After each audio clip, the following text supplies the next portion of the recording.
Well, good morning, everybody, and welcome back to ROWRAH. It's the NKC All-Plate.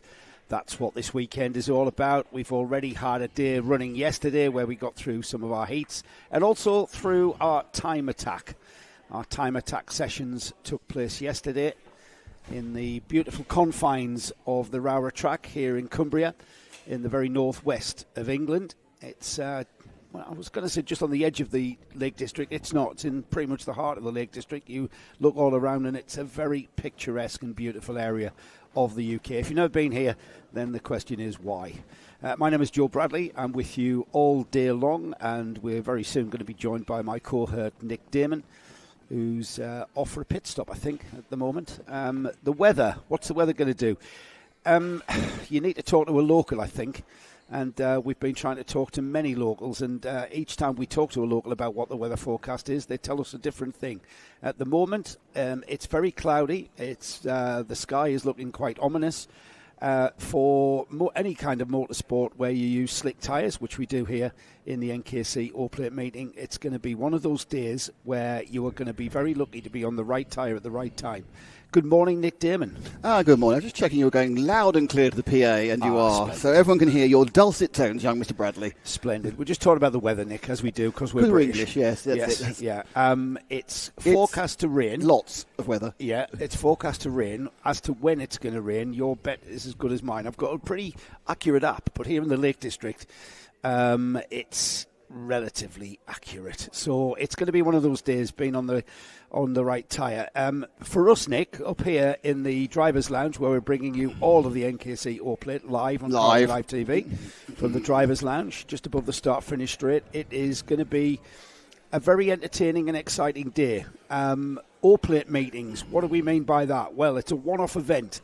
It's not about a championship. It's not a round of the championship. It's all about this weekend. It's an all-or-nothing kind of thing, isn't it? Yeah, absolutely. I mean, it's none of this, it'll come third to get points for the championship. It's win or go home. Yeah. Well, actually, win and then go home anyway. But the winner of this afternoon's finals will get to carry the O as their number for the rest of the season. It's not mandatory, it's optional, and some drivers choose to. Some drivers choose not to. Kieran Gifford, for instance, won the All-Plate last year, and he chooses to carry the All-Plate. We'll look at Kieran, our current junior champion who's moved up into seniors, when he's out. At the moment, though, we're about to get going, already getting into the racing. We've already had some warm-up sessions. Not all of the drivers chose to take part in the morning warm-up. As what's the saying, Nick? nothing good happens in warm-up. Yeah, well, a few drivers chose not to. At the moment, though, we've got the Junior Rotax, the third heat for our Junior Rotax class out there, and it's being led round by Hunter Motorsports' Elliot Surtees.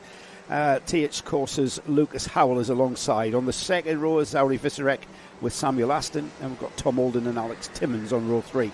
Nathan Travers and Melissa Adrian are on row 4, and row 5 is Alexander Colin-Giano with Ethan Waters alongside. Amy Peacock had a heat win yesterday, and I'm not sure we're going to get this underway. We're going to send them around again, which gives me a chance to talk about Amy Peacock taking a very commanding heat win yesterday. Very much it was all about Amy Peacock in that heat that we saw her take victory in. She's sharing row 6 with Reese Green. Sonny Morgan, who has had a bit of a change of team, no more of the rainbow coloured livery on that kart. He's now with LRG Motorsport, and he shares row 7 with Sam Mott. Michael Ambler and Isaac Thorman are on row 8. Row 9 is Drew Preissner and Freddie Lloyd, with Dylan Morton and Frank Ward on row 10.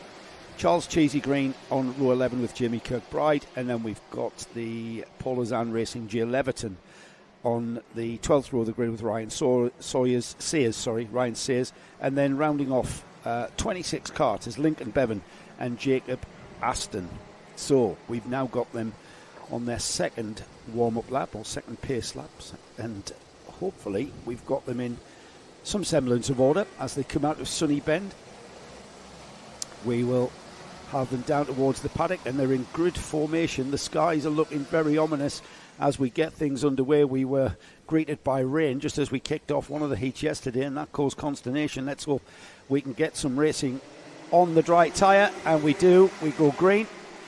and it is Lucas Howell that gets into and out of the chicane first. Very busy as ever in that middle ground through the chicane there, the ROWRAH chicane as we affectionately called it, and we're already into and out of the McRae hairpin, and it's a very, very busy second, third, fourth, fifth and sixth place, and Elliot Surtees has the line and will lead through Iredales and out, chasing down Lucas Howell, who's disappeared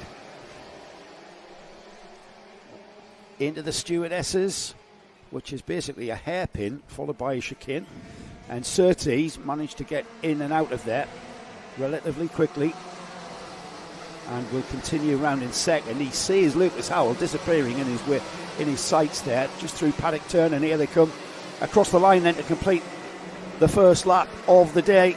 Lucas Howell, Elliot Surtees, Samuel Aston, Zauri Visarek, Nathan Travers, Tom Holden, Alex Timmins, Sam Mott.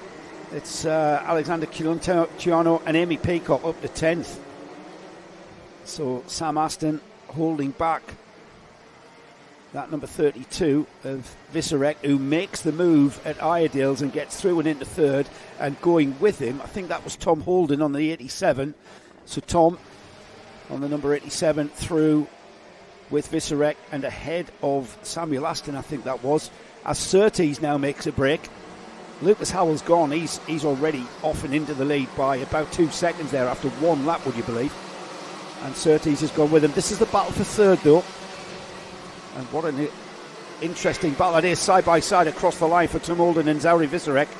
They sort themselves out with Tom Holden going ahead at the chicane. Can he hang on to that down to McRae's? Joining in is the number 67 and Nathan Travers. And Travers makes the move as well.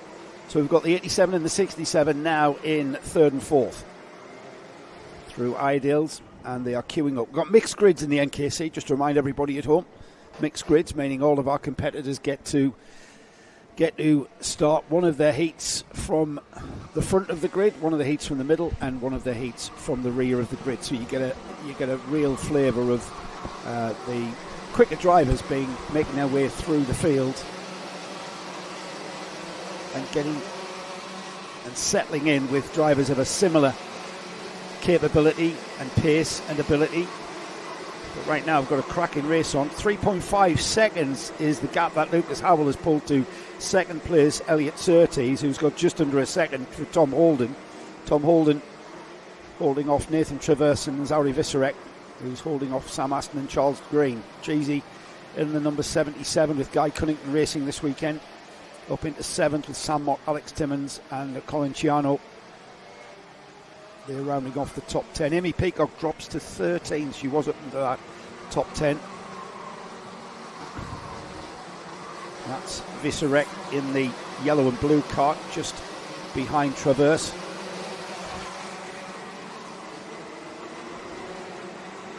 As we come out of Paddock, it's on to lap 5, and the gap has gone out to 3.8 seconds to Elliot Surtees. The gap from Surtees down to Tom Holden, though, that's reduced, with Nathan Travers putting in a fastest lap of the race so far. And Surtees now has to contend with the ever quicker Tom Holden and Nathan Travers on the 67, as Holden down the inside of Surtees and into second place. Surtees now has got Travers right on his tail. And whether Surtees on that Carlos Sainz CS55 can hold him off, it's looking doubtful, as Travers has clearly got the pace here at ROWRAH. Elliot in his first ever race in the NKC, so first time on the Maxxis tyre, which is a little bit different to what he's been used to, but quickly getting his head around it and showing some great driving here, holding off Nathan Travers in fine style so far. Tom Holden not getting too far away. So Lucas Howell out to 4.5 seconds now, 4.4 seconds to be exact, across the line last time. Then we've got Surtees there in the red, black and yellow livery cart, and doing a great job there in holding back Travers, who's down the inside at Sunny, but the door was slammed shut in his face there by Surtees. He comes back at him at Paddock. It down the inside at Paddock, bit of a textbook move there, and now Travers taps the helmet. Let's work together, let's catch Tom Holden, and indeed let's catch Lucas Howell. However, That cart at the back of that group with the red, yellow, green, red, white and green, isn't it, of Guy Cunnington Racing. He's coming into it, and that's Charles Green, winner of the Forest Edge Round 2 of the NKC this year, showing great pace in changeable conditions. And right now, Cheesy down the inside of Viserek, and now Cheesy's got Elliot Surtees next on his list to tick off. Let's see how that develops with 4.5 minutes remaining. And I was wondering why we call him Cheesy Green. We interviewed him at a couple of races ago. We found out the reason the reason he's called Cheesy Green is because he loves cheese. He loves cheese. And what's his favourite cheese? Cheddar. How cool. Can't believe it. I know. Here he goes though. He's full of cheese. No question, because he's got some pace today. Yeah. So Elliot Surtees, he'll find a way. What? Curtain Way. It's cheese. Oh cheese God, that's gag. a real dairy biz joke. That Nick. Absolutely. This is right. Let's see down the inside. That's you see the optimum line through that stewardesses. It's a sweeping hairpin into a chicane, and Elliot Surtees took the optimum line. However, in so doing, you leave the door wide open for the likes of Cheesy. He's full of cheddar, no question, and off he goes. Elliot Surtees, as I said, Nick, he's just finding his way on these Max's tyres for the first time this weekend. It's a good surname, though, isn't it? Surtees, a great. Yeah, well, in the Paddock show, we actually talked to Elliot because he had a bit of a character building Friday. That's a brand new Carlos Sainz chassis. His previous brand new Carlos Sainz chassis has been written off on Friday. Right. Did he lend it to Sergio Perez? Yeah, probably. Yeah, you'd think Perez had been driving it. So he'd had a shunt. He got hit up the back and it bent the frame, and they had to have a new chassis flown in from Hunter Motorsport. Again, you keep saying flown in from there is Warden Law. No direct airline from Sunderland to Workington. It was in a van, wasn't it? Great work though to get Elliot back out. I'm not sure he missed much of the Friday practice sessions. He was back out on the new frame, and he's here competing. Viserek passed him as well. So Lucas Howell, 3.8 seconds. The gap coming down as Tom Holden continues the chase. Tom Holden's taken Nathan Traverse with him as Cheesy Green's into fourth. That's too wide. Fifth. Oh, it's not too wide. Sixth is Elliot Surtees. Then Sam Mott, Dylan Morton, Sonny Morgan up to ninth, with Alex Timmons now running off the top 10. I've been to ROWRAH now, this is the fifth time I've been here, I think? Oh, it's not much more every than that. single time at that McRae's corner, I think when they've gone that wide, that's it, they've got no chance, and every single time it's fine. It seems that there's grip out there, isn't there, on the outside line. So wide, yeah. And then the traction this is the battle for second, Nick. This has really come down to it, and these two have been working together now, with Traverse just happy to sit in the wheel tracks of Tom Holden, and by doing so, they are narrowing the gap to Lucas Howell. Still 4 seconds each. It was 4.5. It's 3.8 now. And of course, we're into the last couple of minutes of this heat. 10 minutes, of course. I'm sure you said this without fiddling with control. The 10 minutes for these heats, and then 12 minutes of super heats, and 15 minutes of the finals. That's correct. A very deep breath of the finals. So up and round Iredales. Are you doing the track map? I will do. Because the reason I was not speaking the first few minutes, I'd forgotten to do something last night. I was hurriedly doing it. It takes a lot longer to do later. And then, of course, you haven't done the track map, so I'm going to guess. So you don't know where we are. Stewart Complex. Right, here we go. It's Sunny. This is Sunny, isn't it, this one? No, St John's. That's St John's, now Sunny. Yeah, and then round the Paddock. Cheesy Green, right on the back of these two now, so it's a three-way battle for second place. So it's the red and black car from the red and blue cart from the multicoloured cart. Well, in fairness, the Cheesy Green cart is kind of a Force India colour scheme, isn't it? That's Guy Cunnington Racing. We also taught a Guy in the Paddock show. It's a lot coming up in the Paddock show. Luckily, we can fit it all in that half hour for you. Yeah, brilliant. Yeah, it's a good one this weekend as well. It's not as good as last week. We talked to at least 3 former British champions. Off 2 wheels on the grass there for Cheesy. Oh, and that looked like a minor mistake. Got away with it in the front there. So Cheesy's come right onto the rear end of Traverse, isn't it? So it's a 3-card battle for that second place. Coming underneath St John's. They now go up and round the Paddock Bend. Over start finish again. So they're going to get 2 more. This one and the next one will be last lap. Actually, I think Charles Green is actually catching up. Sorry, Kazim Vyshchek is also catching up with these guys as well. My guess is that Holden, even though he's gaining slightly on Howell, it must be, I would think, probably now already just managing the gap. I mean, Lucas Howell... well, then you're pushing once you're ahead because you're just going to take life out of your tyres, aren't you?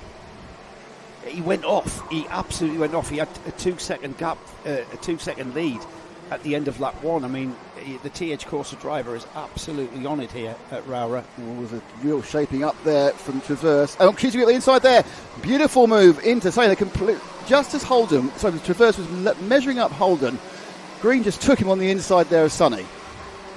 Yeah, great move there. Bit of an opportunist one, isn't it? Traverse slips to the right, and it was carrying that man. Look at the way that he's got that cart wanting to turn, and the guy Cunnington cart just would not turn. Eventually, he made and then they come back at it from McRae's to Iredale's, side by side. Cheesy Green on the inside. Oh, and there's Veserek coming at him as well. Oof. Look at the momentum, though. That number 67 was shot out of a cannon onto the rear end of the 77. This is great news for Holden. He'll definitely get second place now. It's just what's going to happen for third. It's going to be Howell from Holden with the gap we have already.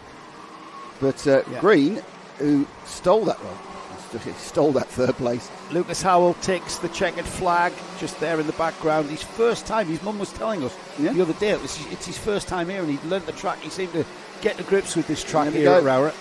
So Lucas Howell takes the win in very commanding style, actually.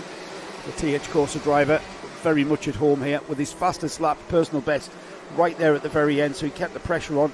Tom Holden takes second. Charles Cheesy Green takes third, with Nathan Traverse fourth. Viserek was pushing on, wasn't he? Right onto the rear bumper there.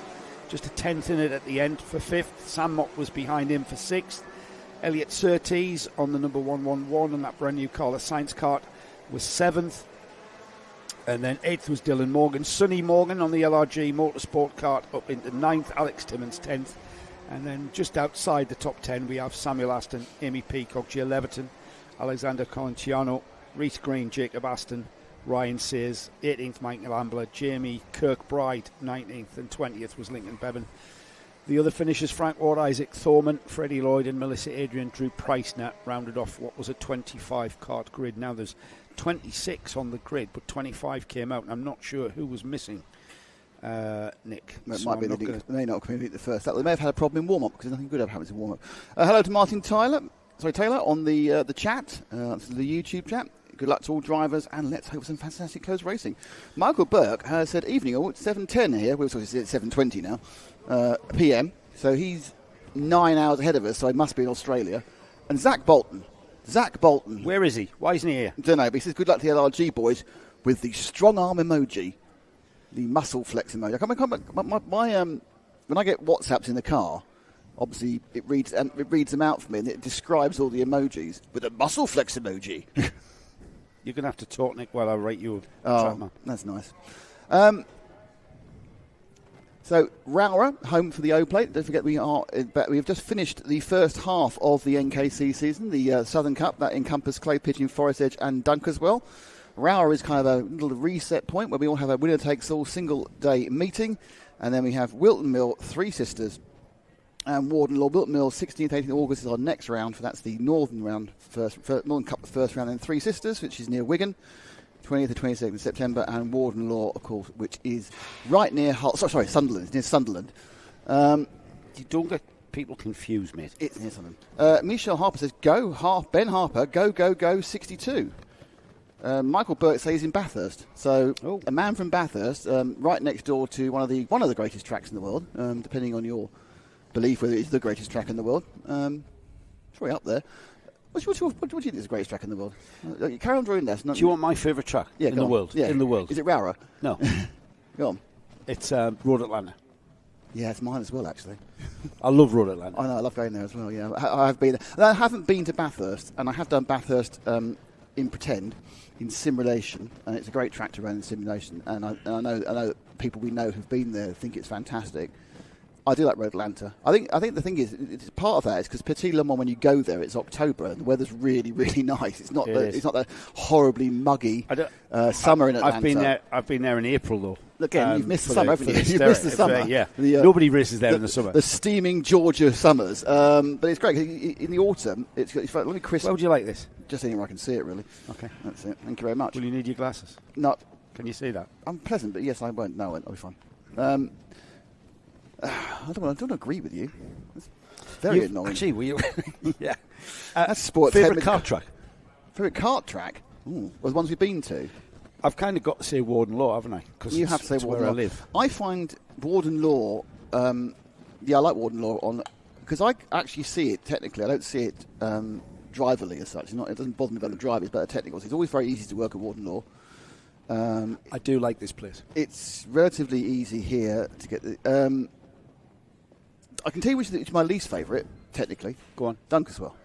Because it's flat. Flat and very long and thin and really hard. Really hard to cover. Yes. Nothing You're to do with the thinking track. As from a televisual. There's nothing, but the track itself is absolutely brilliant. But as far as me getting my cameras around and seeing the track properly, it's going to be Dunkeswell, at the moment. Right. Clay's quite easy to do. Right. While you're pondering about camera positions in racetrack. Forest Edge. Forest Edge was fun. I'm going to read out the grid for the 177. Well, I carry on talking my things. Right. Alfie Williams, Joshua Pickford on row 1. Cole Edwards and Tyler Fossey are on row 2. Then got Lewis Crocker and Lincoln Bailey Arneson. Harrison Crook shares the 4th row with Steve Gilly. Then Martin Burnett and Stephen Mottram, row 5. We've got Louis Large and James Nutbrown on row 6. Stephen Horner shares with Steve Thompson on row 7.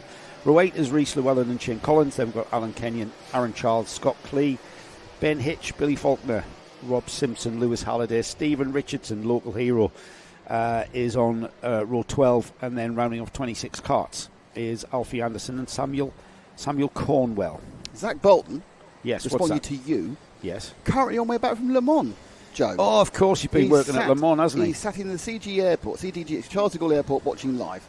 Michael Burke, who's in Australia, his favourite kart track is Orange in New South Wales, which none of us know anything about. Send us pictures. Yeah, send us. We can't. It's on the YouTube chat. So. Oh, of course. Yeah. Well, send it to the Kart Live Facebook page. Yeah, Kart Live TV Facebook page. Yeah, send us a picture of Orange track. We don't know anything about karting tracks. And if you need any kart racing televised down there, then we might be an expensive option. Yeah, just for the flights alone. Here we go then. The 177, second time we've seen them this weekend, and into the ROWRAH chicane. It's right, left. We've got karts on the grass. It's always very busy in the middle of that one. Already out the chicane and down towards the McRae hairpin. It's the number 56 of Joshua Pickford. I think that's the leader, Nick. There's a big break at the front. I wonder who it was who went off at the side. Oh, we've got contact. Is that going to take the nose down? It was quite a big clunk. That was a clatter, wasn't it? That was the 30. No, that was the 50. That 90. That was. Is there a 90? No. Is there a 96? 96. That was Alfie Williams who did that. Yeah. Well, Alfie started on the front, didn't he? He was our pole position driver. That's Cole Edwards now slotting into what looks like third place. We'll just get a view of that. Yes, it is third place for Cole Edwards there, just chasing down. Yeah, it was the 96 who got involved in that accident early on. They come to street round and finish the first lap. And we'll watch that again coming up into Iredale's. Just missed his braking there, didn't he? Yeah, I don't think he's going to be cold tyres. That's cold tyres, that meant. That's lost him 4 positions, unfortunately. Yeah. I think he'd be kicking himself for that one. And a possible nose cone. Yeah. It was very side, though. It wasn't side on the nose cone, which probably may have got away with. Because it wasn't a crunch. No, I'm saying that car there looks like it's got the nose cone down. I don't think it has the... Cole Edwards? That's a 10. Cole Edwards just looks wrong, the front of the car. We'll keep an eye on that. So it was Pickford, Harrison Crook is the driver for TH Corsa, up into second place, taking advantage of the shenanigans that went on at Iredale's. He's now chasing off after Pickford.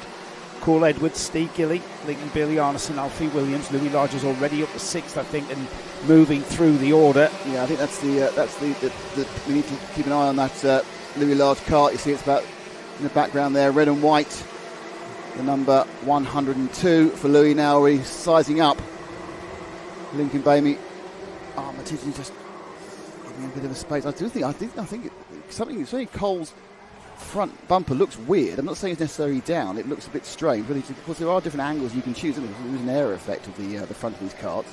Yeah, Louis been tapping the rear bumper inadvertently of Arneson, who's gone through and ahead of what looks like Steve Gilly, just been caught napping there at the stewardesses. Easy to be done, that wide line, and then Louis Large takes Steve Gilly as well. Back up the corners for Steve. Yeah, he's lost 2 places. I think Mohammed Steve made a mistake going round that first right-hander with the stewardesses. Yeah, I think he went wide. And lost a bit of momentum, and that was it, really. Yeah, that was lost in momentum down the hill towards St John's. So Louis Large now stays on the rear bumper of Bailey Arneson as they get towards the McRae hairpin. The number 102 there, the red and white livery cart, just behind the yellow, blue and white one. And there's Louis Large, just using it in opener kind of thing, just eased himself away. You know why he's running 102, don't you? No. Number 1, to pay tribute to his British Championship. Yep. The 0 for the all plate that he won. Right. And 2nd for being the vice champion in 2022 here in the NKC. Well, he's now got about a second and a half to make up on our second place and third place man, Coleman. The top 2 are getting together. Let's see if we can jump to the leaders. The top 2 just come underneath us now, and it's a change for the lead. Here on lap 4, laps completed. Harrison Crook on the number 6, the TH Course driver, getting ahead now of Josh Pickford. And Crook will, I think, already he's pulled out almost 0.3 of a second. We'll see Harrison Crook there on the red, white and blue, predominantly white and blue, isn't it? These overalls. He's a big, tall lad, is Harrison. They're all big lads. Yeah, the 177. That's why they're in it. He's about 6 foot. All smaller than us. All smaller than us, though. Very tall. Girth-wise. And that's stomach girth. Yeah, there's not a class for the stomach girth class. That should be. Here he goes then into the left-hander at Sunny, and then on towards Paddock, just underneath the Paddock. Everybody there gazing down from the new viewing terrace that appeared for this year. It's nice. Yeah, very nice. Some nice seating area. Pickford 2nd, then Cole Edwards has now got Louis Large for company, who's eventually got past Lincoln Bailey Arneson. Steve Gillian 6th, Alfie Williams, Shane Collins, James Nutt Brown. Louis Large there with the fastest lap of the event so far, 47.057. Half a second faster than everyone else. Yeah, that really is. He's putting on the pace. So he's got a bit of a gap to that number 10. There he is there, just coming into view with the red shoulders on his overalls.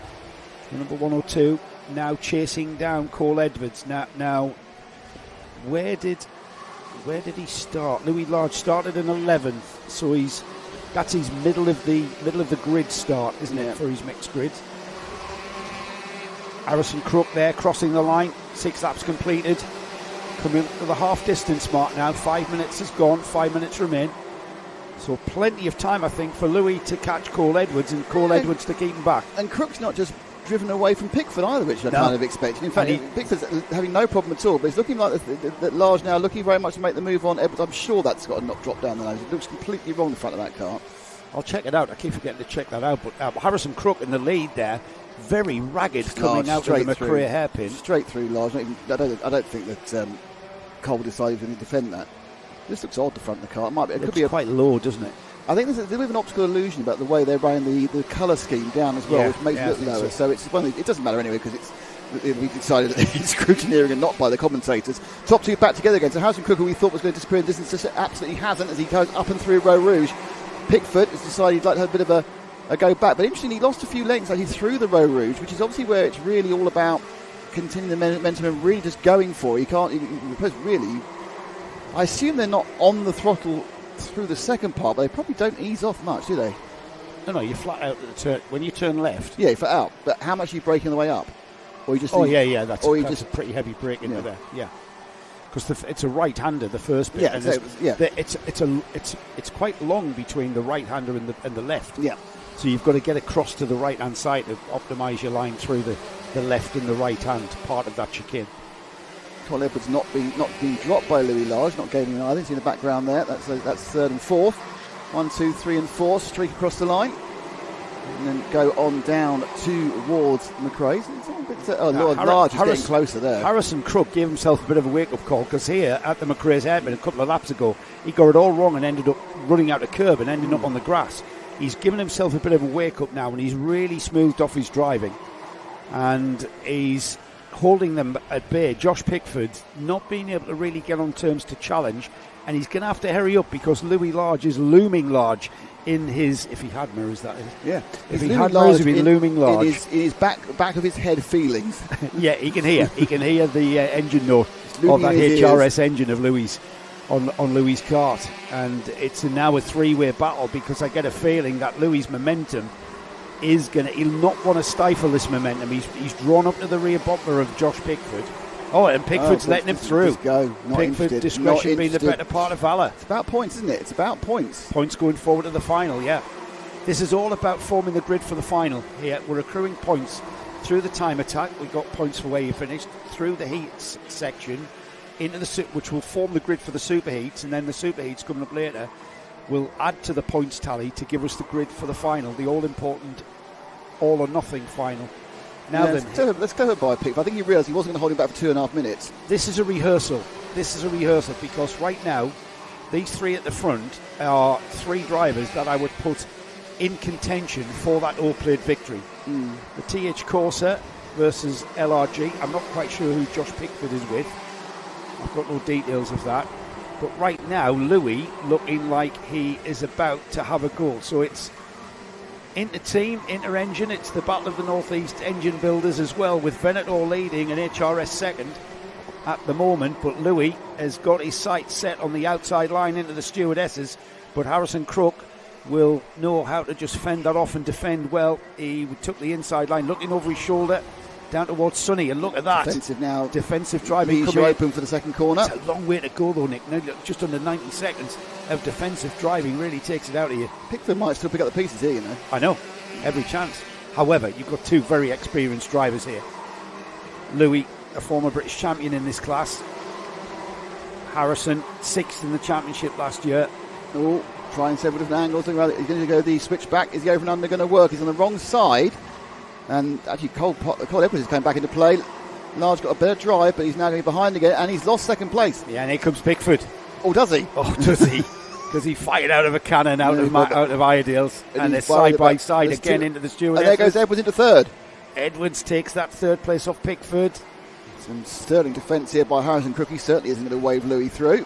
A bit of a radiator adjustment. That wasn't him waving to Louis. Can you imagine, Nick? This is possibly a rehearsal for the final coming up. And, all right, it's just about a heat here. And look at this. This is a master class in defensive driving from Harrison Crook, which really takes it out of you, because you just don't know where your opponent's going to come. Look, down the inside towards McRae's. He's blocking everything. Yeah, and Louis trying to do the switchback. He does. And once again, almost side by side towards there. And they're about a second and 3/4 slower than they have been on their racing laps. That's how much they were. Edwards now looking for second place. Yeah, and Edwards has squeezed by. Louis Large completely hung out to dry on the outside of Iredale. So Louis now has to get back past Cole Edwards. He's done it once before. Josh Pickford, that fourth kart in the train, is thinking, come on, lads, take each other off. Well, the thing is, now on free air, Harrison Crook is faster than Cole Edwards. So yeah, Harrison Crook's now been able that's to Large just on pull the away. inside round Paddock. So the battle rejoined, but I'm not sure whether Large might have to settle for second here. Well, it's not about settling for second. Be happy with second after this. This is great racing. This is tremendous karting. And yeah, masterclass from Crook there. He let 1 3/4 seconds go in that lap, which is why we have the top six coming together. Just taking the right line for blocking, but the wrong line for speed. Yeah. And blocking's fine. Blocking is absolutely legitimate when you're leading. Well, I'd rather use the term defensive driving actually than blocking, and it makes it a lot harder. Now we've got Louis Large right onto his bumper. If Harrison Crook lets his defence slip ever so slightly here, then Louis going to be through, and Cole Edwards is waiting to pick up the crumbs as well. And don't discount Josh Pickford. They're almost side by side. He squeezes down the inside, does Harrison Crook, and he will hang on to this heat win in fine style. Harrison Crook from Louis Large, from Cole Edwards, from Josh Pickford. They were so close you could pitch a tent over them there at the flag. And in fifth place, Lincoln Bailey Arneson, Shane Collins, Steve Gilly seventh, Alfie Williams, Lewis Halliday, and Alan Kenyon was the driver that rounded off the top 10. Just outside that top 10, Scott Clay, Ben Hitch, Aaron Charles, Stephen Mottram with 14th, Rhys Llewellyn in 15th, Samuel Cornwell, Stephen Richardson up from the back of the grid to 17th. And then we had Rob Simpson, Martin Burnett, Billy Falkland around off the top 20. Just outside that, Stephen Horner. And then Alfie Anderson, Lewis Crocker, James Nutbrown, Tyler Fossey, Steve Thompson. We lost James Nutbrown as well on lap 9. Tyler Fossey on lap 8. We lost Steve Thompson on lap 4. So, Nick, if that 177 heat, it's only the second time we've seen them out as well, is anything to go by, then can you imagine if that was can you imagine how these lads would drive? That was amazing. If that was for the all play. That was Harrison Crook. I think that's the best defensive driving I've seen in the 4 years we've been doing this. Yeah, really? Yeah. Put it up there. He held back someone who's very, very quick, knows his track like the back of his hand for 4 laps. He was sat there having breakfast earlier in the why driver's lounge. Yeah, he's got it from us. He's got it from us. He's got it. What? Just listening to us chuntering on about camera positions. Well, once he knew about the camera positions, he knew all about the track. It's an absolute key point there. You need to know exactly what's going on camera position-wise. Yes, absolutely. We, as ever, with the very slick organisation here in the NKC, The Junction 6 NKC, actually. Junction 6 NKC, yeah. That's a good point, actually, because it's not saying that on there. Yeah. Sorry about that. Yeah. Sorry, Junction 6. I've just realised we haven't pressed the button we needed to press. No, which one's all not right, well, Nick correctly? presses his button. I'll give you an idea of the second heat grid for the senior Rotax. Second time we've seen them out. Josh Delacarta shares the front row with Andy Powell. Andy making a bit of a return to the driving seat. He's on a Carlos Sainz chassis, and he is on that front row with Josh Delacarta. Second row of the grid is John Hobbs and Miles Barthorpe. Third row is Adam Catling and Ollie Varney. Ollie, famous for being the sponsor of Emily Cooper, of course. Fourth row of the grid is the That's all it is now. Who's involved with Emily Cooper and how? Current O-plate holder is Kieran Gifford, but also Kieran, our Southern Cup winner for the 2024. So the Southern Cup, 3 rounds in the Junction 6 NKC formed the Southern Cup, and it's Kieran Gifford, our Southern Cup champion, as well as the current O-plate holder. He's on the fourth row with Al Kerwee. Fifth row is Ben Harper and Nathan Jensen. Then we've got local lad James Wood and Charlie Walsh. Both local lads, actually, sharing row 6, James and Charlie. Archie Carter and Scott Lowther are on row 7. George Townsend and Mason Perrin. Mason, our current NKC Junior champion from 2023, moving up into seniors for this year. He's on row 8 with George Townsend. Row 9 is Chris Whiteside and Rachel Robertson. Then we've got Joseph Ripton and Levi Earl. Martin Bramwell and Sam Elliott are on row 11. Row 12 is Henry Swanson and Marcus King. Andy Ambrose making a comeback as on the 13th row with Kia Hobson. 14th row is Joshua Priest and John Daniels. And then rounding off 30 carts is Alexander Cull and Ollie Rowley. Now, I noticed Alexander starting at the back here. Keep an eye on him on the number 14, because he'll be making his way through the order, because he was very, very quick in the morning warm-up. And he went very, very well. We're releasing them from the collecting area. Yeah. That's the words I was looking for. Thanks for that. That's what I'm here for now, to help with the words. You already are. You know it's going to get worse as we go forward. Yeah. Can you imagine? The next decade. Yeah. Welcome to the 2025... What letter is it? 2025? 2035. 2035. Yeah, exactly. Yeah. 2035. What is it? What is it? N plate? No, what is it? O plate, Where are we? I don't know. I remember this place. I came here when it was all fields. Yes. It was just a quarry. Oh, and now look at it. We were talking to Martin Fell yesterday, weren't we? We were. Who looks after this place as part of the club who kind of organise and look after it. Yeah. I'm not really sure how he did explain. Yes, what it's owned by a structure selection of people, yeah. And it can't be sold. No. I don't think it's prime building land, to be honest. No, it isn't. No. Very, very beautiful part of the British Isles, this, though. We're in the Lake District. There's a reason why people come to the Lake District for holidays, and you only have to drive a very short time from the ROWRAH track to be in very We're not far from the Pencil Museum either, so let's not forget that one. That's right.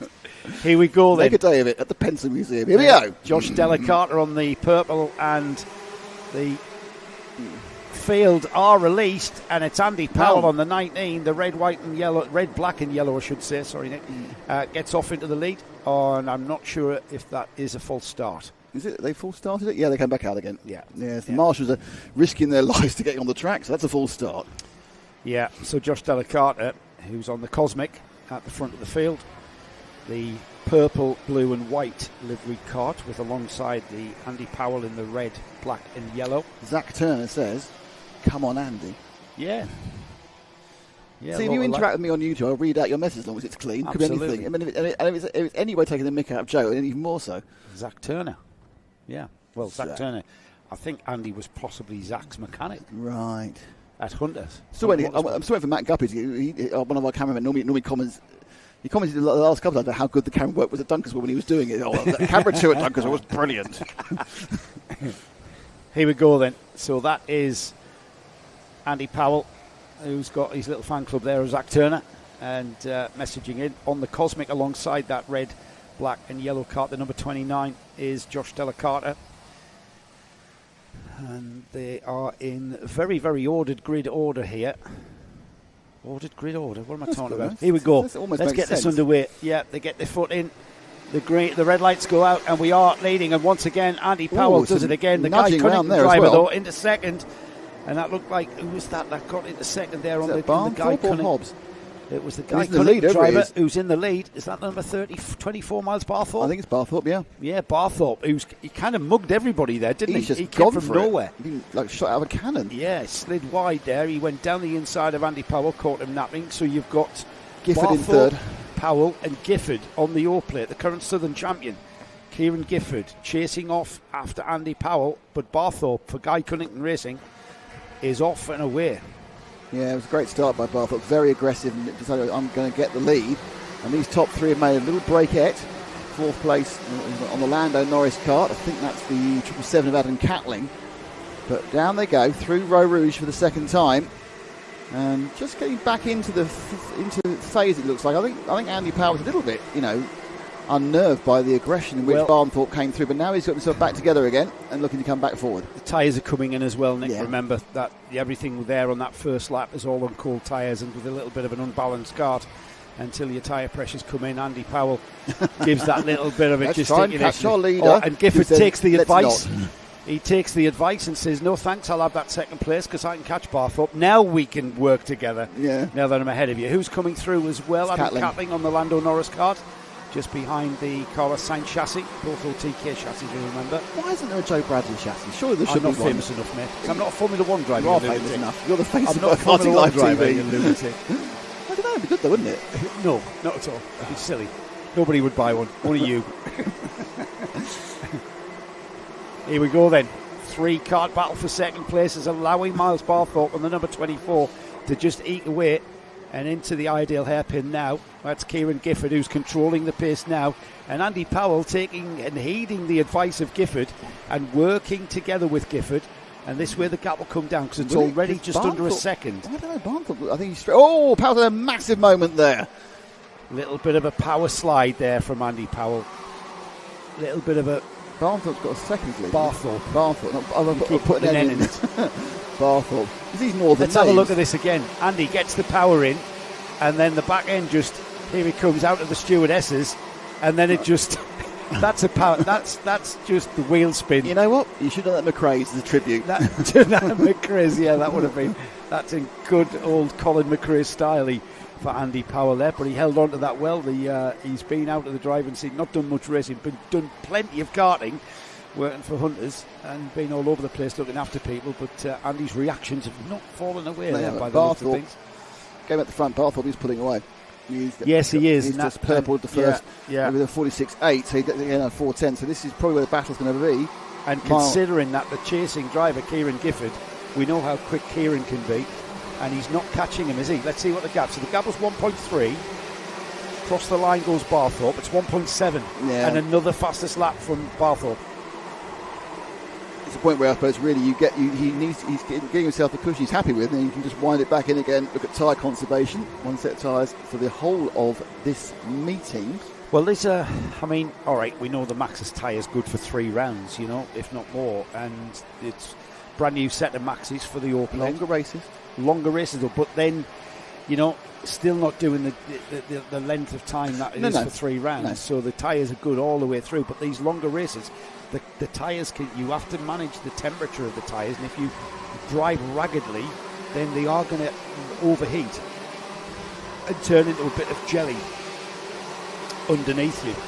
Andy Powell has not dropped away from Kieran Gifford at all, and as these two continue to try and chase down that very, very fast Guy Cunnington driver, Miles Barthorpe.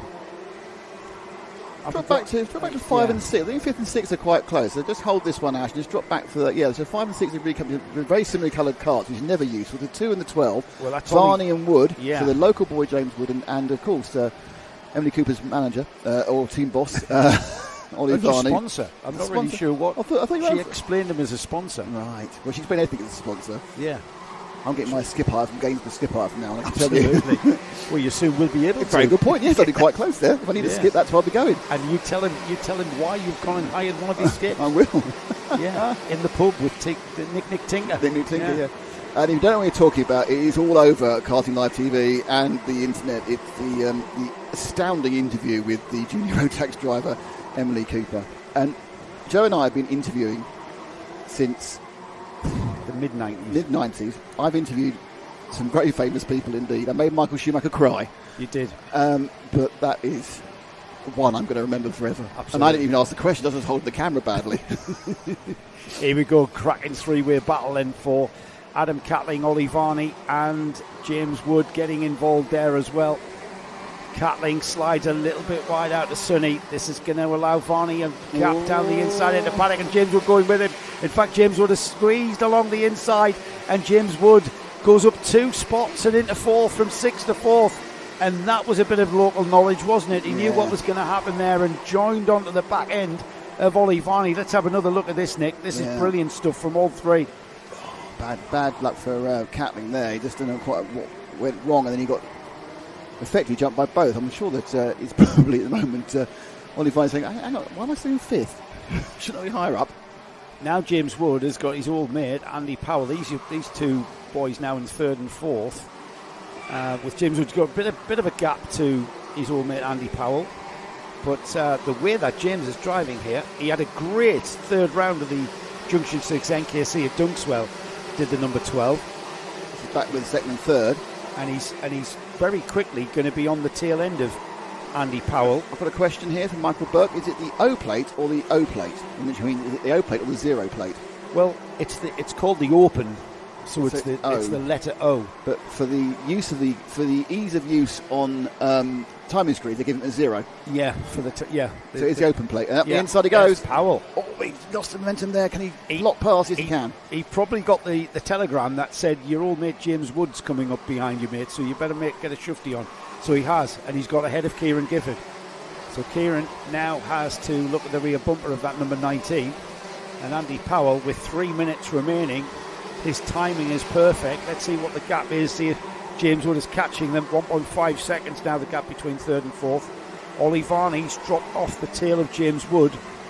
So the number 2 in 5th, Catling 6th, Charlie Walsh up to 7th, Joseph Ripper 9th, 9th is Levi Earl, and it's Marcus King for LRG up into the top 10. So down, good work there by the 44. That's Sam Elliott, just not get in the way of the leaders. Obviously Sam's race hasn't gone his way, so he's just letting everyone else race their way. And around through St John's and Sunny. It's a nice little break now that Powell's made. Powell sat behind Gifford. Gifford went past him. Powell sat behind him several laps. But it looks like Powell's perhaps got his kart set better up for the back end of the 10 minutes, Joe. Yeah, and Andy's pushing on, isn't he? It's another personal best, fastest lap for Andy at a 46.480. But the fastest driver on the track for lap 10 was the number 12 of James Wood, the DJSW team driver, a 46.388. James Wood is pushing on, gap down to 1.2 to Kieran Gifford there, just ahead of him. There's James just coming into the picture there, Nick. I think he's going to run out of time, but no, I don't think he's going to run out of time. I'm not sure. They've got 3 at least. Yeah, 90 seconds on the clock, 10 minutes and 1 lap duration, these heats. So they're going to get 3 as they go across the line. Andy showing he's not lost at anything whatsoever in his layoff from the driving seat. He's mechanic, driver coach, psychologist, social worker, and everything else it takes to run a kart team. Wood didn't gain that time, still 1.3. No, that's right. And if anything, Gifford's now getting a bit more racy on the back of Powell. Barthorpe has got into the lead there. We've neglected to mention, Miles. The number 24 had been leading by what is now 2 seconds, and he kind of he's probably happy with having a boring race, really. Oh yeah, he's not been challenged. He got shot out of a cannon at the start, didn't he? Around the outside into chicane, he fired himself down the inside at Iredale's, and then has never been challenged at all. And as much as Andy Powell, Kieran Gifford, James Wood, Ollie Varney and the rest have been trying to catch him, they have not been able to. And as I say that, the gap narrows by a 10th. Yeah, I think he got that 2.5 second comfort lead, and then he's just reined it back by half a second a lap. I think he can go quicker than this if he wanted to. I think 2 laps here, Nick. I think 2 laps remaining here. Yeah, This is the penultimate lap. Still got time to get round. No, I think 2 laps after this one. Further than track. No, they won't get around 15 seconds. Yeah, I'm not sure. The stewardesses. Yeah, true. Yeah, of course. I miscalculated that. So it's last lap board this time by as Barthorpe comes through St John's just ahead of this kart here that we've got on our screens. And Barthorpe into Paddock as Kieran Gifford continues to chase down Andy Powell. There's our leader.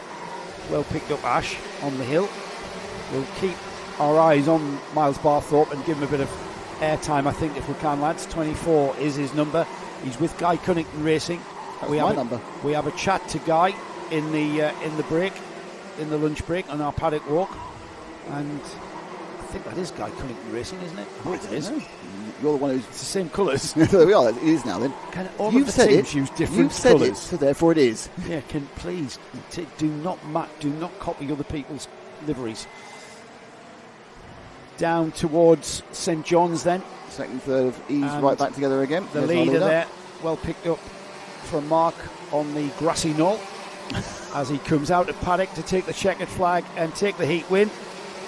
Just lifts his radiator flap, lets the engine cool completely. Miles Barthorpe in a very commanding win there over a very good drive from Andy Powell in second. He'd be happy beating Kieran Gifford, the current Southern champion and current all-plate holder.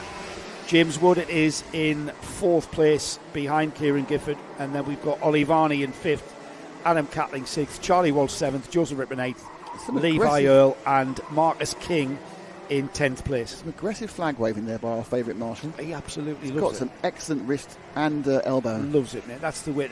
That is the way to wave a checkered flag. When you see those celebrities waving flags at the end of the MotoGP or at the end of it, no, that's not how you wave a flag. You give it everything. It's the whole arm. It's the whole body is the flag waving concept. Yeah. There's Jossies with his large lens. So we've got juniors out next, Nick. It's 30, is it? We are rattling through these, aren't we? Junior Rotax. The fourth time we've seen juniors out. We've obviously split them into two groups. There's a partial split, yeah. So we've got another 3 heats before we break for lunch. Is it lunch or is it a break first? I think we might have it says here. I think we've got a break now. I think there's a 15-minute break now. Yes, we have. We have a 15-minute break. So what are we going to do with that? Well, we can chat, Nick, or we can have a pit stop. Do you want to put a back in 15 minutes board up, and we'll tell everybody. So we are going for a 15-minute break, while it gives everybody a chance to. What's the back on air time supposed to be? Well, 15 minutes from now was about 10 past. Yeah, okay. Short. So we'll short break. We'll be back in a moment. We'll see you back for what will be the third set of heats. We've got Junior Rotax 177s, and then Senior Rotax, which will take us up to the lunch break. And then after lunch, of course, that's when it starts getting intense, because we've got the super heats, and then into our all-important finals where the all plates will be awarded. And during lunchtime, of course, we do have the paddock walk. Yeah, of course. Not forgetting the paddock walk. So we'll see you after a short break of about 10-15 minutes. See you there.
Welcome back to the NKC All Plate here at ROWRAH in Cumbria.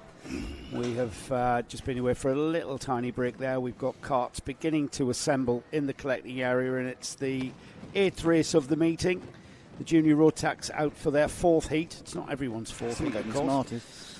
Have some Smarties. Someone gave me Smarties. I'll be crunching those for the next 10 minutes. Yeah, okay. 26 carts about to take part in this heat, and we've already got carts appearing in the collecting area. So let's have a quick look at what the grid will look like when we see them being released out on track. The pole position driver is going to be Reese Green this time. Reese out on his, I think Reese is the driver with the bright white nose cone. We'll see that. We'll confirm that when he makes an appearance. He's got Lincoln Bevan alongside him on the front row. The second row of the grid is Ryan Sears and Sonny Morgan. We see Sonny, we chat to Sonny in the Paddock show, don't we, coming up at lunchtime. And I know you're crunching, and I'm trying to bring you in whilst you're crunching your Smarties. That's why I'm just doing that deliberately. Michael Ambler and Kathy Kumata are on the third row of the grid. Fourth row is Jensen Hookey and Alfie McBain. Had a bit of a character-building weekend so far as Alfie, and hopefully his luck will begin to change. He'll have a good run this time. Fifth row of the grid is Melissa Adrian and Jamie Kirkbride. Harvey Williams and Elliot Surtees share row 6. Got Charles Green and Sebastian Benson sharing row 7. Luke Sawyers and Frank Ward are on row 8. Row 9 is Taylor Dixon and Harvey Wilson. Ben Adrian, Zauri Visarek, who had a great run earlier on this morning. They're on row 10. Row 11 is Tom Holden and Nathan Travers. We saw how well they went as well. We'll watch these 3 drivers going up through the order, I would think, in this one. Ethan Waters and Alexander Colinciano are on row 12, and then rounding off a 26 cart field in 13 rows of carts. Amy Peacock, who had a heat win yesterday, shares that back row with Jacob Aston. Mixed grids here in the NKC, the Junction 6 NKC All Plate meeting.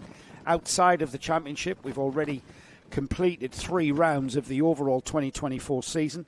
That formed also the Southern Cup concept of this season, and the only champion, the only Southern Cup champion who's made the well, actually we've got 2. We've got Scott Clee and Kieran Gifford, who are Southern Cup winners here this weekend. The usual Junction 6 NKC mixed grids concept. And if you are new to the NKC, mixed grids means that each driver will have 3 heats, one starting at the front, one starting in the middle, and one starting at the back. And Nick has just munched his Smartie, so we can bring him in. I have Smartie munched away. Yes, I just played Paddock Show. That's the word you were looking for about 3 minutes ago. Yes. It's livening up here in the drivers' lounge. Obviously, people get ready for a bit of an early lunch. It's their last heat. Yes. It always is. It's a fine collection of trophies over to our far right. Some of which are like ancient trophies from the 70s and the 80s. And a lot of kind of gaudy new ones just appear to be sitting there for awarding at some point. Cumbrian Kart Club trophies for their meetings. Right. We've also, here in the drivers' lounge on the far end, got Paul. Is a gearbox kart that was driven by Colin McRae. And we pay respect to Colin by naming the left-hand hairpin on the infield section McRae's, but Colin and one of his carts here in a kind of a displayed sort of way, sort of a small sort of museum-esque kind of corner of the driver's lounge. We're just above the start-finish straight here at ROWRAH, and the weather, Nick, is closing I think about to play a part. It is closing in. We have a cloud that couldn't be more threatening. It came at you with a flick knife. That's how threatening that cloud is. It's actually asking for your watch and your wallet right now. We've had a black rain cloud that has just kind of skirted past the outer edges of the track and not really had anything to do with track conditions. So at the moment, the track is dry. We've had dry running all morning, even from morning warm-up, which is a little bit different. Usually we start with morning dew, don't we, on a damp track. But we started here this morning, very dry conditions. Everybody's had a dry run, but I think from what I can gather, the forecast, certainly my forecast, is for it to start raining potentially during the lunch break. That's when I see that cloud come over. It's always more fun it rains during a race, though, isn't it? Well, not for the competitors, it isn't. We saw that happen yesterday. We're in the entertainment business. Thank you. Yes, honestly. So where did that hat come from? Where did the poor competitor's hat come from? I had my former racing cap on there. I know it's not what you want to see when you're managing your Renault Clio, but no, this is the real world of or even when you're racing racing as a competitor in one of these events. Well, no, you don't. If you're at the back, you want it to rain because it gives you a chance, more opportunity. At the front, you don't want it to. I always found the wet was a good leveller. It didn't matter how great your engines were, and if your older chassis, which was softer, used to come into play, and you could actually soft chassis, less power doesn't matter. Power doesn't matter at all. You don't need the last half horsepower they've paid £3,000 for. That's right. That's right. So we're about ready. We've got everybody formed up. Sarah Darlow, our usual grid marshal there, who takes control and in charge of the collecting area. It's all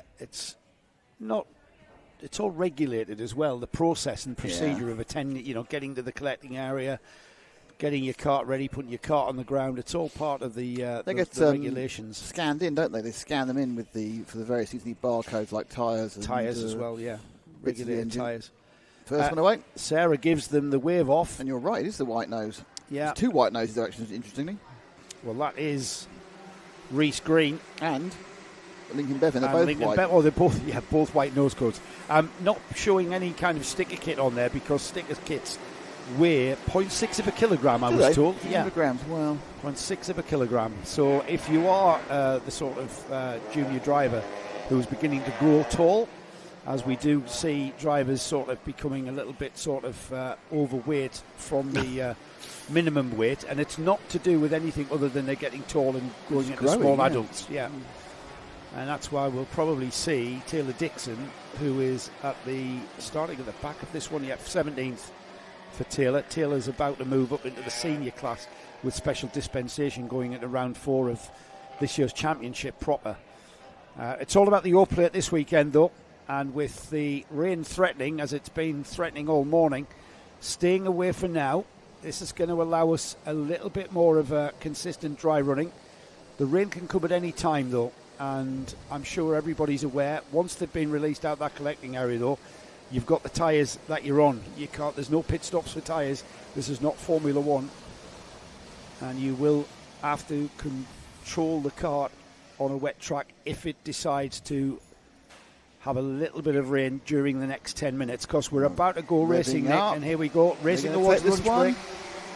I think so, yeah. Yep, I think it's Reece Green. Oh, and a little bit we've got carts off left, right and centre. Alfie McBain's look continues to be dreadful as he spins round and is pointing the wrong way on the grass. Meanwhile, the 2 leaders get away, and it's accelerating out of McRae's towards Iredale's, and it's the number 71 of Reece Green from Lincoln Bevan. The rest of the field making their way through. There's a huge gap. Yeah, the top 1, 2, 3, 4, 5, 6, 7, 8, 9 have got away, and there's a massive gap after that. 10th on down over. I noticed the 77 got through unscathed. Charles Green with Guy Cunnington. He's in about 6th place there as they head down towards St John's. I don't know if we can see that kerfuff at the start again. No, didn't get it. Okay. Off towards Paddock Turn then for the first time, and it'll be 1 lap completed. Reece Green will lead across the line to complete 1 lap. Then it's Lincoln Bevan, Ryan Sayers, Michael Ambler, Melissa Adrian up to 5th, Charles Green 6th, Jensen Hookey, Harvey Williams, Frank Ward, Elliot Surtees is the driver there who rounds off the top 10. But the 3 at the front there, Reece Green, Lincoln Bevan and Ryan Sayers, they come to concertina together into McRae's, and already we've got Reece Green having to defend down the inside, and Bevan accelerates out of Iredale's side by side, almost being squeezed onto the grass. Down the inside. Oh, and who's that? Straight through with That's Ryan Sayers. Thank you very much. I'll have the 2 places. Brilliant opportunist driving there as the Bevan and Green forcing the issue, slid wide. And who's this coming through in 4th? Almost in the 3rd. It's Cheesy Green. Running out of road. Running out of road. And Elliot Surtees challenging down the inside of Cheesy Green there for 4th place. So as the leader now, Ryan Sayers, pulls out a little bit of a breather of 3/10. We've got Reece Green, Melissa Adrian, Charles Green there, coming down the inside of Melissa. Again, very, very controlled aggression from Cheesy. Nope. Melissa's not having it though. She's down around the outside of Iredale's. That didn't work. Slots back in behind him. Yeah, the 100 kart Melissa had a miserable first heat today when she finished next to last. I was in some problems during that race for her. Obviously, the pace she's showing, she's got the speed to do it. So it's green from Adrian, but up ahead of them, it's Sayers and the other green. He's got Reese Green and Charles Green, of course. That's why he's Cheesy. So Cheesy is Charles Green, but Reese Green is second. We've got Ryan and Reese Show leading at front. Bit of a change of position there, I think. That's Williams going past Hookley. I think that's Lincoln Bevan. No, it's Bevan going back up again, the 36, who dropped down after being squeezed out a couple of laps ago. Now Cheesy's breaking away from Melissa Adrian there, and as I say that, they concertina back up into McRae's. We've got the two leaders there with a comfortable gap of a half a second between them. We'll see if Reese Green can re-catch Ryan Sayers. Cheesy's beginning to pull away now from Melissa, and Lincoln Bevan coming back towards Melissa Adrian now. 3 minutes gone, so still 7 minutes, remember. 10 minutes and 1 lap for these heats here at the Oakley. Slightly different format than what we normally see at a regular championship round for the NKC. So 7 karts have formed this leading breakaway, and they have, it might be 8 karts, can't count, but they have effectively really eased up. They're all in procession at the moment. They're having this middle period of the race, thinking about what to do next. Kart off the right-hand side there. I think we're going to very soon see Charles Green have a go at his namesake Reese Green. But I think Adrian's got a bit of a watching brief as well. That's it. So second, third and fourth certainly the closest. Ryan Sayers got a little bit of breathing room. Takes half a second on the timing board. That's enough to just give you a little bit of space. Takes that theoretically quicker line, but very open door line with Sayers. Reese Green kept the cart in the middle of the road there through the stewardesses, and it made very hard work for Charles Green, who's made the move at Sunny. And Melissa Adrian's gone through, or has she? Yes, she has, around the outside of Paddock. So Reese Green from second, now down to fourth, and he's got Lincoln Bevan all over his rear bumper. Yeah, that was a classic bit of move there, really, with Charles Cheesy Green taking the move in through Sunny, but Adrian really alert the opportunity. Big loser there was Reese Green. End of the world, though. He can just regroup, and they're now chasing, these two now chasing down our leader, Ryan Sayers, and it's about the same lead as it was last time. If he goes this wide again, as he did last lap, the 23 car that's leading this train, nope, he went a bit sharper. He thought, I haven't got that space for that. Yeah, he's optimised that line through there. He doesn't Green closer. We're coming up to Green's favourite place for an overtake. St John's, he just throws it up the inside here. That's Sunny, not quite. It walked into the outside. He makes the gap happen, doesn't he? He makes the gap happen, and we've got a new leader here. No space for Adrian that time. For the first time, Cheesy Green leads across the line from Ryan Sayers, Melissa Adrian, Reese Green, Lincoln Bevan, Harvey Williams, Jen Snooky, Frank Ward, Nathan Traverse, Elliot Surtees hanging on in that top 10. And then just outside the top 10, here comes Amy Peacock, the number 17. We saw her take a heat win yesterday, and she's making her way up the order. And this is his favourite move, isn't it? He puts himself there and he leaves the driver on the outside. No alternative but to compromise the line into the left-hander. But he walks him out onto tarmac, so he's not taking him off the track. Yeah. But it's a very forceful drive there, and it's all about momentum through that bit there into the left-hander. Very, very brave, actually. She's on the brakes there for the left-hander. It's quite tight. This is where we will see what sort of gap he can pull. Green pulls 3/10 from Melissa Adrian, who's got by Ryan Sayers there as we were into the replay there, just analysing that move. Melissa Adrian has followed Cheesy Green through. Amy Peacock's dropped at 12th now. Luke Sawyer's ahead of her. So there's still movement down the order. People coming up through the field, but this is not over at the front, is it? No, I mean, that kind of kerfuffle on the first lap, which caused the break into two halves of the field, means there's battles going on in both halves. Nathan Traverse and Elliot Surtees, who led, of course, the heat we had this morning, they are stuck in that second half, currently in 9th and 10th overall. But then at the front here, we've got the top 8 breaking away. Here he comes then. It'll be 8 laps completed this time by Adrian. She's closed the gap, and it's a fastest lap for Melissa Adrian on the number 100 there. The red and white helmeted driver, Melissa Adrian, coming back towards Charles Green. And who's coming with her? Ryan Sayers is not that far away. Yeah, Sayers is keeping that watching brief. I think he's seen already the advantage of when someone else now opens the tin can, you throw yourself back into the content, don't you? You can. Looking to get through at the inside now. This time down to the stewardesses. Charles takes a relatively tight line. So they are now nose to tail. Green a couple of yards off them. That's a Reese Green a couple of yards off them. And now Adrian, if she wanted to, or was it confident, could have thrown it out the inside like Charles did. Or perhaps Charles it kind of makes that move happen from 2 or 3 corners back. So Adrian now needs to find what happened. He's very quick through there. That's the problem. He's massively quick through the left-hander at Sunny, and we just can't find the pace to get at that point on the track where Melissa... I mean, they're concertina up through the McRae's hairpin here. They'll concertina up here at Iredale's, and then it's about acceleration and bottom end from your motor to punch you out of Iredale's and onto the back straight. And look at that, they're pretty equal there, aren't they, into the stewardesses? Yeah, I think the part where Adrian is quicker, I think, is after... this bit here, you mean? She's a bit quicker here, and then Charles is very fast over coming up and through St John's and through Sunny, and then I think you'll gap it very slightly here, as you see it happening there, and then they come round the top of the Paddock bend. Again, he's quick on this bit, and then this next section, which is all the way down here and into McRae's, there's a big yellow flag as well, into McRae's, he's a little bit slower. So, yeah, bit of a yellow flag there at the chicane. You see how close they go. It's almost like the braking into... Well, they will do into a hairpin. Everybody but concertinas up. And less even that. I know what you're saying. Speed and time are 2 different constants. And then they accelerate out. Yeah, they'll space out. He's a bit further ahead this time. He's gained a couple of lengths. But in fact, Adrian's now under more pressure from Ryan Sayers than looking to go forward.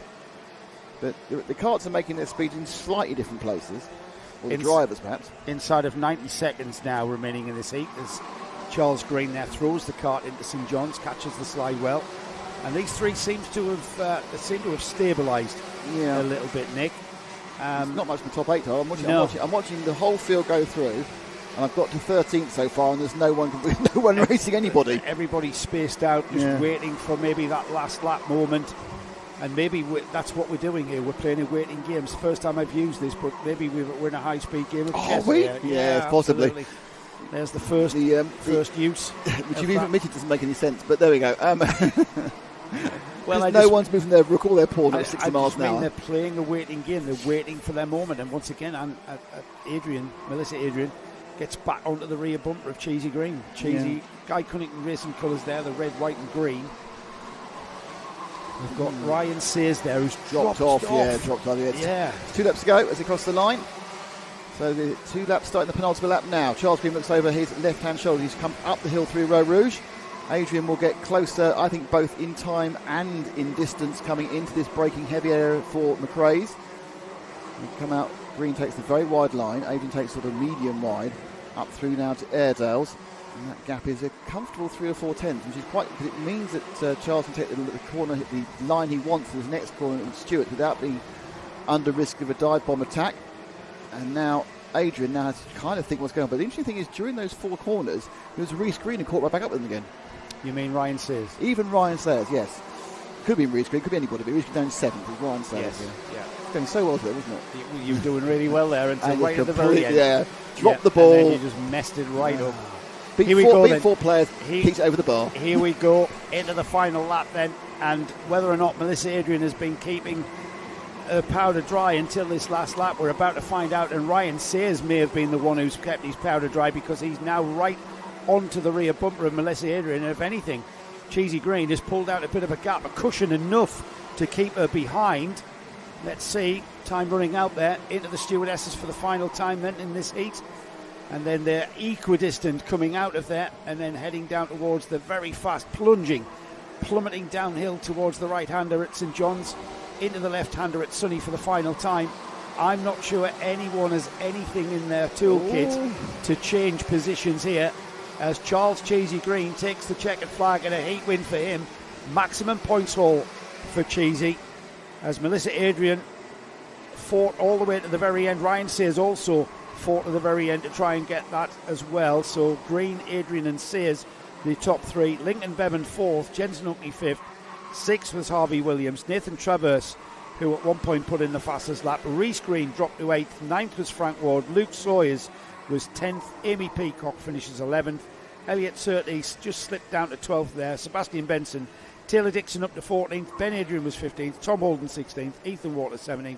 And then we had Harvey Wilson in 18th. The rest of the finishes there on the timing bar. Alfie McBain, I've got to say, his weekend has been very character building, and that is continuing here. Alfie caught up in that fracas into turn 1.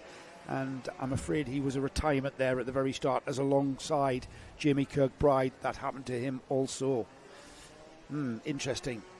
177's next though, Nick. Yeah, let's hope they can repeat the race we gave us earlier today. We had a great heat this morning from the 177s, didn't we? It was phenomenal. And if this was a rehearsal for what's coming up later on in the super heats and the finals, well, we are very, very graced indeed to have these drivers here this weekend. It's the third heat for the 177s. This is the heavier senior Rotax class. 177 meaning the minimum weight is 177 kilograms, so it's the taller, heavier driver that is in this one.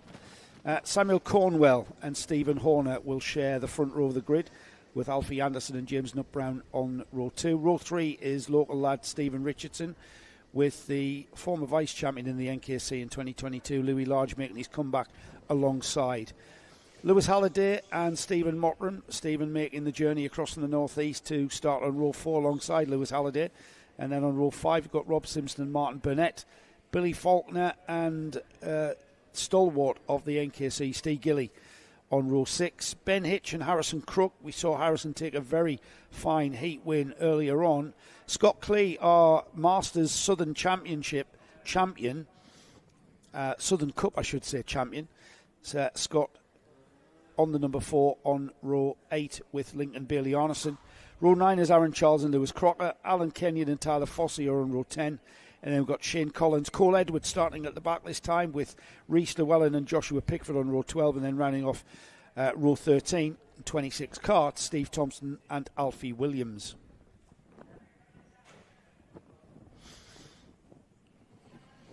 So, weather's still threatening. It is. It got a bit brighter about 2 minutes ago. Oh, and then I've looked over to where the weather's coming from. It's it's the definition of mixed.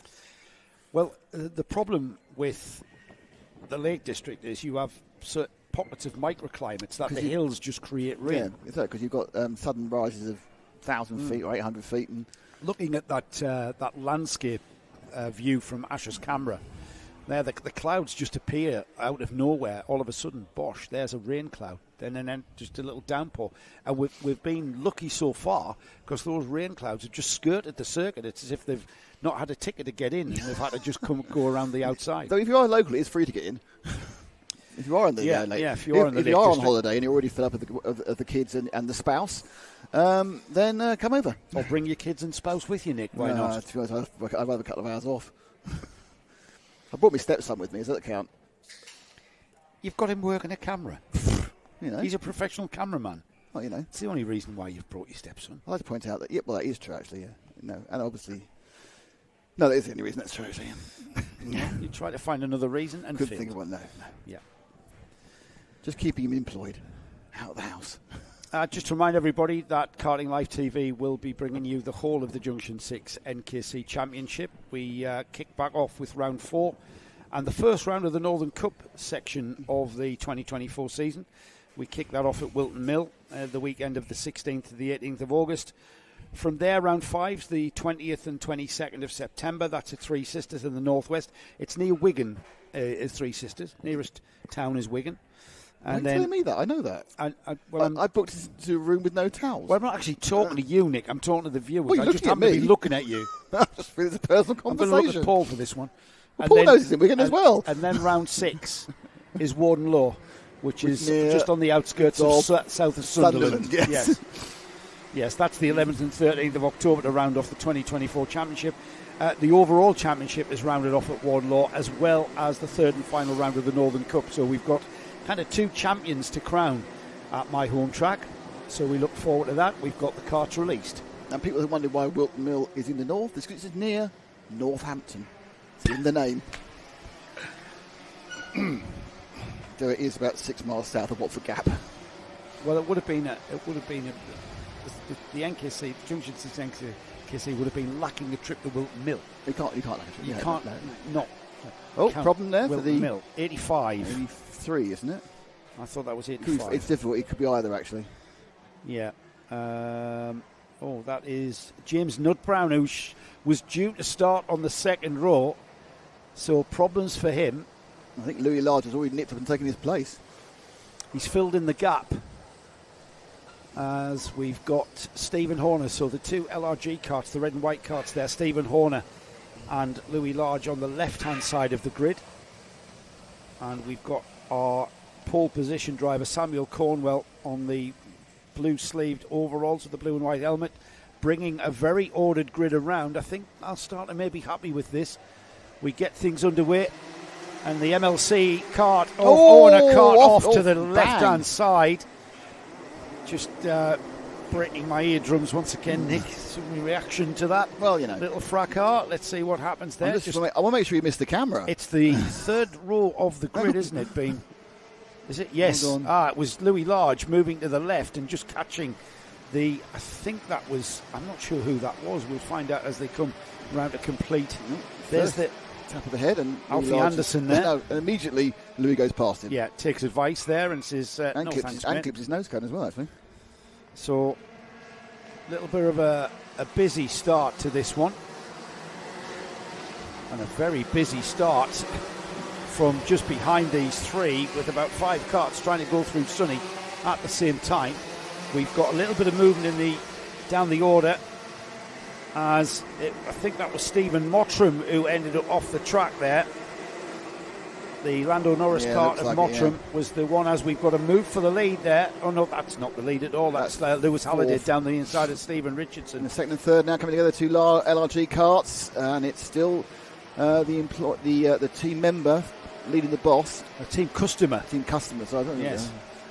So it's the who does not have to move out the way. There's no team orders at LRG. No, not when you're paying the bills. No. Stephen Horner will try and keep Louis Large at bay. However, very hard to keep the former 177 British champion at bay. And Stephen, yellow flag now. No overtaking going round this part of the track at Paddock Bend. Not sure they're still trying to sort out the results of that earlier first lap incident. Yeah, there's some holes in the hole in the barrier now. So I think they're worried about people racing and trying to mend the barrier. It's Dirk giving it a go, putting back together the barrier. All right, well, when that happens, then we've got a gap that is reducing massively between Samuel Cornwell at the front of the field. Louis Large now onto his rear bumper towards the stewardesses, moves out and down the inside. Cornwell having to leave the door wide open there into the stewardesses, and Louis Large takes to the front. He put in the fastest lap on the previous lap. I'm not sure it's going to be another fast lap, as he had to make that overtake on the MLC driver, Cornwell. Into the paddock turn then. It'll be 3 laps completed this time by 7.5 minutes remaining. And a change for the lead for the first time. We see Louis Large leading a heat this weekend. Samuel Cornwell second, Stephen Horner, Lewis Halliday, Stephen Richardson hangs on to 5th. Steve Gilly up there in 6th. Harrison Crook making a move through the order there and up to 7th. Ben Hitch 8th. Lincoln Billy Arneson and Taryn Charles, who rounds off the top 10. Yeah, I'm going to make a prediction that's not going to, which isn't going to win me any money, is that Large is now going to just disappear in the distance. Let's have a drift back. Let's have a look at 3rd and 4th. They're having a bit of an argument there. That's Horner and Halliday, the blue and white of Halliday. And obviously at the same time we'll have a think about what Harrison Crook's doing. I think Crook's already broken past. He's already got past into 6th. He's now scored 7th on the timing screen. Yeah, he's got clear air behind these 3 now that we're watching, so we'll keep an eye. So behind these 4 actually, as Cornwell falls back towards Stephen Horner. Stephen will try all of his might. Now Stephen is not unfamiliar with being at the front of the NKC field, as he loses out there to Lewis Halliday. And who's that going to steal a move as That's well? Richardson. Yeah, Stephen Richardson is a bit of a local driver here at ROWRAH. He goes very well here at ROWRAH. And his quote, I think he said to me one time, he's a one-trick pony when it comes to ROWRAH. And he goes very well. This has been his local track, of course. So Stephen Horner, who's no stranger to ROWRAH, hailing from the northeast, the short trip across from there to here. And he will try it all he can to keep Stephen Richardson behind, as we see the order. Now that cart there in the background there, the blue and white one, that's Harrison Crook, the number 6 in the championship, winner of the previous heat for the 177s. He's going to close that gap. He's wanting to get as many points as he can to keep on terms with the likes of Louis Large, who's off and into the lead. Well, Crook got the win in the last heat with Large running second. Yeah. So he needs to get a hatful of points. I mean, he needs to start realistically on the front row. It looks like Louis won the 2 karts on the front row for the Super Heat. Don't forget the Super Heat is not quite a pre-final because they don't then start the final in the order they finish the Super Heat. They take into account the points you've already accrued during the day. The Super Heat's just another way of accruing points towards the final towards the grid for the final. There's another move. And Halliday into second, past Cornwall. Up into second has gone Lewis Halliday. Now the gap to Louis Large is 2.3 seconds, and this was a bit textbook, wasn't it, Nick? Yeah, just get up the inside. I think it's more in a way because Halliday went a little bit wide. Yeah, that was a bad line he was on anyway because he actually didn't have enough momentum moving forward down the front start-finish straight and all the way up to ROWRAH, which is why we've now got 5 karts in the train. Louis Large is away by 2.3 seconds. Harrison Crook is the person at the back of that train. And he's got Stephen Horner to tick off. He's got by Stephen Richardson, I think. And it's now Stephen Horner. Stephen Richardson's gotten ahead of Stephen Horner. The swap of the 2 Stephens is what's... at the back, Crook is about to make a place on Horner. Alongside into the chicane. Yeah, there's Crook. He had the corner before they got to the braking area. So Harrison Crook already up to 5th place, showing ahead of Stephen Horner there. So he's got 3 karts to clear before he can have a clear run towards Louis Large. And ahead However, of him, that's not as easy as it sounds. Yeah, ahead of him there's a battle again. There's Cornwall trying to hold off Richardson in the 11 kart, and at the inside he tries to go to make. So that's Richardson now up into 3rd, Cornwall in 4th as they come towards us now. It's the red and white. Thank you very much. Let me through. Now Yellow helmet. Now he taps his helmet. He comes through St John's. And they'll go sweeping into Sunny, and the 3 of them kind of keep their own distance. I think it's Crook at the back of that set, isn't it? Yeah. So that's Harrison Crook, who we expect to move forward. He's got these longer heats give you plenty of time. Normally we would get towards the end. They've still got 3.5 minutes plus 1 lap. And there's Crook in the 6th coming up behind the 168. So it's kind of blue against blue. And he's going to hop up the inside here for McRae's and take a place. Well, I'd say relatively easy, but no, not happening it. No. Yeah, the Cornwell turned in on Crook there, and he was allowed to do so. Absolutely. MLC versus TH Corsa here as they come out of Iredale's, and Cornwell aware now that Crook is right with him as Horner fends off the number 41. And up it goes. Crook's gone through. Crook goes through at the Stewarts. So at the Stewart complex, Crook now is ahead and sprints away from Cornwall,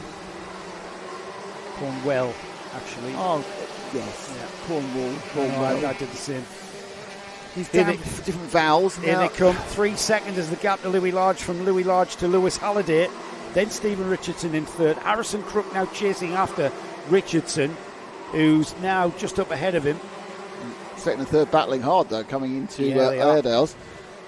Now, Richardson, we know he knows how to drive this track here at ROWRAH, and just keep an eye on there. It's Lewis Halliday for TH Corsa into Stewart's, making it hard, though, for Richardson there. Having a bit of a defensive line through the hairpin part of the Stewart S's, firing out the S's down the hill through St John's. See how he kept the cart in the middle of the track there. Richardson had nowhere to go.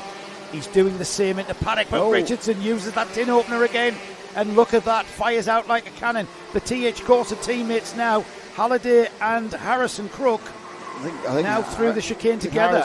Was that let's work together, or do you want to go past? I'm not sure. Go past, I think it was. Crook's gone by. So the number 6 now ahead of the 33.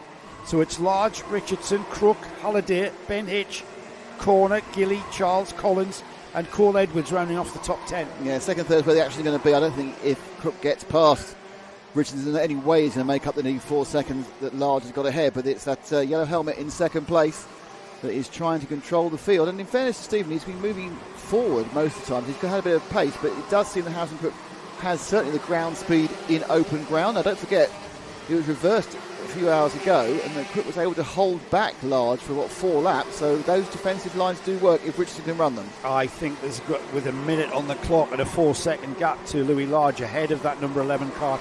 Harrison Crook, all Harrison Crook can do with this heat here is get by that kart in front of him. I think Louis Large is now out of reach of Harrison 100%, Crook. Yeah, 100%. And Harrison Crook had to come through the field, remember. So it's a great drive from him, and I think he's maximised. Even if he finishes behind Richardson here, he's maximised his points all. Because to be fair to Stephen Richardson, he is absolutely brilliant around ROWRAH. He said to me, if only I could do this at other places, I'd be a star. He's right. He is brilliant around ROWRAH here, is Stephen. Well, he's coming up. They're going to have 2 laps to go when they go round Paddock Bend for what will be the anti-penultimate time. Is it not? I have no idea what that even means. There's a name for it. The lap before the anti-penultimate time. No, this is the penultimate lap. It is now, yes. Yeah, it is now. As time is beginning to run out, then it'll be the 1 lap to go board next time by, and just look at how much curb they use on the outside of McRae's. Needs a bit of temperature in his engine there. Heads up driving from Stephen, keeping an eye on his temperature on that short burst towards Iredale's. Now the back straight. It's longer than it looks there. And look at that. That's how quick he is through there, because Harrison Crook didn't have any opportunity on the brakes to close that gap at all. And Harrison Crook now moving onto the rear bumper. It's a more central line, isn't it? Yes.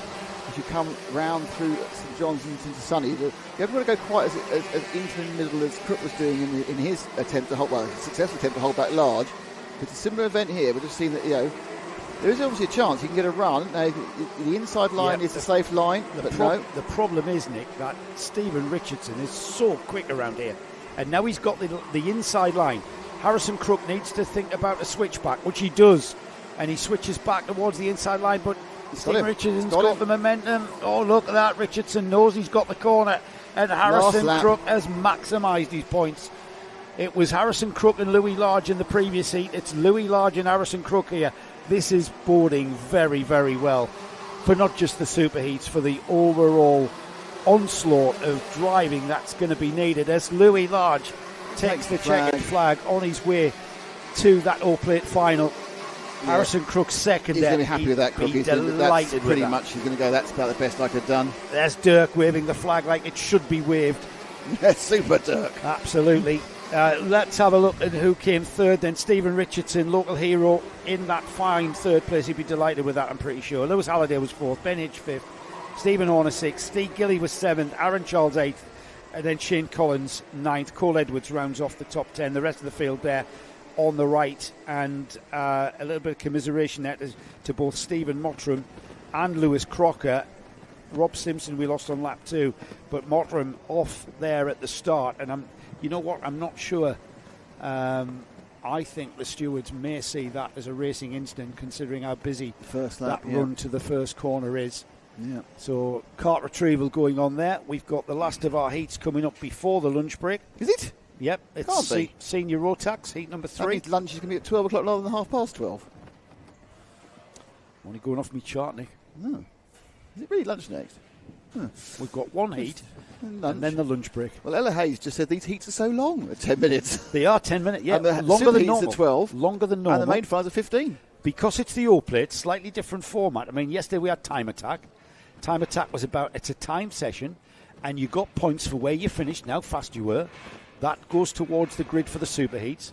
It's all good stuff. And then the longer sessions gives it a different feel, doesn't it? 10-minute heats. Why are we running so far ahead? 12 minutes superheats and 15-minute finals. Wow, almost European level. This 35 minutes ahead somehow. So, what race are we on? Race 10. 10, senior Rotax.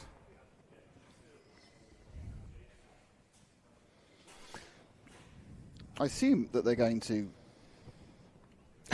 What? Well, I don't know. Are they going to come back when they're supposed to come back, or come back in half an hour? I don't know. I don't know. We'll wait and see what the officials tell us. Ollie will no doubt come rushing up and tell us what's going on. So after this heat, you're going to get the Paddock show. And Ash is going to get a sandwich. Fade me down. Oh, what have we done? So we've got this final heat of the day, which is the Senior Rotax Open Plate. It's the heat 3 for the Senior Rotax. And then after this, we will have the Paddock show. And then we'll have a nebulous break until the racing starts again, which should start quite quickly. So here they get going. Now rolling out. Oh, there's been a slight problem. There's a gap in the middle. They've rolled out for a bit, and there's been a slight problem. There goes someone a bit late. So this is going to be at least 2 laps. It's been a very disjointed exit from the collecting area there, so that's not going to... Read the grid down, Nick. No, because I was talking about what's happening next. But I will yeah. So anyway, on pole it's Alexander Cull, next to on the front row it's Scott Lowther. Then it's John Daniels and Archie Carter showing row 2. Row 3 ways, Josh Priest and Charlie Walsh. Keir Hobson and James Wood are your row 4. James Wood, the local boy. man. Andy Ambrose and Nathan Jensen are round 5. 6 is Marcus King and Ben Harper. Henry Swanson and Al Kawhi are on row 7. 8, it's Sam Elliott and Kieran Gifford, the current O-plate holder. He'll hold that for at least another 3 hours, or perhaps for a year and 3 hours. On to row 9, it's Martin Bramwell and Ollie Varney, sponsor of Emily Cooper. And then we have Levi Earl and Adam Catlin on row 10. Joseph Rippon and Mars Barthorpe, who won the heat earlier today. He's starting in 22nd place on row 11. And then it's Rachel Robinson, John Hobbs, Chris Whiteside, Andrew Powell, Mason Perrin, Joshua Delicata, George Townsend and Ollie Rowney. They are the entire grid, the Senior Rotax O-Plate Heat 3, and they're going to go round again because it was a really difficult start to get everyone down off the collecting area, so they've decided they're going to run them round again. So another chance or another lap to get a little bit more heat into those tyres, Nick. Give you a less colder tyre, more stable car less going colder, on the brakes. Do you mean a warmer tyre? A warmer, less colder tyre. Is it less colder or fewer colder? It is less colder, but let's just say it's fewer, shall we? Fewer colder. Yeah, gives you a more balanced car when you go for that brake pedal up the hill towards the chicane, and you need the car to stop, and you need the car to turn as well. And as you turn, absolutely, turn and brake at the same time. Is acceleration important as well? So we've very much so.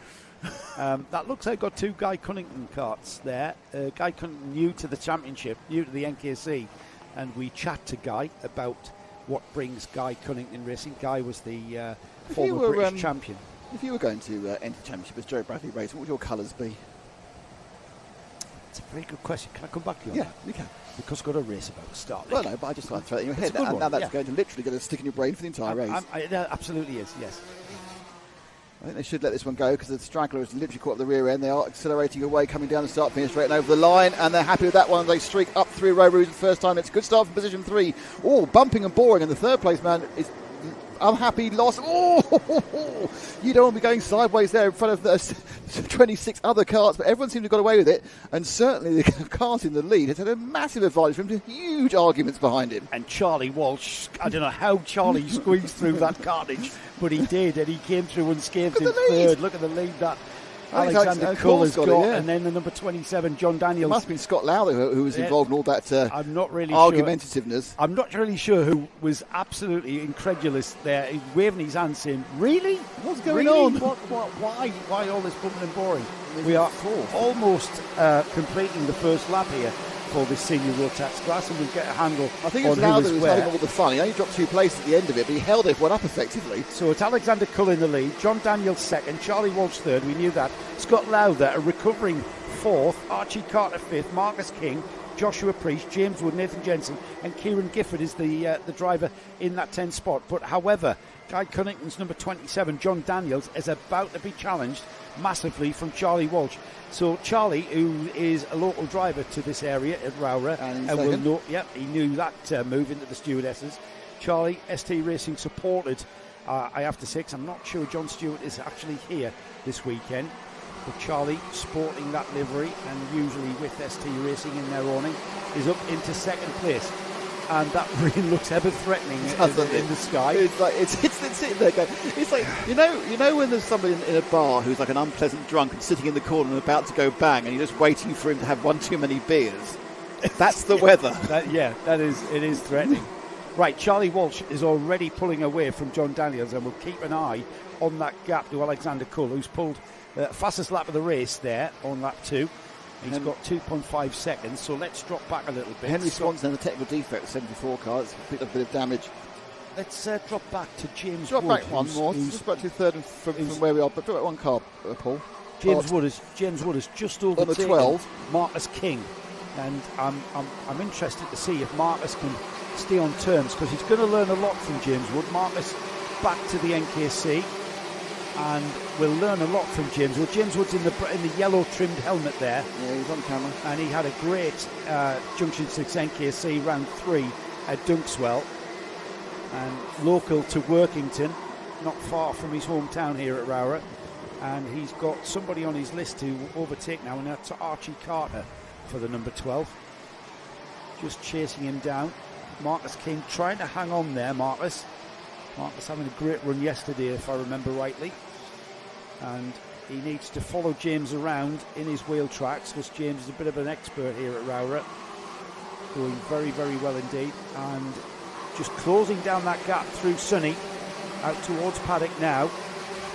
And if anyone can show you the way through and how to pass here at ROWRAH, it's James Wood. There's all sorts of shenanigans going down in the midfield as we come into and out of the chicane, and James just not having enough in the toolkit to maybe mount a challenge, as Cull continues to lead 2.7 seconds from Charlie Walsh. John Daniels, Scott Lowther, Archie Carter and James Wood, the carts that we're looking at right now, the number 89, and Wood squeezing down the inside into the stewardesses and making the move. He's been lining her up for a lap or two.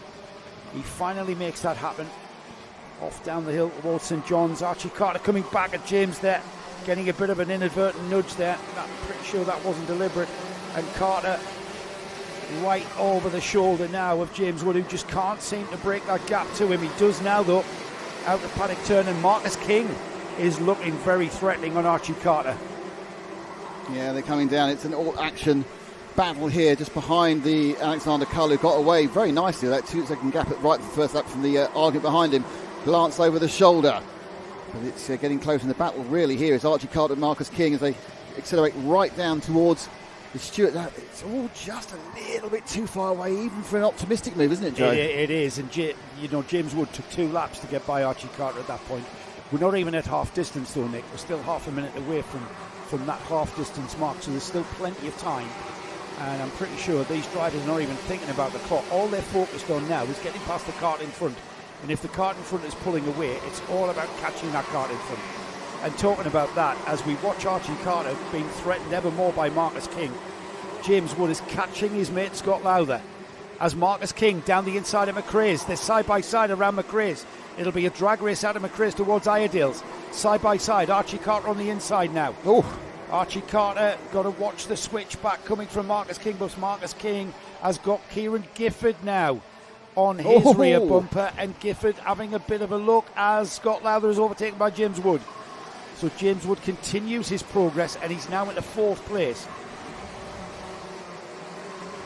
Yeah, so he's only a short distance there from Wood's in 4th, isn't he? 5th. He's got 4th. Wood's now right, 4th. Yes, I had the wrong colour in my head there. It's the yellow helmet, isn't it? It's 4th, you're right, absolutely. There's a huge battle behind now, which has got our O-plate holder involved in there in the middle of those 3 carts. Yeah. Marcus King ahead of him, and of course it's the winner of the heat we saw earlier today, Miles Barthorpe, up from right at the back of the field to 8th. This is a big points gain there for that green, red and white cart was about to move up in front of Gifford. Absolutely move. On fire today. Beautiful move from the Guy Cunnington driver, Kieran Gifford there. I wouldn't say he was caught napping, he wasn't really. That was just a textbook move down the inside, braking area into a 180-degree hairpin. There's nothing you can do about that whatsoever. This is the battle with James Wood in the orange and yellow helmet, still chasing down John Daniels. Alexander Cull still leads by 2 seconds from Charlie Walsh. Charlie for ST Racing is closing the gap on Alexander Cull, but ever so slightly, and with 3.5 minutes, it remains to be seen. He's going to have to find chunks of time before he challenges for the lead. Meanwhile, that battle for 3rd, John Daniels is very quickly going to have James Wood on his bumper, Nick, and it's probably at the next corner, I think. Already Wood thinking about doing something down the Stewart complex. No, not quite that time. He had a real think about it. In the last minute, no, perhaps not. And they sweep back through that little chicane and onto the back straight before they go through St John's. That's the right-hander, the left-hander, and then, right-hander, and then comes the left-hander. My brain can't work out which way they're going. And then it's Sonny, and then up the inside. Just waiting for it, wasn't he? Waiting for it, and Wood takes him on the paddock bench. Just left that gap enough for the momentum out of Sonny into Paddock, and that's local knowledge once again. It's quite a technical track, this at ROWRAH, because sometimes the straights aren't quite straight. They're more of a curve. They're very straight here from the McRae's hairpin towards Iredale hairpin, and we'll see, I think, James Wood begin to eke a gap to John Daniels. And I think that's game over for that battle for 3rd and 4th. Meanwhile, 5th, 6th and 7th, Lowther, King and Barthorpe. Miles Barthorpe has been on fire, as you said, Nick, and with 2 minutes remaining, he's got 2 drivers lined up in front of him, LRG's Marcus King and Scott Lowther, who is another local lad. He has got company, looks over his shoulder. Marcus King still there. Miles Barthorpe is still there. I think Barthorpe's going to make a move any second now. He's going to just dive up the inside. Yep. Oh, yes. That last-minute jink. Oh, and he got a little bit of a swapper on there, and he just kind of leant out. And last of the late breakers. Yeah, and then the loser out that one, I think, was that Marcus King got slightly eased out there by his own actions. But Barthorpe now looks behind. Now you've got yourself a nice little gap.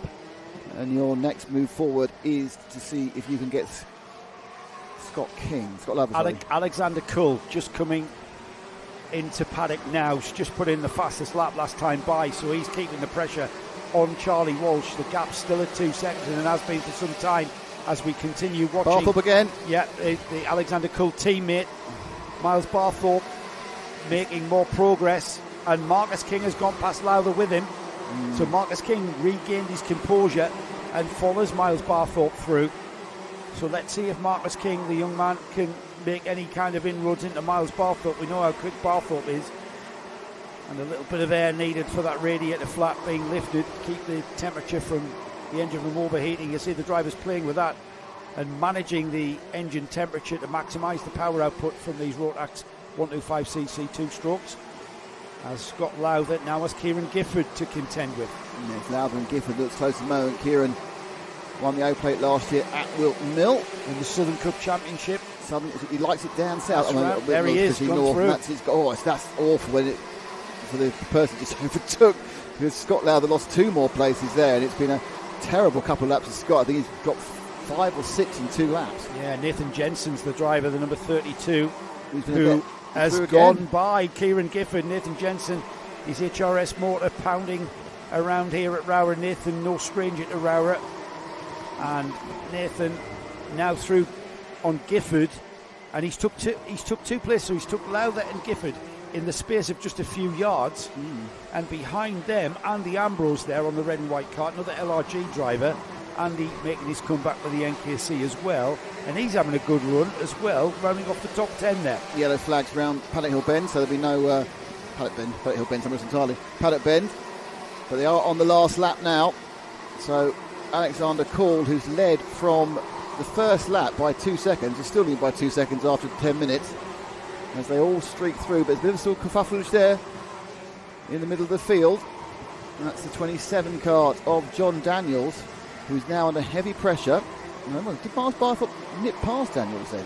He is Alexander Cull just coming down the hill to St John's now on his final lap. He will be graced by the sight of the checkered flag as we continue watching these two fight it out to right of the checkered flag indeed. As the checkered flag flies for the winner, Nathan Jensen. There's Charlie Walsh in second. Third is James Wood. John Daniels fourth. Miles Barthorpe ahead of John Daniels. Got that on the last lap going in. Barthorpe fourth. John Daniels fifth. Marcus King sixth. Nathan Jensen seventh. Holding off Kieran Gifford for eighth, and it was Andy Ambrose and Scott Lowther. Andy finally getting by Scott Lowther on the last lap as well. As the rest of the field come through to take their checkered flag. There are the finishing order on the timing bar at the side of the screen. Well, that concludes all of our heats, Nick. It's lunchtime, apparently. It's lunch. It's now into the lunch break of about half an hour, so we are ahead of schedule. So lunch break of half an hour, and then we are into super heats. So all of the points that you've accrued from the time attack yesterday, which was a time session, all of the points that you've scored in your 3 heats now form the grid for your super heat. And then you have the super heat. The super heat, you score points. Double points up for grabs in the super heat. And you add those. Hang on, I'm getting there. Stop talking over me. Talking with you. The super heat points are then put together with all the points you've scored already, and that will form the grid for the final. So my point is, there is no way I'm going to try and work that out at this point. Right, a lot of pointing there, I thought. I was pointing at you. There's a lot of pointing. But I knew the answer. I knew it. I knew what was going on. The answer is, Nick, there is no answer when it comes to how the final. So it's lunchtime now, anyway. So let's put on our. Well, there's no carts in the collecting area, so it's lunchtime. Yes, look, I've got the timetable there, guys. Honestly, it is lunch break. This is not me. Right? This is Paul trying to direct stuff. Anyway, now it's time for Joe to be not interrupted by anybody apart from his interview subjects in the paddock walk. Oh, he's put his helmet down. He's put his anything I like now. Anything I like. He's been very grumpy. Joe really, really, really needs a holiday. He's going to Ibiza on Monday. He's been very grumpy. He's been a bit snappy. But luckily he's going to spend a whole week in the sun. And this is how he was yesterday in the paddock walk when he still felt like he needed a week in the sun. Well, hello and welcome to ROWRAH in glorious Cumbria, where it's not quite raining yet for the O plate for the NKC. Now, the O plate is what we as commentators love because it's all about first place. Everyone else doesn't matter. Guaranteed excitement. Joe, how excited are you on a scale of 1 to 4.3 million? I'm right there, Nick. I'm on the limiter already, and you know what? We're about to go into the paddock, and that's exactly the question I'm going to be asking people. What is it about the O plate that is different? And I think I can answer the question. The question is, usually we talk about championships and we talk about, settling for third because of the championship points and the championship situation. That's out the window, mate. It's all about on the day. It's all about that O plate. It's all about coming first. And we're in the entertainment business, and we are about to be entertained, there's no question, because that move that you might not take in a championship situation, you're going to absolutely go for, because it's all about being there on the day. Lots of differences in the running of the day. We've got a bit of time qualifying on Saturday, then we've got some heats, then we've got some heats on Sunday, and then we also have some super heats, and then the finals, they're a quarter of an hour. Joe, does that extra 3-5 minutes make a big difference? It would for me. It would for me. I think so, yeah. I mean, all right, we're on one set of tyres for the weekend, so we're not really going to be into the realms of tyres, especially if that weather comes and the weather is forecast. But yeah, I think so, especially with the younger drivers in the heavier, the younger junior Rotax drivers who are, small in stature. The physicality will perhaps come into play. Even the older guys, the masters in the field, they might find that extra 4 minutes will come into play. So yeah, I mean it's another element, isn't it? So we've got a couple of returnees, haven't we? We've got Mr. Louis Large who's come back fresh from not being here last year and breaking down on the last heat of the previous set at Thorberg. Yeah. What do you think it is that attracts people to O plates? Is it because they can just commit one weekend?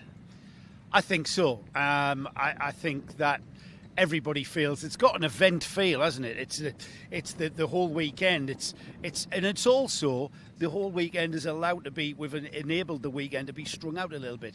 So I'm not going to say relaxed because it's not. It's not as tight. It's not as rushed. It's not as harried.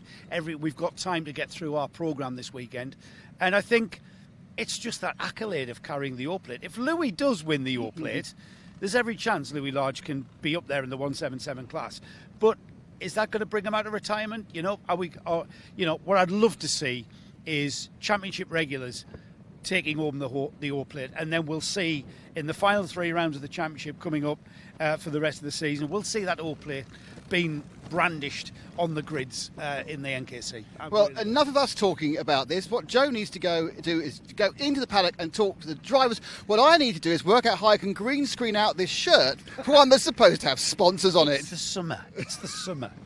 It's the wrong shirt. ROWRAH's NKC O plate is a one-off. It's a one-off, and the man I want to talk to right now, Paul Ozan, he's done many O plates. He's done many events that are very similar to O plates. Paul Ozan, Team Ozan Racing as you are this weekend. Paul, the thing about the O plate that I actually love is that we're not talking about championships. We're not talking about discretion being the better part of valour. It's quite ruthless out there, isn't it? Yeah, that's right. With the O plates, you've kind of everyone gears up to win it. You know what I mean? It's not. It's not a case of trying to preserve championship points or anything. You've really got to lay it all on the line for an O plate. So obviously many years ago the British Champs used to be like a one-day meeting as well, and it was the same for that. You get a lot of entries and so on. It's a little bit disappointing with the numbers for this one, and I think there's a lot of local track specialists have come along to do it. But yeah, it should be a good weekend. Yeah. What's your presiding memory about those? I mean, yes, you're right. You've reminded me. The British Champs was a one-off weekend in the middle of the summer, wasn't it? Yeah. What was it about that you, Paul Ozan, used to love about it? That is if you loved it. I mean, you might have hated it. It was just great, wasn't it? I mean, we used to have like an E-final, you know. So you used to have like kind of 120 odd people kind of enter, maybe a bit more. Yeah. And you really needed to get 3 good heats, you know, kind of under your belt to get through, to get onto the front of the grid for the final. And it's no different for this weekend, really. That's what everyone's going to be aiming for, getting a very good time qualifying in, which is going to put them obviously at the front where they need to be. And then you can maybe consolidate your kind of positions from there and try and get a grid for up the front of the final. Yeah. I think that's going to bring about a different nature to the way we go racing this weekend. The time qualifying is a little bit different. No mixed grids this weekend. The qualifying is going to sort out the grids. Yeah. What's your thoughts on that? Because it's kind of you know, there's a mixed opinion, isn't it, about mixed grids or time qualifying? What's Paul Lozan think? Yeah, to be honest, it's a kind of quite nice. I think it's quite a good change, obviously from the norm, from what we do with the 3 mixed grids. Obviously, if you look at like kind of the UK Championships, they're kind of doing the time qualifying. Obviously, years ago, it was always, you know, you always trying to get to the front, and you'd always get the band of the quick ones up the front, you know, the kind of works teams and so on that drives a bit at the front, and then, you know, you're always trying to chip away at them, basically, you know what I mean. But when you get up the front, getting a good session, and obviously kind of not making mistakes is very important, to not overdrive for your qualifying times, you know what I mean. You can overdrive and you can lose half a second very easily around here, so you know, there's a few curbs, if you hit them it kind of ruins the next part of the track and so on. So I think, yeah, any advice, just try and keep your head calm and you know, get as much from the car as you can without overdriving. Yeah. You've answered the next question, actually. It was going to be you're running Jay Leverton. He's on the number 11 in juniors. What's your advice to Jay going out this weekend? We haven't even started here on Friday afternoon, as it is. No, that's right. I mean, the key to getting everything done for your qualifying is actually getting track position. So it's pointless. You see a lot of them, they'd be battling away kind of 3, 4, 5 tenths off the pace with somebody that's slower than them, trying to overtake them, where you need kind of have a little think, just drop back, get yourself some space, and then go again. Right. And you see so many people just battling around for 10 minutes and just, you know, losing time hand over fist. So, yeah, my advice to Joe will be the same, you know, get your own bit of tarmac, you know, stay off the curbs, get everything done, get your brake points right, turn in, you know. And a lot of secrets to wear about ROWRAH here, Paul. Stay off the curbs, remember that. What about racecraft, though? Because, like we say, it's a tricky one, isn't it? Discretion can't be the better part of valor. You've got to kind of go for it. But how do you tell a young driver? How do you tell everything you've been telling them in the championship? Yeah. You can't. It's a clean sheet of paper this weekend, isn't it? That's right. Yeah, I mean, it's the same. I mean, he's still learning. It's only his second year, so each meeting we're going forward, he's learning a little bit more. You know what I mean? So regarding kart setup, or you know how the engine's feeling, or what he wants from the car. So you know, each meeting we're just stepping that little bit forward. You know, so hopefully he's standing behind it. Jay, let's bring Jay in and just because you've heard what your mentor here, the legend that is Paul Lozan's, just said. What's your thoughts going into this meeting where it's all about the on the day, isn't it? What's Jay thinking? Yeah, like you've got to get your kart set up perfectly in a practice like we're doing today to just get it bang on for the race, and it's up to me to just go out there and do the job. So I've got to stay clean, I've got to hit my corners right, hit the apexes right, and just wish for a good race. We're going to tell you to not crash, not go off, and then overtake everybody without crashing. That's not easy, though, is it? No, you just got to keep out of the business, and even though it's O-plate and everyone wants it, you got to stay clean. Make sure you don't get a drop nose cone because that can be crucial. And yeah, just go for it really. And you missed out. Enjoy it. Yeah. You're still enjoying actually racing these things. Oh yeah, it's just lovely racing the car. Just getting back in it after a long week of school. It's brilliant. And it's the 6 weeks holidays coming up, isn't it? Have you now finished for summer? Yeah, I finished for summer now. I finished 2 weeks ago.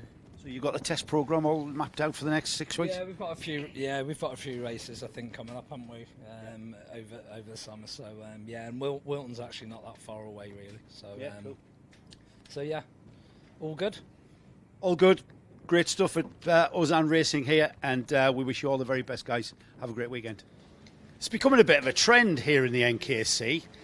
We're attracting the big teams, and I put Guy Cunnington Racing here, 2019 British MSUK British Championship in Rotax. Guy, you are here in the NKC with, I think you said, 7 customers racing here. What brings a team like Guy Cunnington Racing to the NKC? What's been the attraction? I've just heard about it from a few friends that have sort of gathered over the years, and we thought as a one-off race we'd have a go because we're looking at doing the rest of the season and look at doing the championship for next year. So we thought this will be a nice taster to see what the championship's all about, to then get prepared for the northern half of the season, and then learning for next year. So what I want to ask you is, and this is kind of a theme of this week's Paddock Show, is the all plate. Is we normally talk about, conserving your championship points, discretion being the better part of valor, but the all plate's not like that at all. And you've been party to a few all plates in your day. It's all of that textbook goes out the window. It's all about, do or die, I suppose, isn't it? it is, yeah. There's a few nicknames for the one-off races that we won't mention now, but yeah, it's very much there's no prize for second, so yes. Yeah, it's a nice race to watch. It's fun. It's a little bit to watch. Yeah, exactly. Hence why I'm stood on the fence. What sort of advice are you giving especially your youngsters in the junior class? So what you as a former British champ, they're looking at you and basically going off your every word, as are your seniors, I would imagine. But yeah, I mean, what kind of advice can you give them then? For me, the one-off race is very much like, let's get through the heats. We don't need to win every race. Like a championship, maybe you need to score the points, or you're focusing on, right, he's near me in the championship. If we finish 10th and he finishes 11th, it's a good result because we've beat who we need to beat. This is very much just to get some consistent top fives. If you're within the top 10 on the grid for the final, you're within a chance of winning it because all hell will break loose. So, usually. How are you finding the challenge? Different tyre, for instance, in the NKC to what your team's used to. How are you finding that challenge?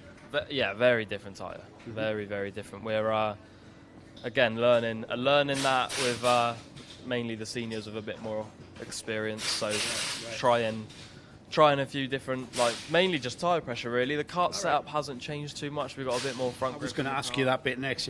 Yeah, we got a bit more front grip in the kart than normal, but nothing too complicated. The pressure, from what I've heard off of people, it's a little bit different to the Mojo in the fact that if we need the tyre to come on quicker in the Mojo, then we put a bit more pressure in. Right. Whereas this, where the sidewall is a lot stiffer than the Mojo, so to get the tyre on quicker, sometimes we actually need to drop the pressure to flex the sidewall more, which generates the heat in the tyre. So getting your head around that, we're there now. We were there by sort of session 2, but the first couple of sessions, just trying to get that different theory into your head of how to make this tyre work, but it's all sorted out. And it's going to rain on Saturday, isn't it? So again, another steep learning curve. I don't think I've ever raced here and we've not had rain at some point. Yeah. You can be like 40 degrees and then it'll rain. Yeah, so we'll look forward to that at some point in the weekend, but yeah. Well, it's great having you here, Guy. And Guy Cunnington Racing is a big and valued customer to the NKC, as are your competitors. So we wish you well. I know there's only going to be one winner. Wish you very well. Good luck, Guy. Right, familiar name in NKC is Sonny Morgan here. He's had a bit of a torrid day, though. Sonny Morgan, you're in different apparel. You're now with LRG Motorsport. It's a bit of a sad day for all of the viewers, Sonny, because we are not going to see your rainbow liveried kart anymore, are we? No, not anymore. I mean, it's not too bad. The LRG livery is just as good. I like it. Well, what's happened to the kart, firstly? Well, it's a scrap heap at the minute. Is it? Yeah, I mean, it just hit the 30 race old mark, so it was getting on a bit. So it's just worn out? You haven't had an accident or anything? No, it didn't snap, it didn't bend. It's intact, it's just, it got a bit old, it got a bit worn out, the newness worn off. Right, so you're now with LRG, that's Louis Large's team. Yeah. How different is it? You're now on one of his karts. Is it a massive difference being on something newer? I mean, it's taken all day to get used to it, and I still haven't got used to it yet. Right. We're getting there. What aspects do you mean when you say you haven't got used to it? What do you mean? I mean, it's the braking. It's the same brake. It's just every kart feels different. The brake on this kart is a longer pedal. Mine was shorter before. I mean, I've had to get used to having a different fuel tank. I've had to have it's a different kart. It's a lot stiffer as well. It's a new chassis. Mm-hmm. So, yeah. I mean, Louis Large is a former British champion, isn't he? And he runs a tight ship. Let's get Louis. If somebody can get Louis for me, we're going to grab a word with Louis as well. Yeah.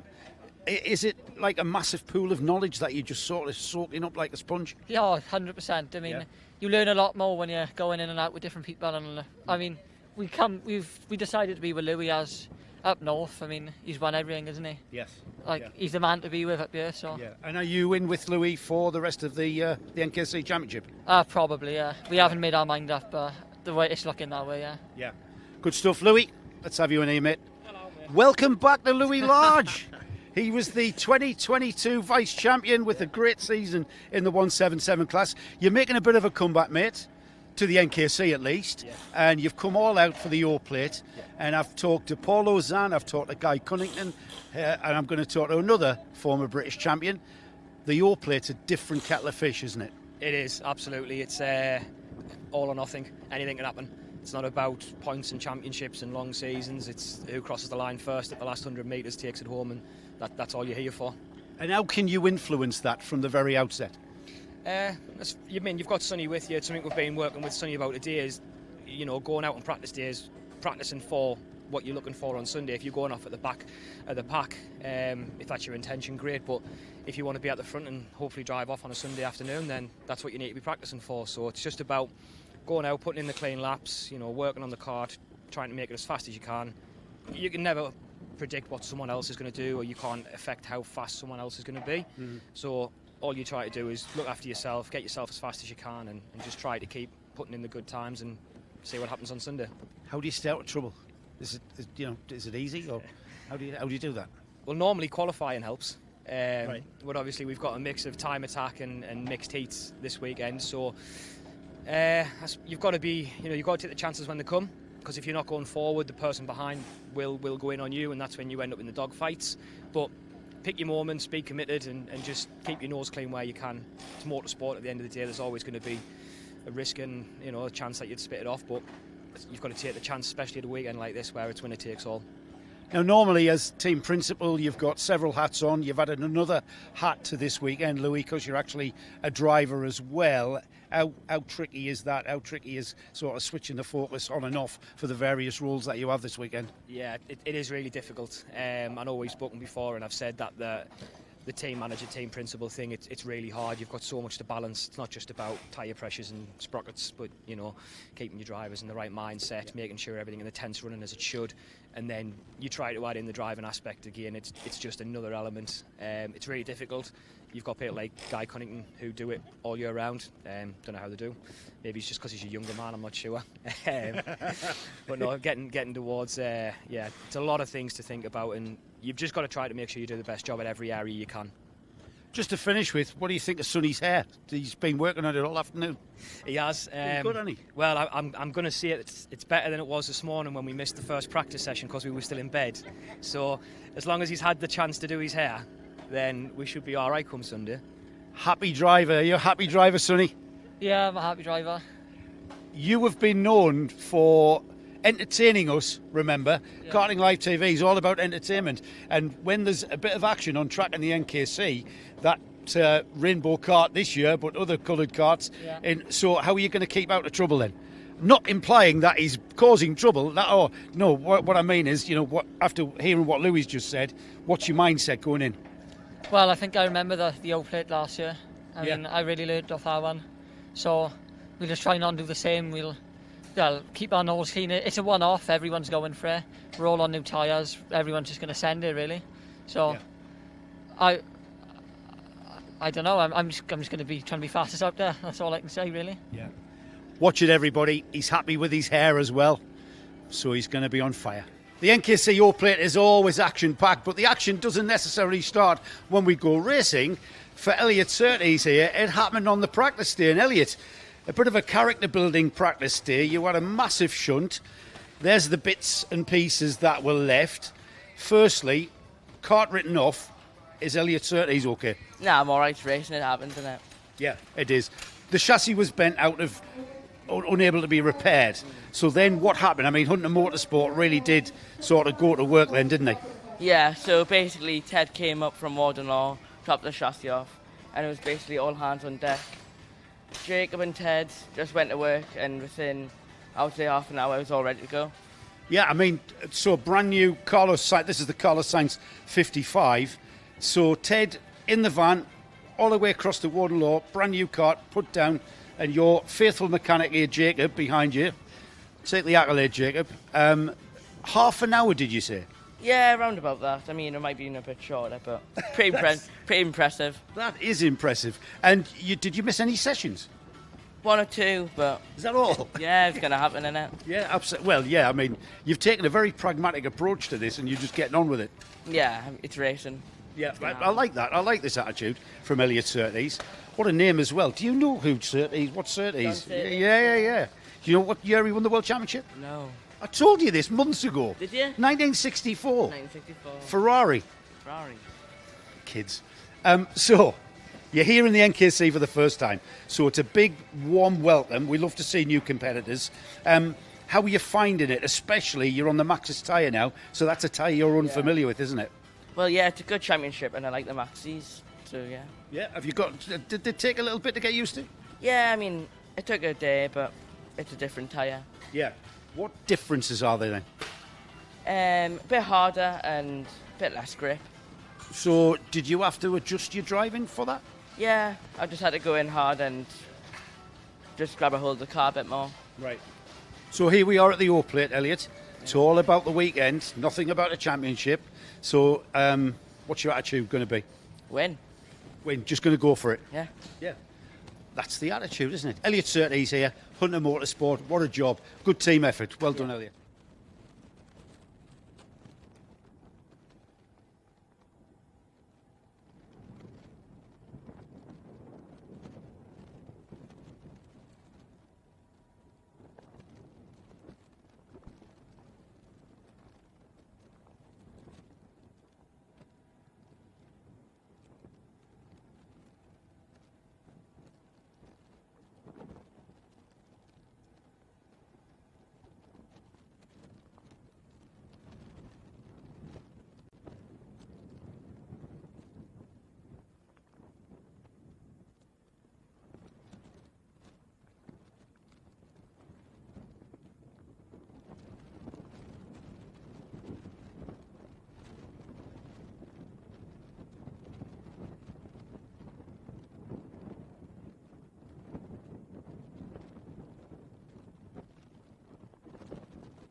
Well, good afternoon, good afternoon, good afternoon. Good afternoon. See, I started this one because you were talking to your mate.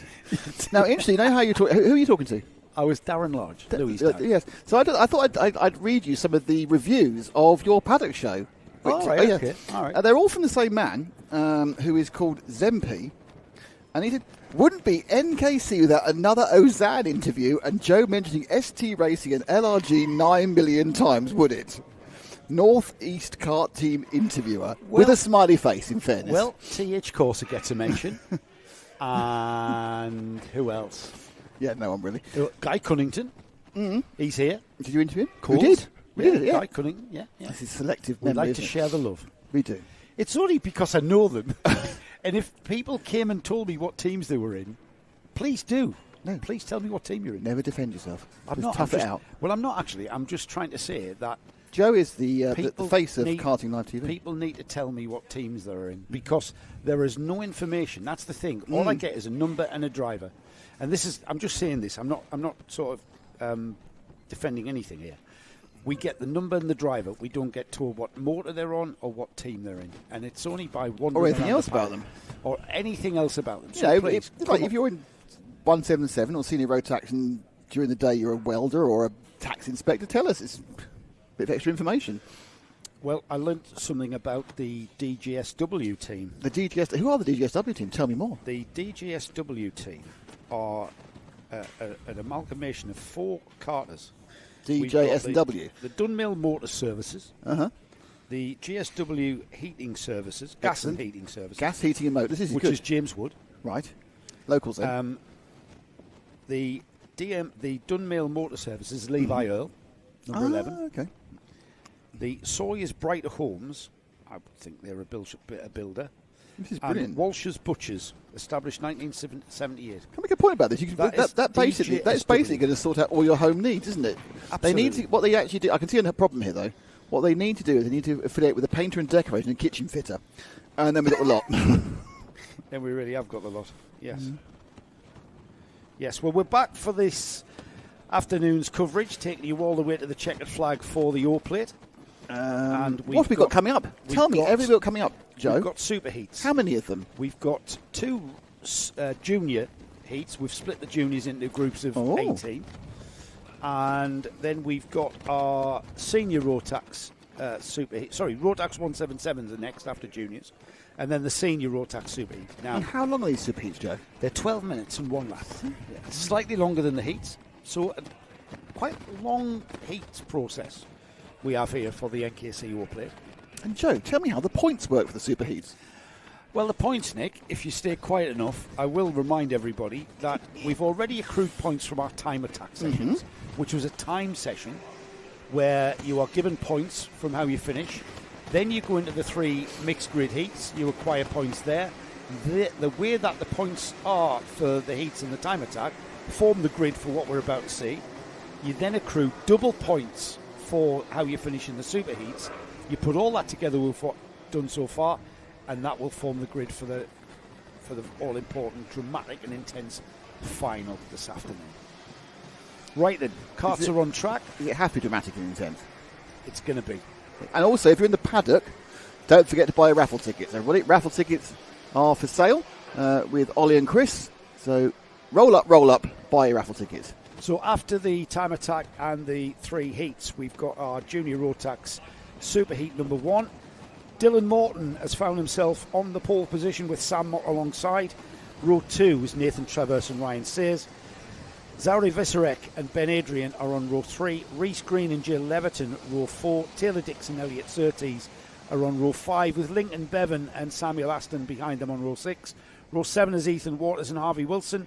Alexander Colentiano and Jacob Aston share row 8, and row 9, rounding off an 18, Cartfielders Drew Preissner and Isaac Thorman. And we're about to get underway, and we are racing indeed, with pole man Dylan Morton leading into and out the chicane, Nick. Yep, and he's running down the first time into McRae, takes the inside line just to make sure he doesn't get overtaken, and then he gets overtaken. Overtaken on the not quite though. Switchback. Oh, look at the drive wide. there. 3 wide into Iredale's there. Fabulous racing there. Nathan's reverse, excellent drive coming out of McRae's, and he's claimed second for his own, but didn't quite really hit the heights of first. Dylan Morton still leading. in the 1.93 as they go through Stewart's for the first time. He had to fight for that, though, didn't he? Dylan had to fight to hang on to that lead, and right on his rear bumper now is Nathan Traverse, who tries down the inside of St John's. They're still on cold tyres, remember. That's why they look a little bit slippery and slidey around there. The rain has still held off. We've still got a dry track, and they're all on dry tyres. And here they come across the line, and it's very, very close. Dylan Morton, Nathan Traverse, Sam Mott, Ryan Sayers, Reece Green, Taylor Dixon, Jill Levitt, Lincoln Bevan, Ben Adrian, Samuel Aston. That's your top 10. And the whole rest of the field streaks through. Just 18 carts, because there's only half the field, of course, for the junior Rotax in these two super heats. They'll all be together for the main final in a couple of hours' time. But a change for second place there, and into it has gone the 38 of Sam Mott. He now runs in second place. He looks a little bit smaller than the others, and it's the orange helmet 67 of Nathan Traverse in third. And Reece Green moving up the order there, down the inside of Ryan Sayers, I think that was. Who's that at the front? Gesticulate? No, that's the cart in second place, is it? That's Mott. No, that's second. the 38. Sam Mott is in third. Or is he in second? No, he's past Traverse. So they're chasing after Dylan Morton. Sorry, Nick. As they chase after Dylan Morton. That's why he tapped his helmet, isn't it? Because he got by. Yeah, totally discombobulated there I was. Into I'd love to criticise, but I'll make about 19 more mistakes myself in the next 10 minutes. I'm not saying anything. I know. Out of McRae's then and heading down towards Iredale's. It's a very slow race at the moment. Here we go. There we go. And I'm not sure what Nathan Traverse was on about there, because Sam Mott just not able to see him from behind, but he was pointing, let's catch Dylan Morton, I think was the communication he was trying to make. Zempi's asking a question, is DJSW Northeast as well? No, Northwest. Northwest, around here, the locals to here. Paul Ozan isn't exactly Northeast. Paul Ozan's from the south of England. Yeah. Who is Zempi, by the way? I don't know, he's just someone hiding behind it. Who are you? How dare you criticise our Joe Bradley? No, he's not criticising, he's just helping. Made me laugh, I can tell you. Here we go then. If you knew the involvement I have in the paddock walk is where I go, right, your cameraman this week is this person, with me once, off you go and come back, and then I just do the titles with him. Yeah. Got anyone good? Yeah. You think so? Never as good as Emily Cooper. No, never as good. Right then, first three coming back together. We've only got 9 minutes remaining, and that's an absolute age when you are battling like these three are. Dylan Morton coming back towards Sam Mott. Nathan Traverse staying with Sam Mott as they come across the line. Then 4 laps completed. Traverse with the fastest lap last time by into the chicane there. Look how loose that kart was for Dylan Morton. Doesn't seem to be making him lose time though. No, he's these two behind, just slowly coming towards him. Yeah, we're going to have a three-way fight for the lead quite soon. Mott was only timed at 3/10 behind over the line. I think he hasn't been gaining anything for those first little bit of the complex. He's looking back, he's looking forward, he's nodding down to try and get a bit of wind resistance reduction. But when you're not down for like half a second, I'm not sure how much good that does to anybody really. But no, he's hanging on to it though. Morton's been able to just keep that gap. Nice for him.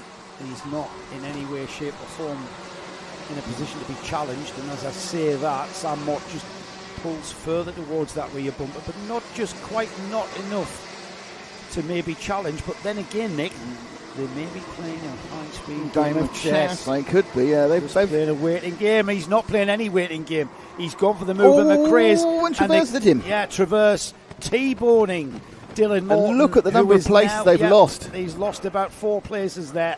So we have a complete change of order from second place down, and they're still all ganging up and queuing up to get by Nathan Traverse and Dylan Morton. Oh, they've gone off as well. A couple of carts going off. Dear, oh dear. Into the bark. What have we got? We've got the original. I think we've got the original incident. We got the second incident. We didn't get the original incident because the second incident took it over. Oh, that was unfortunate. 77 over the wheels of 71. 71 over the wheels of the others. Green, yeah. Yeah, we'll find out. So here they are. No, it was not Reece Green because he's through in second.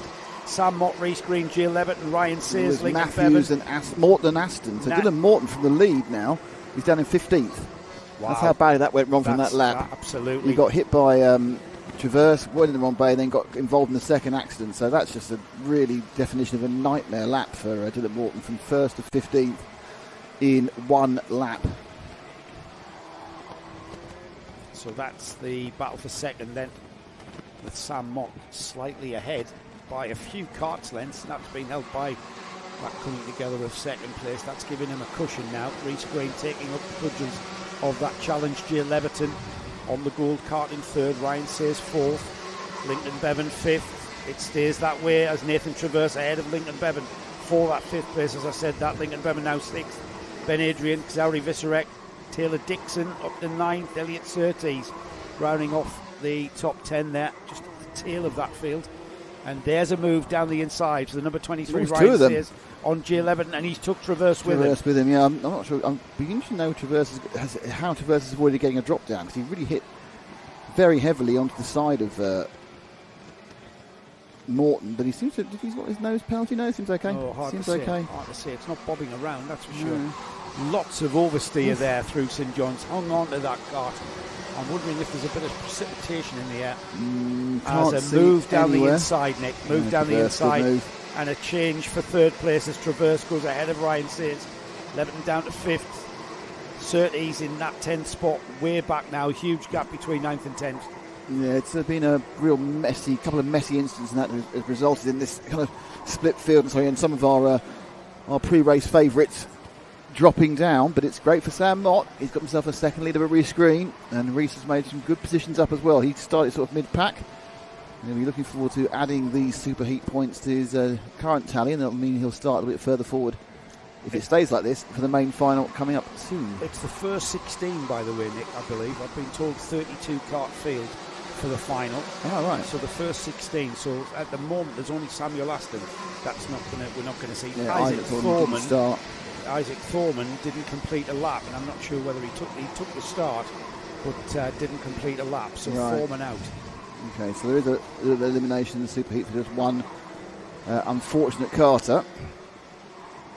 Quite a lot of action behind these two as well. As we've got it split into. Green is being slowly chased down by Mott is slowly chasing down Green takes down Mott, and then Traverse is with him. So I think kind of more second and third in this batch, Paul. Yeah, second and third are right together, Paul. So Rhys Green and Nathan Traverse coming back at him, but it looks like Traverse with 4 minutes remaining, so into the final third of this 12-minute heat, is working with Rhys Green. He's not challenging because they're closing the gap to Sam Mott in the lead. I think he's going to go. Now he goes down the inside. And this is where it went wrong on lap 2, because he went into a slightly wrong angle. I think he came in a bit obliquely, and then Dylan turned across him. Now he taps his helmet. So from that position, that coming together with who was it? Dylan Morton, yeah. And for that second place, he finds himself back in second place, and if anything, beginning to pull away from Rhys Green. And the gap to the leader, Sam Mott, was 7/10, just coming towards the final few stages of this lap 11. And as they come out with Sonny heading towards Paddock, we'll see what the gap is. It's come down, I think, a little bit, and that includes an overtaking manoeuvre. Yeah, so it was 7/10. Let's see what it is. It is 6/10, so he has took the. Yeah, but also he had to get past someone as well. So that's right. And there's 3 minutes more to go. This is the advantage of a 12-minute heat. If this was a 10-minute heat, it'd be virtually over, but it's 12 minutes. 1, 2, 3, 4, 5. You think they're going through pretty much in order the first 8 before we have that kind of gap at position. At the first 9. It's 9 and 10 where the gap is. Elliot Surtees now kind of forlornly 3 seconds behind the 9th place man in 10th. It's Taylor Dixon. But the top 4 in your screen there, just flashing through, but certainly Traverse gaining on Mott with every corner, and he's got at least 4 laps to get past. I'm not sure he's got enough time really. He's got to close that 4 gap. Laps? Yeah, he's there already. Yeah, he's got to close that gap to the point where he can challenge though. And look at that. That's a cushion. He halved the gap then, and it's gone. Doesn't matter. Oh, and a mistake. Traverse made a mistake through the ROWRAH there. That's not going to help his cause, is it? No.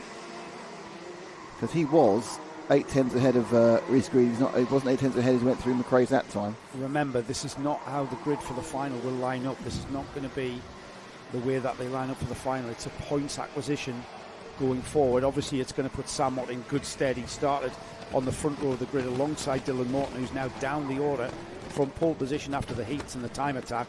Dylan Morton now through in 15th, so I think he might have a damaged car because he hasn't regained his control. He was off the back. No, he was off the back. When he joined, he was off the back. Yes. So he's had to catch up to the back. He's now at the back of the pack, but he had to catch up to the back of the pack first. He's got a lot of recovering to do, hasn't he? Yeah. So Traverse still not being able to catch Sam Mott and put himself into a threatening position. And I know he's proved me to be a liar before, or to be wrong before, let's say. And let's see if he can here. The concertina up, and then that gap expands down the back straight towards the stewardesses. Mott is in the lead, Traverse second, and then he didn't close the gap enough towards the braking area. However, it looks like he's right on that rear bumper now through St John's. We had a little think about that. Decided against it. He's going to try the can open around the paddock bend. Mott stays relatively tight. Yeah, Traverse, though, he took the optimum line, but not enough to again pull alongside. We're about 51 seconds at the line, so they're well inside another 2 laps after this one. And now we've got Sam Mott defending. A little bit of a coming together. A little bit of a sorry about that. That was a bit inadvertent. Sam Mott just feeling the nudge on the rear bumper there, no doubt.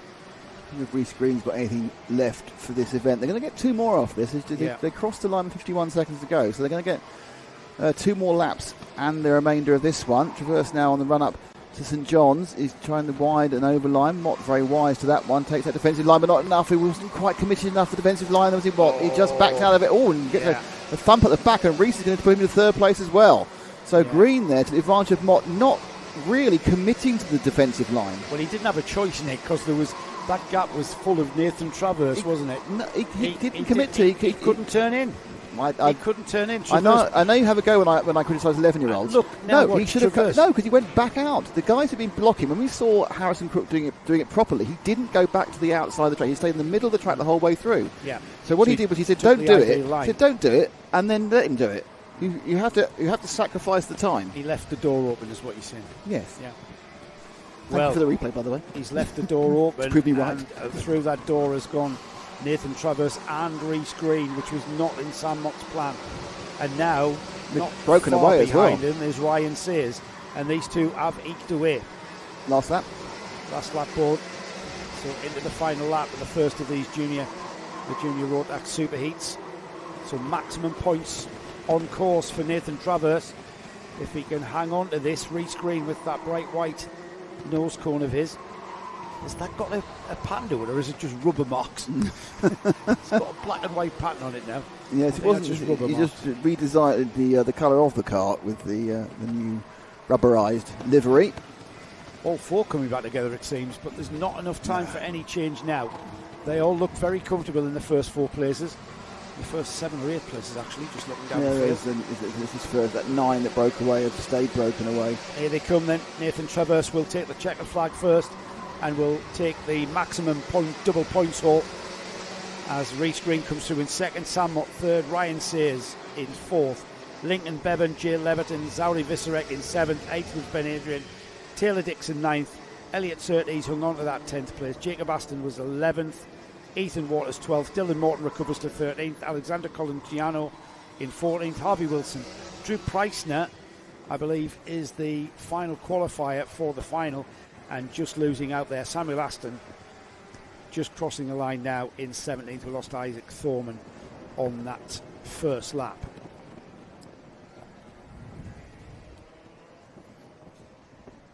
So that's the first of next? What's next, young Joseph? Another junior Rotax second group for their super heat.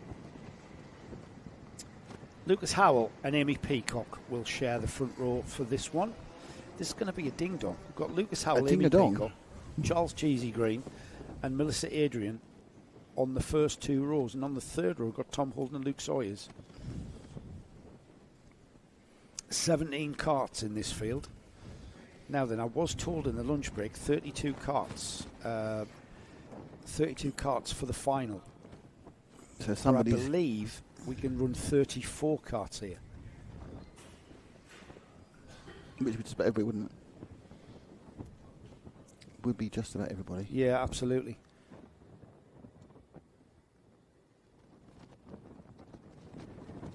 Oh, actually, leave it to me. Oh, hang on. Yeah. Joe's often doing something. Well, no, we're often talking about the grid. Do you want to look at the grid then? Because we've got them ready in the collecting area. Didn't you read the area. grid out a second ago? No, I just read the first 3 groups. All right, so the first 3 rows. Lucas Howell and Amy Peacock on the front row. Then it's Charles Cheesy Green and Melissa Adrian on row 2. Row 3 is Tom Holden and Luke Sawyers. Row 4 is Jensen Hookey and Sebastian Benson. In row 5, Alex Timmins and Sonny Morgan. Row 6 is Frank Ward and Michael Ambler. And then it's Jamie Kirkbride and Harvey Williams on row 7. Row 8 is Alfie McBain and Freddie Lloyd. And on his own on row 9 is Karthik Kumeta. There we are. What's wrong with that? That was the graphic that went up. Mm-hmm.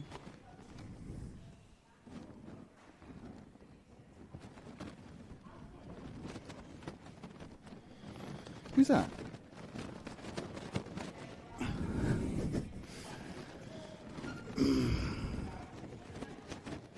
Right, I've got that completely wrong, haven't I? Blimey. Another. That is terrible, isn't it? I've got it Ridiculously completely so. wrong. Yes, ridiculously so. Have I got that so wrong? Yes, I can only apologise. I can edit that, so I don't. I really don't know. I don't know what to say. I generally don't know what I either. can say is we've got another 12-minute heat. I'm kind of liking the length of these heats, Nick, I've got to say. It really gives the drivers a chance to get the teeth into them. I'm sure you're not thinking that when you're at the front of the field, trying to hang on to whatever place you're hanging on to. No. I'm just going to try and clarify because I'm not sure. I'm sure we're allowed 34 carts on here, but I was told 32. Yeah.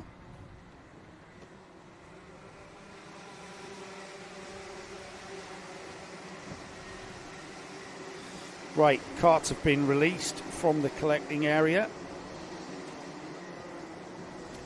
So we're out onto our rolling lap. We've got 17 carts that will take to the track. 17 carts are present and correct.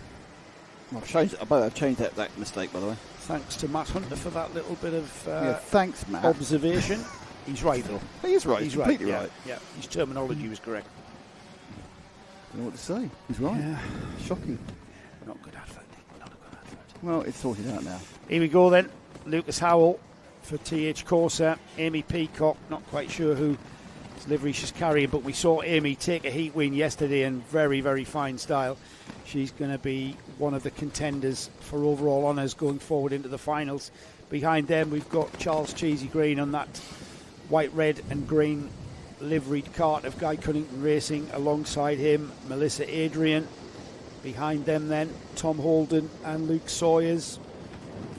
Jensen Hookey, Sebastian Benson. Nice ordered formation there. Let's hope that Alfie McBain's look will change on the number 7. He's in the Carlos Sainz liveried cart as we get towards the start of this second group of Rotax Juniors. A very good start, that did. It is. Lucas Howell leads into and out the chicane, and Peacock's gone with him. I think it was very busy in the midfield. But there's Cheesy Green down the inside for that third place. Got it. And who's on the outside there causing some trouble? Is that Luke Sawyers? It is the number 87 of Tom Holden around the outside of Melissa Adrian, who has absolutely been mugged by both Charles Green and Tom Holden. She's going to try and come back behind her. Is that Sebastian Benson?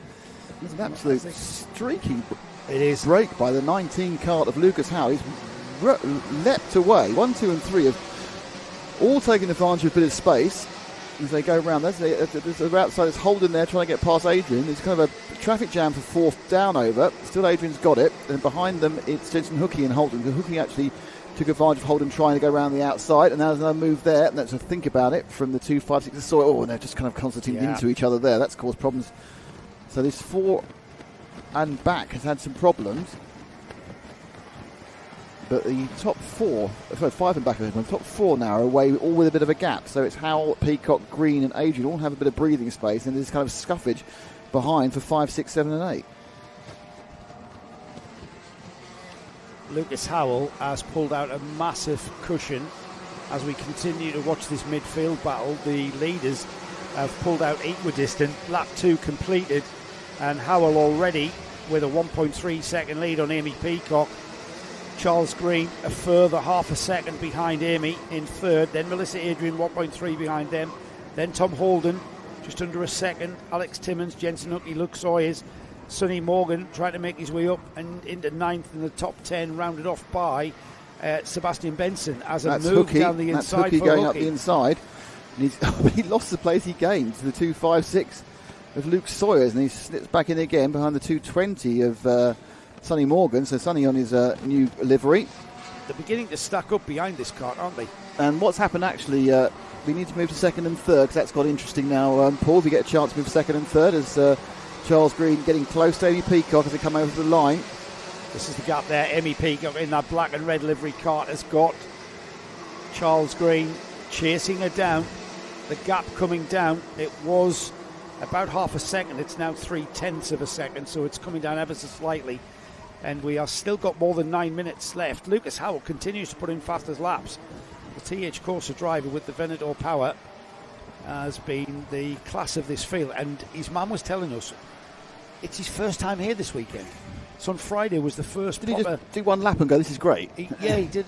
He learnt the track. He was right on the pace from the very outset, and she was really impressed with him how quickly he got the grips with ROWRAH. It's not an easy track to get the grips with. It's all about the braking into those hairpins without losing too much time on the exit.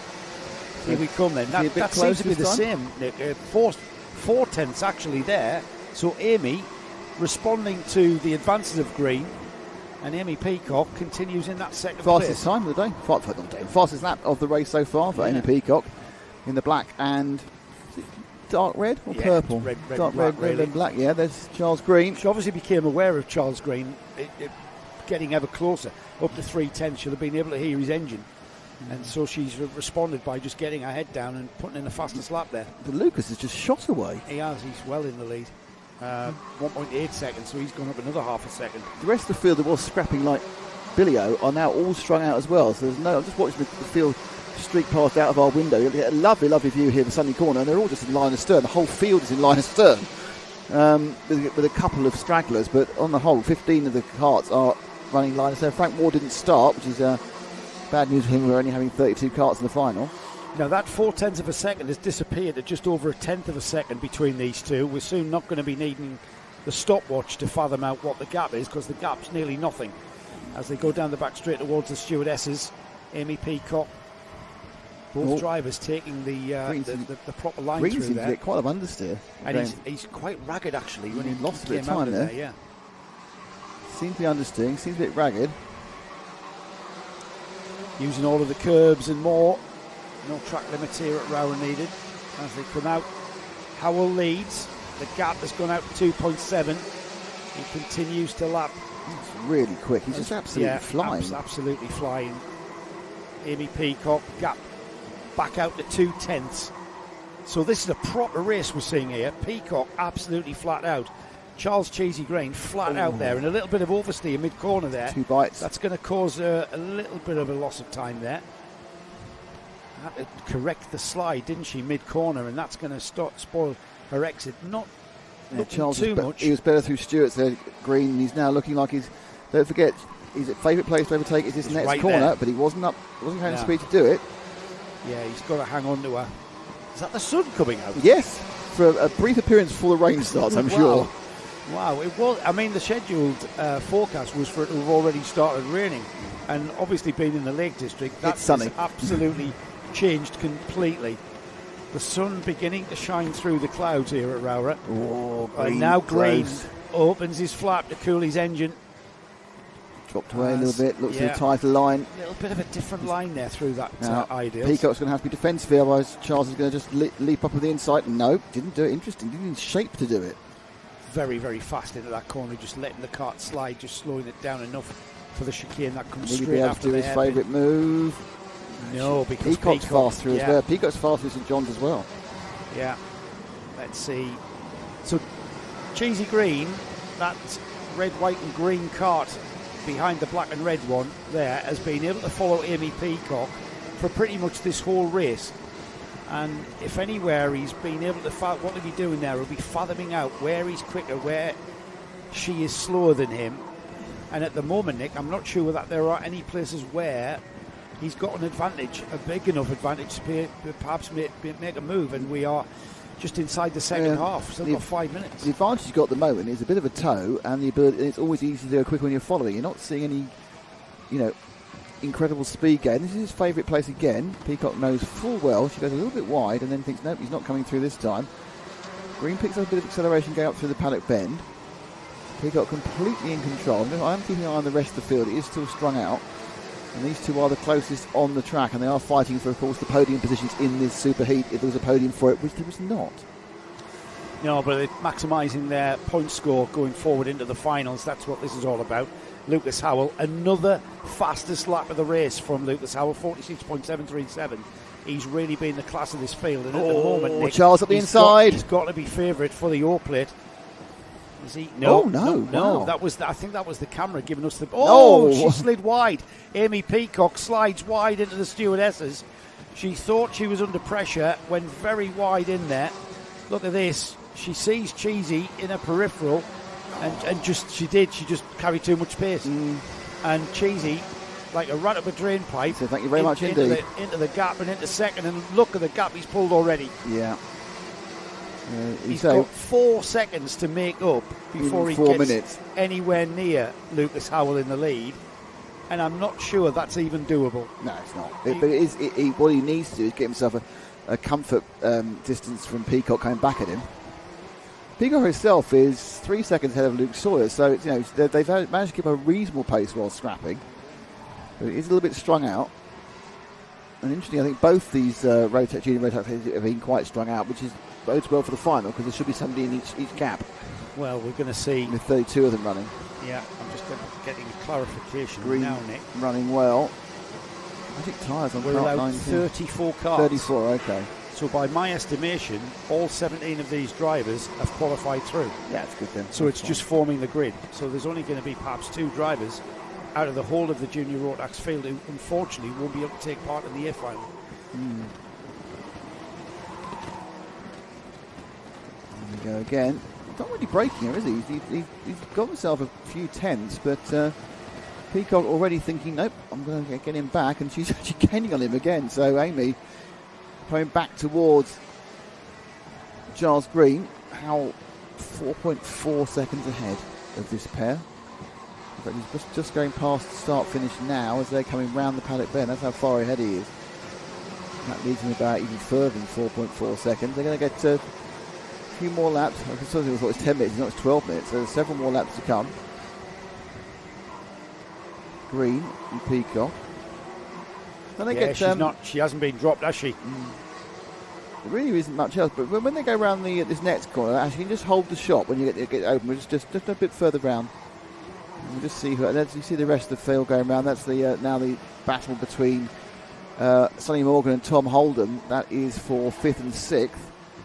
The 87, the 220. Morgan, red and white cart, for in the black helmet and the black outfit of Tom Holden in the 87. And you're right, it's sunny. It's sunny out there. It's Sonny Morgan in the sun. In the sun. Sunny. Yeah. It's sunny. And it will be a sunny next couple of corners. He's trying to pick up this 5th place that Tom Holden currently controls up through Row Rouge.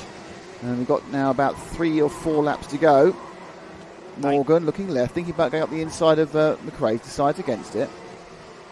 Now Sonny had to discard his old cart, which had the fan favourite rainbow-coloured livery. He's with Louis Larger's team this weekend for the first time, and Louis basically said we can leave that to one side as he moves down the inside, makes himself a gap on Tom Holden, and moves up to 5th place. Cost Holden a lot of time, so much he's fallen into the clutches of Melissa Adrian, who's dropped a little bit down from her early start, now looking to come back through the field again. Yeah, look at Sonny Morgan, he's pulled out a massive gap now. That's a very, very solid 5th place for him. Well, when he went past Holden, he kind of slightly contacted the nose of Holden's car with his rear wheel and seemed to absolutely ruin all of Holden's momentum. Yeah, he did. Coming out the stewardesses. Melissa Adrian now looking like she's queuing up behind Tom Holden to maybe have that 6th place from him. This is all just points going towards the grid for the final, remember. And there she is down the inside. Yep, same move. Yeah. He's been caught out twice now as Tom. Yeah, I'm sure he's really chuffed about that. Oh, and there's, back at the front, there's Amy Peacock. She's got back past Charles Green. Well done. Well picked up by the camera guys there. Thanks for that. Absolutely cracking spot by Mark, our cameraman, up on the grassy knoll. And Amy Peacock will come through in second place with the 1 lap to go board next time by. Charles Green has got Luke Sawyers not that far behind him as well. And if he only needs to make a slight mistake, and Sawyers is going to be with him. But Amy Peacock has found some pace as it's come back. I have no idea how that happened. This is very deep in the race. Yeah. They're now into 11 minutes and 12 minutes. They've not been before, and the track temperature is going to go up and up and up. Yeah, that sun's brightly shining. Here they come then, back into our view. Into the right-hander at St John's, and Peacock right away across to the left. She kind of holds the door shut for Cheesy Green, who's down the inside at Paddock. They're side by side, into and out of Paddock. It's going to be a race across the line. And in second place is Cheesy Green. Amy Peacock, I should say, has to let him go through as he had the line into the second part of the chicane. Now then, can she come back with Lucas Howell away and off into the lead by 6.5 seconds almost? And Charles Green hanging on to that second place. Amy Peacock coming back at him. This is a chance that's maybe running out as Green goes down the inside into the stewardesses. He hangs on to it. Peacock comes back at him. They're glued together as they come out of the stewardesses. Down towards St John's now. Defensive line from Charles Green. Amy Peacock through into the right-hand side. She's trying to do the switchback. It's going to pay off, and she's ahead. And Sawyer's going ahead of Cheesy Green, is he? No, Green had the inside line and hangs on to third. But that was really forceful driving from Peacock to pressure Charles Green into that mistake going into the left-hander. And there, Green just running out of track and ending up on the grass and almost, Nick, losing that third spot. Yeah, fantastic driving by both of them, but especially Amy there, who looked dead and buried when he overtook her about 5 minutes ago, stuck she with really him, did. Drove past and then got overtaken, and then actually wasn't going to, not having that whatsoever. So a great last lap movement by Amy, and a fantastic race, but not for the lead, because that was a 7.5 second win for Lucas Howell. Incredible drive by Lucas Howell. He's got to go into that final as firm favourite. The TH Corsa driver on the Venator Power has absolutely dominated that group of junior Rotax drivers. Amy Peacock, yeah, the gap was 7.5 seconds because behind was all kicking off, wasn't it? Amy Peacock finally took Charles Green the penultimate corner of the race of the final lap there for Peacock. Held Charles Green to third. Luke Sawyers almost took that from him in fourth. Sonny Morgan finished fifth. Tom Holden sixth. Then we had Melissa Adrian. Jensen Hookey was eighth. Harvey Williams ninth. Sebastian Benson 10th. Jamie Kirkbride was 11th. Alfie McBain had a good run there all the way through to 12th. Karthik Kumeta was 13th. Then we had Michael Ambler, Alex Timmons, Freddie Lloyd and Frank Ward. All 17 drivers will qualify through to the year final. Or to the final, I should say. Not the year final, the super final. The grand final. So we've got our first senior superheat coming up. And that is the 177s. And we've got 26 karts that have qualified. They're already lined up with Louis Large and Harrison Crook. They're on the front row of the grid. Louis Large on the pole, Harrison Crook alongside. We saw this in the third heat for 177s where these two battled it out. Harrison Crook took the win. The next heat along, we had Louis Large take the win ahead of Harrison Crook. So this is going to be a bit of a rehearsal for the final, I think. These two will want to finish this race and accrue as many points as they can, forming the grid for the grand final. So Louis Large, Harrison Crook, that's your front row. Shane Collins and Lewis Halliday, they're on the second row. We've got Ben Hitch and Cole Edwards on row 3. Joshua Pickford and Aaron Kenyon are on row 4. Scott Clee and Aaron Charles are on row 5. Samuel Cornwell and Rhys Llewellyn row 6. Row 7 is Lincoln Bailey Arneson and Steve Gilly. Stephen Horner and Alfie Williams are row 8. And then we've got Stephen Richardson and Rob Simpson, row 9. Stephen Mottram and Steve Thompson are on row 10. Row 11, Billy Faulkner and Alfie Anderson. Martin Burnett and Lewis Crocker, row 12. And then rounding off the 26 kart field is James Nutbrown and Tyler Fossey. Just recovering a few karts as well. Yeah, covering the karts on an actual kind of golf cart. Exciting, isn't it? Yeah. Advanced kart recovery. Speeds up the process, I think. Just just waiting for the go-ahead to release the runners in the 177 Superheat. It's going to be an interesting battle this at the front, Nick. Considering that conversation we had in the lunch break, which we will not disclose, this is going to be a bit of a rehearsal. Well, in fairness, the front of the grid, on pole, you say, is Louis Large. Next to him is Harrison Crook. They have been the class of the field so far this weekend. Harrison Crook was able to hold Louis Large back for 3 or 4 laps in heat number 1 today, or heat 2, but it was actually the first heat we saw today. But the question is, what happens if Louis gets ahead? Can Harrison hold on to it? That's the question. Don't know. And you can't discount Shane Collins, because Shane's been a bit of a handy driver around here this weekend. This is the first glimpse where we've seen we're not mixed grids anymore, so we're seeing the quicker drivers now sort of gravitating to the top of the pile, and this is our first glimpse of what potentially we're going to have going into the grand final, where it's all about who wins. It's not about coming second in an all-plate meeting. It's all about the win. We've been saying that from the very outset since we started on Saturday morning, haven't we? And the sun's come to agree with you. Yeah. We were saying on Friday when you did an interview, weren't you? Yeah, I mean, that's been that's the concept, isn't it? That's the principle behind. There's no mucking about. Meeting. It's not. You're not accruing points for a championship going into the next round. There is no further all-plate round. It's an annual event.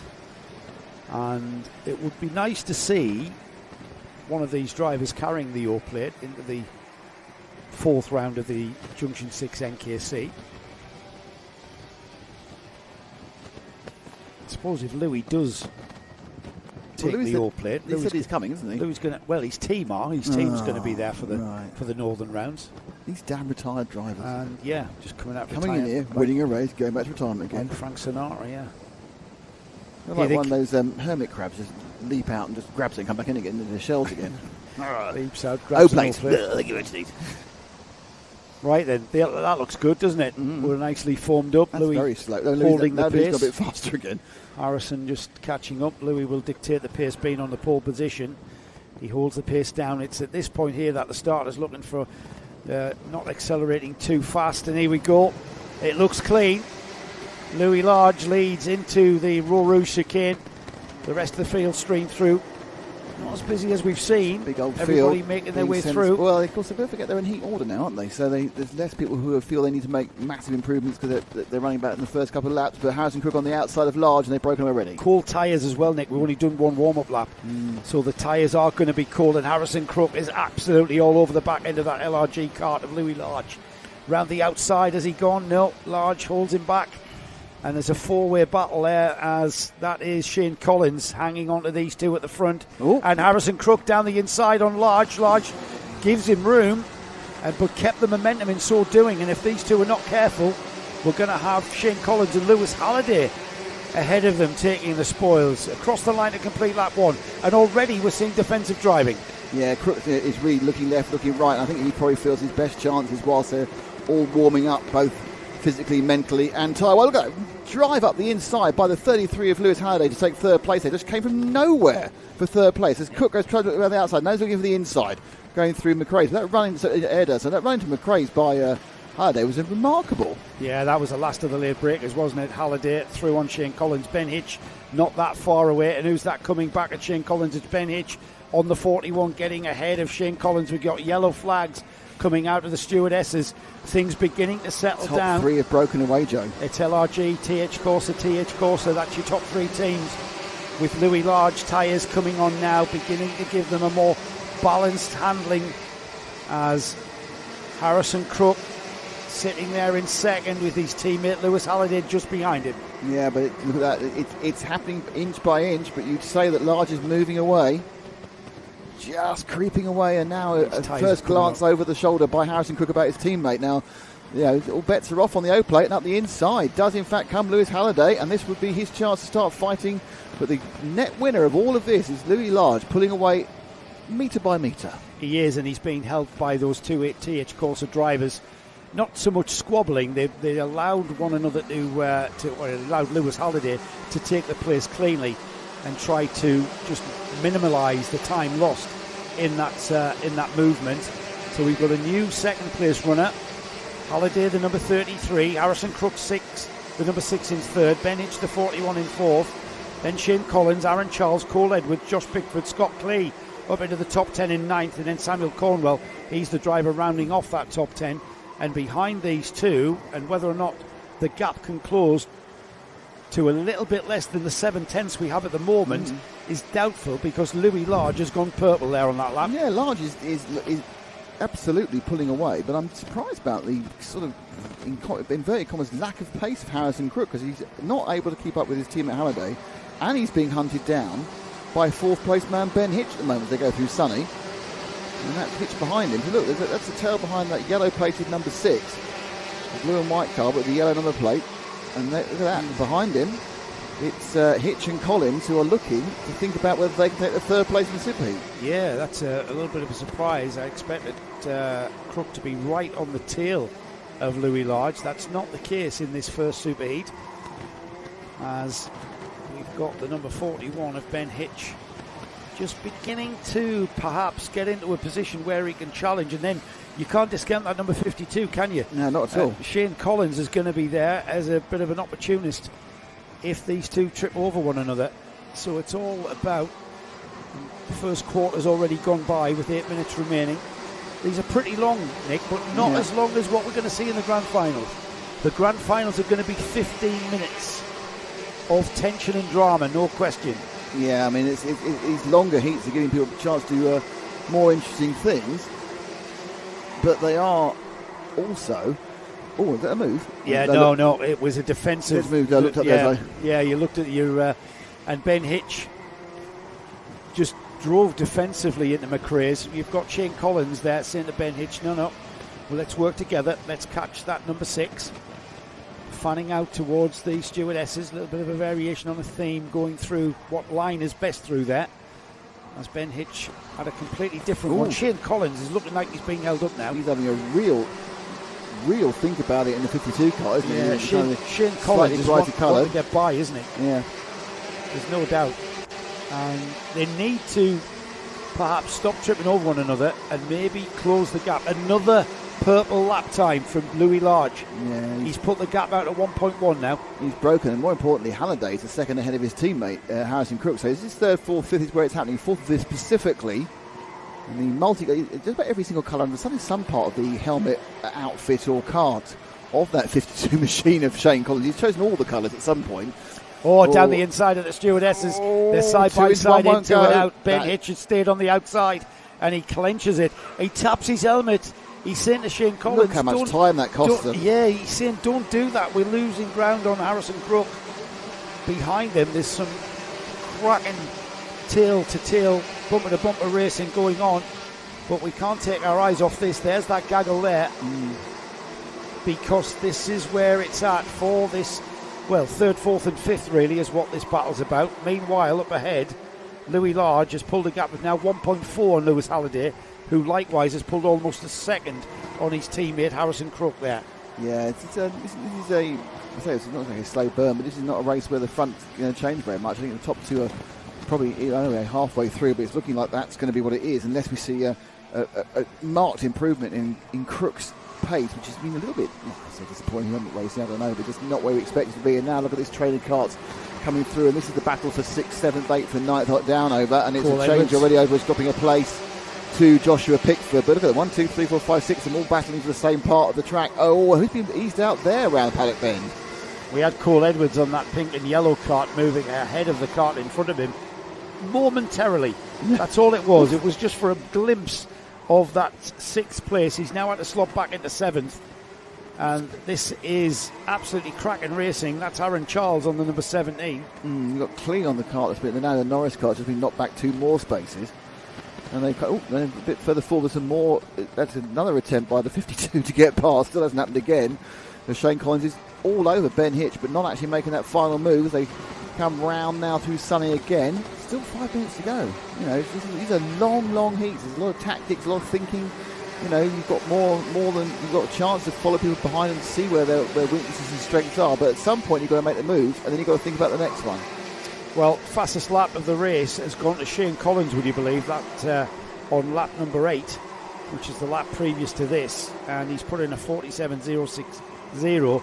We've still got personal best lap times by Louis Large, so he hasn't eased off the pace. Even though he's got 1.8 seconds to Lewis Halliday, Louis Large at the front of this field still keeping the pressure on himself and lapping a good chunk of time quicker than anybody else around him. So that gap is extending now. Halliday's lead in second is coming down a little bit now. Yeah, I think Crook's having a bit of a better time, and he's just ahead of these two. We'll get a wide shot in a second. You'll see, there we are, that's second and third as well. There they are, second and third coming across the line. That gap now is, it came down to 2 or 3 tenths that time. So they are getting closer as we enter the final stanza of this 12-minute race. Into the final third then, as it is, and Harrison Crook coming back towards his TH Corsa teammate while we continue to watch Ben Hitch here on the 41. He's got Shane Collins, who's not been too far away and at points been perhaps in a position to challenge. The challenge has waned, or is it a case of Shane Collins just biding his time? Yeah. We'll keep an eye on that TH Corsa thing coming together for second and third, as Harrison Crook's pace has now come on. It's as if his kart switched on, and now we're seeing Harrison Crook put in personal best lap times. Louis Large, what? It's on the screen, they're going flashing through. So there's all right, Large. I was watching the lap times come in there. I know. Yeah. Now they're bumper to bumper for second and third. So we need to go 2 forward. It's a good spot, Ash. That's the one. Harrison Crook and the number 6 chasing down his teammate on the 33.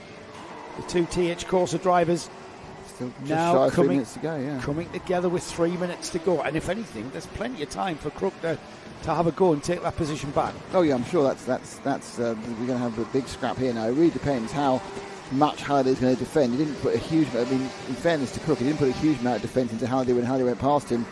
It seems like an hour and a half ago. It was about 6 minutes ago. And they're streaking now back up Row Rouge. That's the right-left, very steep little chicane. And through McRae's.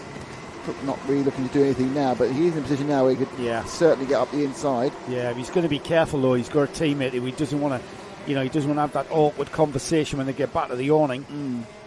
He is going to, if he can make the move, he's going to have to make it cleanly. He can't really barge his teammate out the way in any way or be overly aggressive, so it's going to have to be clean.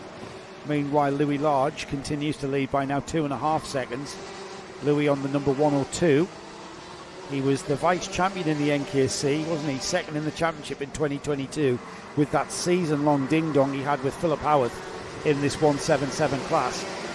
He's come back here, making a bit of a comeback in the driving seat with his own team of customers racing also in the O-Plate. And at the moment, he's shown his cards as to what pace he's got. And if he can bring this pace to the final, then we're going to see a repeat of this, because he's been absolutely on it all the way through. And now Harrison Crook has got his teammate Lewis Halliday responding to his advances, and Lewis Halliday with a minute to go might just be able to hold him back. Yeah, got about 3 laps.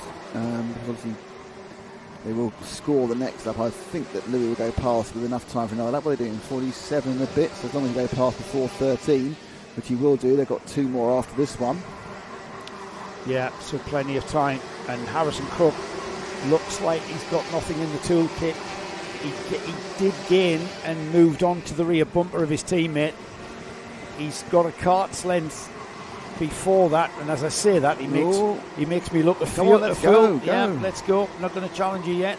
Is he worried about? No, he's going to wait until the last lap. Is he worried about the guys behind? Yeah, I think. Well, as well as that, when you're going to wait for your teammate to trip up, you don't really have to wait. There they go. They look really messy through the stewardesses. I think they're worried about it. I think he was worried that they're falling into clutches of Hitch and Collins. Actually, I think they are. They are. They really have. So I think that Lewis went defensive, and that's just not what they want to happen at this point. So Louis Large has crossed the line with about 5 seconds on the clock, so it's going to be 2 more laps. And in 2 more laps, I can well see Ben Hitch and Shane Collins getting onto the back of that number 6. Crook's looking over his shoulder there, Nick. You can see him coming. And I'm not sure what's happened to the TH Corsa boys, but they've lost pace, it seems. That half a second they were slower than the 2 behind them. And I don't know whether at this point Crook's decided discretion is a bit of a part of that and just try and get the 2 teammates through in second and third regardless of the order. Lap and a half to go. Yeah, into and out of the stewardesses. Definitely getting close enough to start thinking about making a move. Well, that 2-card battle for second and third has now become, that is a 4-card battle now. Because if these two make mistakes, if these two trip over one another, Ben Hitch and Shane Collins are going to be through. Yeah, that's what they're waiting for. They've got their eyes set on the back of those two blue and white overall drivers in front of them. I'll be interested to see how Cook even makes a move this time. Or he just settles for... he's had a terrible run through Row Rouge. Time running out. For some reason, just suddenly lost, 2 kart lengths? Absolutely. Hitch was... Then good news, Hitch was poor coming out the exit of McRae, so... Halliday has moved out. He's got a cushion. Now they all fan out from one another as Ben Hitch has to take a defensive line, and that's going to drop him time. Let's see if we can pick up Louis Large. Yeah, there's not going to be a difference. I think everyone's going to come across in order, now. Yeah. So we'll take Louis over the line. Louis just coming out the paddock bend now. And we'll see Louis taking the checkered flag and the superheat to maximise his point hold. We're going to see Louis on the pole position for the grand final, and I'm not sure we've got anybody out there who can match the pace of that former British champion. I think it's Louis against adversity, isn't it, really? We've seen him have bad luck before. Well, I'll tell you what Louis told me going into this one, the 15-minute heat, the 15-minute grand final, that duration of 15 minutes has got him very worried. he's done 12. He's done 12, Louis. How are you feeling? Come and tell us. And then how are you going to feel with another 3 minutes tagged onto that? I suppose once you get into the rhythm, you don't feel the pain. He's leading, You'll feel his neck will be feeling the pain tomorrow, no doubt. So a very interesting superheat, giving us a bit of a glimpse of what we might see. You never know. The TH Corsa boys might be just keeping their powder dry, just keeping the cards to their chest, holding their cards close to their chest as we go forward towards the grand final. The result of the superheat was Louis Large, who took the win by 3.6 seconds. Lewis Halliday and Harrison Crook second and third. Ben Hitch and Shane Collins fourth and fifth. We then had Cole Edwards, Stephen Richardson getting up to seventh there. Aaron Charles finished in eighth. Samuel Cornwell ninth. Scott Clay, our Masters Southern champion, finishes in that 10th spot. And then beyond that, Rob Simpson, Rhys Llewellyn, Lincoln Bailey-Arneson, Alfie Williams, Alan Kenyon, Joshua Pickford, Steve Mottram, Steve Thompson, Steve Gilly, Stephen Horner rounding off the 20 carts. And then we've got Billy Faulkner and Lewis Crocker, Alfie Anderson, Martin Burnett, Tyler Fossey. We lost James Nutt Brown on the first lap. Yep. Interesting race. Didn't quite go as we thought it would do. I think down the fact that Harrison Cook didn't have the pace we thought he had in comparison to Louis Large in open air. He didn't. Now, is that a case of Louis keeping his cards close to his chest? I think so. Going forward. I think that was what we might have just witnessed there. So coming up is the final super heat, which is, I take it, senior Rotax, isn't it? It is. It's a senior Rotax. It's the 162 kilogram category. And on the pole position is local lad James Wood with Miles Barthorpe alongside him. It's the current all-plate holder and Southern Cup champion. Miles has looked very good so far this weekend. He has, very good. Kieran Gifford and Marcus King share row 2. What a great effort from Marcus King. He's going really well. Charlie Walsh and Ollie Varney share row 3. Alexander Cull and Andy Powell are on row 4. Mason Perrin and Nathan Jensen are on row 5. Row 6 is Levi Earl and Adam Catling. We've got Rachel Robertson and George Townsend on 7. Row 8 is Joseph Rippon and Andy Ambrose. Archie Carter and John Daniels are on row 9. Row 10, Scott Lowther and Ben Harper. And then we've got Josh Della Carter, John Hobbs, Ollie Rowley and Joshua Priest. Henry Swanson, Sam Elliott, Chris Whiteside, Keir Hobson, and rounding off 30 cart field, Martin Bramwell and Al Curry. So it's James Wood and Miles Barthorpe. It's going to be a bit of a ding-dong. We've got the current all-plate, a lad who knows how to win an all-plate meeting, Kieran Gifford, carrying the all-plate from last season. Marcus King has had a great run this weekend and shown some great pace to get himself on the second row of the grid for the super heats. They're in good grid formation. Whether the starter likes the pace, I think so. Yeah, so I thought it was a bit of a bad break. Oh, wow. James Wood into the lead, into the ROWRAH chicane. As the rest of the field make their way through, it'll be Wood who leads into McRae's for the first time, and that's Miles Barthorpe right on his bumper. Yeah, it was a good start in the end. It's where you actually start accelerating, isn't it? And the noise rises, but they actually had to wait until they actually well straightened up and a bit round the grid hatching, so it was a good start this time round. But this is a good break for Wood early on, going through Stewart's for the first time. It's Barthorpe behind him. Is it Gifford in third, or was Gifford in That's Gifford. Yeah, on the O plate. So looking to be the only person here who can retain their O plate, so let's see if he can. These three pulling away as well. That's a huge gap before we see Ollie. Yeah, I think it's Ollie Varney, isn't it? Yeah, it's Varney, and then Varney's ahead with 14 machine. Charlie Cole. Charlie Walsh has had a nightmare first lap. I can't even see him. I think he's down in 10th or something. Let's have a check on that. Marcus King has had an absolute nightmare. Somebody's exhaust hanging off, coming underneath the driver's lounge. Andy Powell's had a disaster. Andy Powell's had a disaster. Where's Andy? Last. Oh, there you go. That might have been. He's pulled off apparently. Yeah, might be exhaust issues.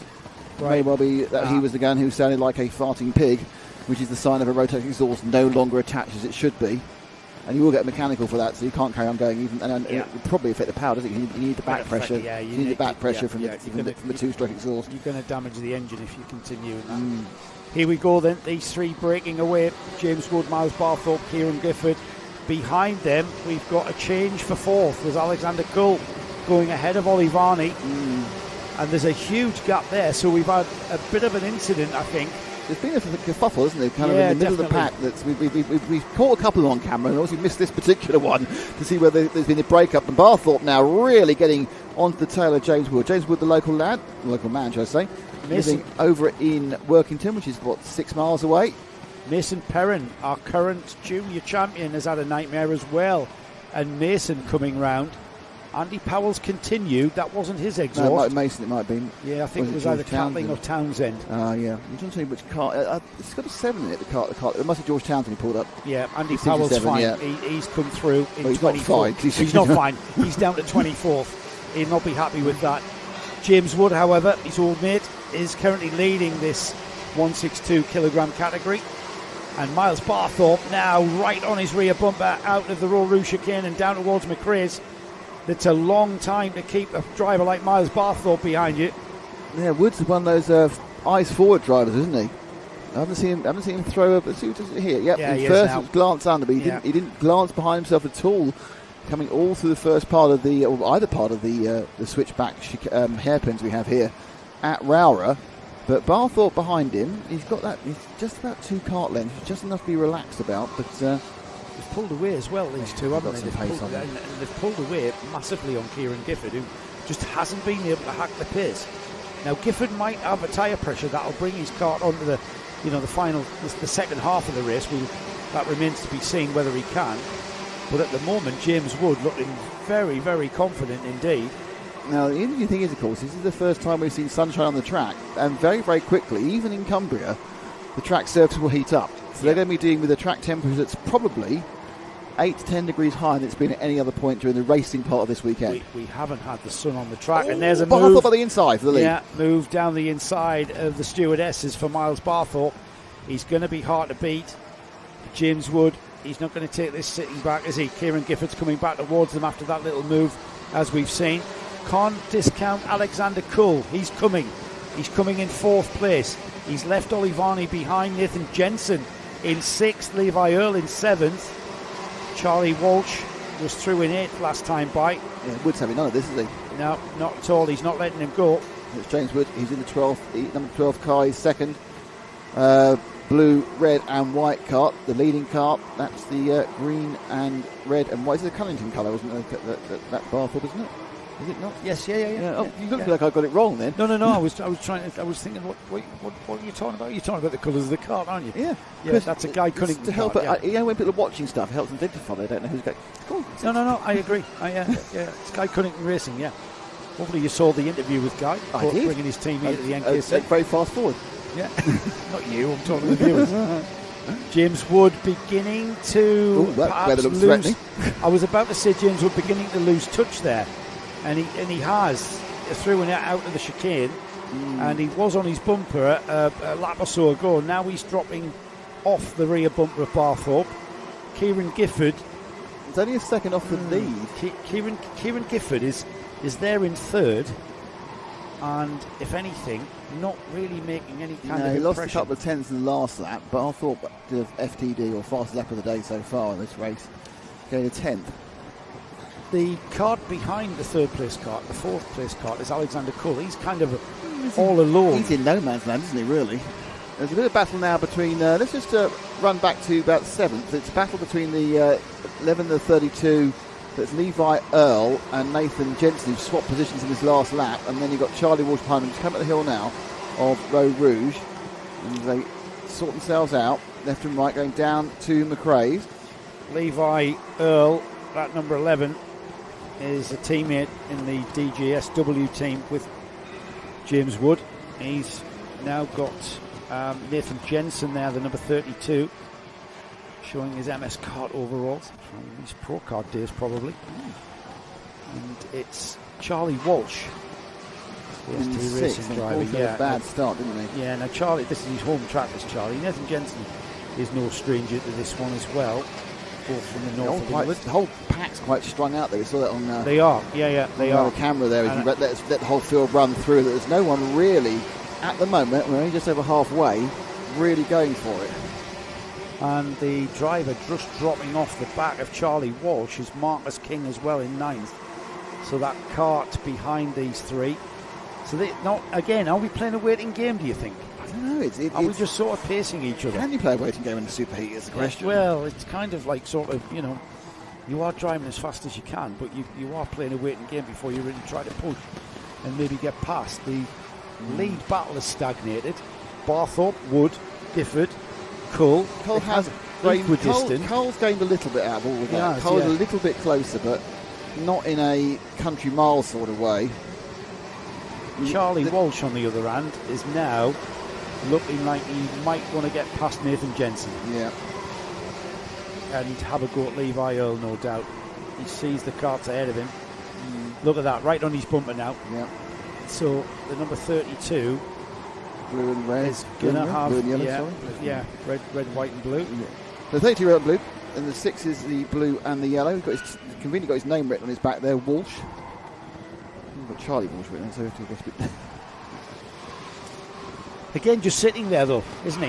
You need to go for it at this point because you've got the carts ahead of him. Well, we're getting towards that 4-minute mark, which is the final third of this superheat. It's the last superheat of the weekend. There will be another brief break after this whilst they sort the finals out. I've no idea how long the break is. I think it's usually about 15 minutes. 15-minute break going forwards into the grand finals. And Barthorpe leading by half a second still from James Wood. Kieran Gifford third, Cole, Varney, Earl. Then this battle here, Nathan Jensen and Charlie Walsh. A little bit behind them. For Walsh there. There's no one there, mate. You can just go for it. And he has gone for it. I told him to go for it, so he went for it. He got my permission. And through goes the 6 Charlie Walsh. That takes him up to 7th. But he's still a long way from 6th. Textbook that, wasn't it? Made that look easy. It's not. You're on the edge of a D. I wonder. You're on the brakes and the cart's sliding and you're just trying to scrub off the speed to make the corner. Yeah, and those of you who don't drive racing carts, remember they've only got brakes on the rear wheels. They only have brakes on the rear wheels, and that's a solid axle as well. So it's a weird braking sensation, the go-kart. Do you call them go-karts? I don't know. No, you never ever call them go-karts. No. In America they do. I know they do. America they call it, totally, it's all go-karts. They invented it apparently. Did they? Yeah. Okay. Yeah. We do. No. American Air Forcemen. Oh, right. Brought it over from America. Well, they probably had more lawnmower engines than we did.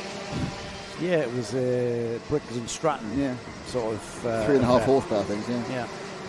Anyway, enough trivia. The 14 car is currently on shot. That's Alexander Cole, who in third place. Now, interestingly, Gifford's come back to him after being kind of left for a while. So this is 3rd and 4th. Blue and red of Gifford with the O plate shining brightly, having won that at Wilton Mill, as we found out late August last year. We finally worked out what it was. Kieran didn't really have anything to keep Alexander Cole behind, did he? No.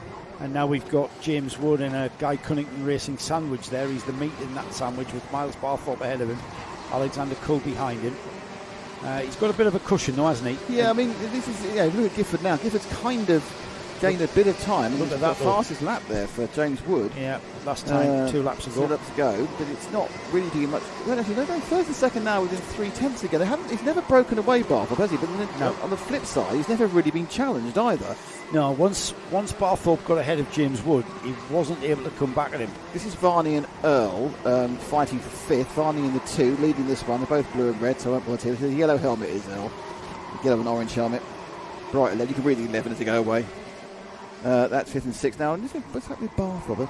Let's get back to our leaders, because it's a couple of minutes to go, a minute or so to go, and they are now looking a bit more racy. Well, James is looking racy, isn't he? Yeah. He's absolutely come back towards him as they come out of Paddock turn. James Wood with a minute on the clock. If he has been playing a waiting game, the waiting's about to be over.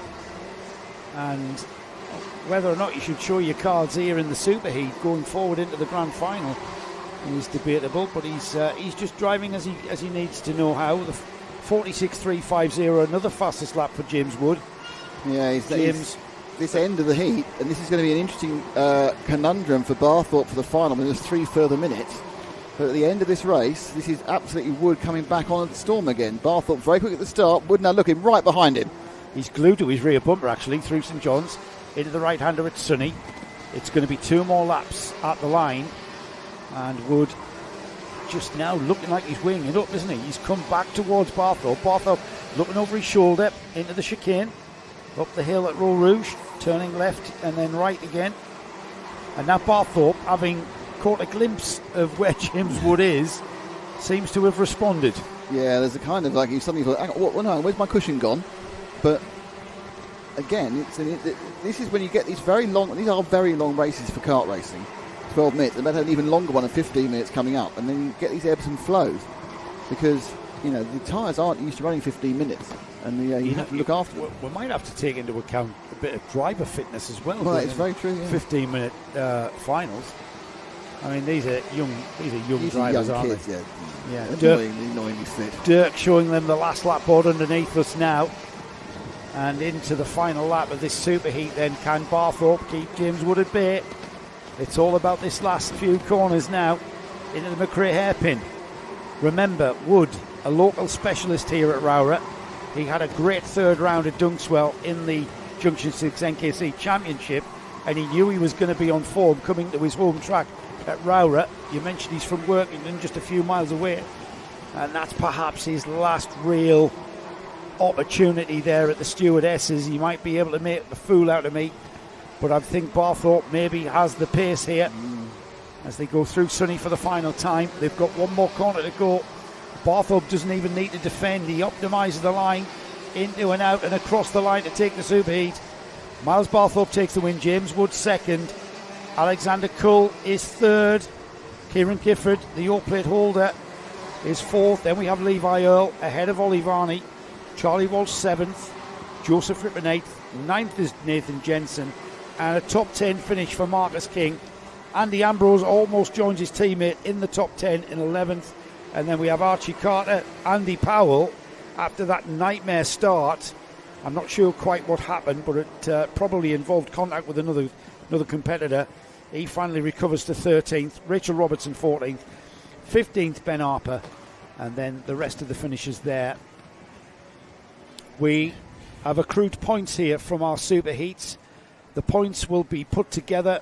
What you've scored here in the superheats will be put together with what you did in the time attack, and the 3 mixed grid heats, I should say, will all accrue points going forward for our all-important grand finals coming soon. We're going to have a little bit of a break now, Nick, I believe. So we'll be back with you in about 10 minutes or so, and we'll be able to give you our first grid. The first grand final will be for these carts that we've for the junior Rotax carts that we saw out. So the first grand final, the first all plate to be won will be for junior Rotax, and then we have the 177 class followed very quickly by the 162 class. So we'll see you in about 10-15 minutes.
Welcome back to a bright and sunny ROWRAH. A little bit of cloud cover still, but bright and sunny. You know what, mate? It's bright and sunny. I have been looking forward to this very afternoon since the beginning of the season. Since the All-Plate meeting date came out, the fact that it was at ROWRAH, I've thought that's going to be a cracker. And here we are, it's here. See, I thought you were looking forward to it because tomorrow you're going on holiday. Well, there is that, but before that, we've got another... Grumpy Joe's getting a week in the sun. We've got 45 minutes of drama and intrigue that's about to ensue.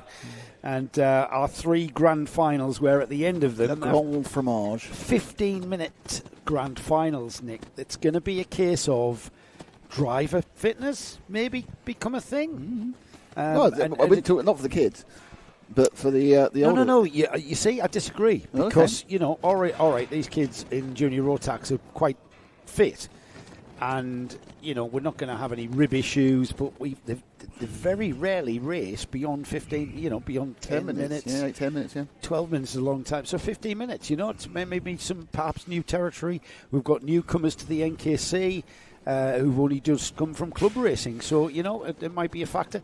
The other, I think, the key factor is the way that you use your tyre in the 15 minutes. If you go hard on the tyre and start to rag the cart around, you're going to get the tyres go beyond their usable heat range. And then that becomes very, very tricky. And to get that tyre back, you can get it back. However, you've got to go really, really slowly. Right. And not perhaps too slowly. You're going to sacrifice places because you are going to be overtaken.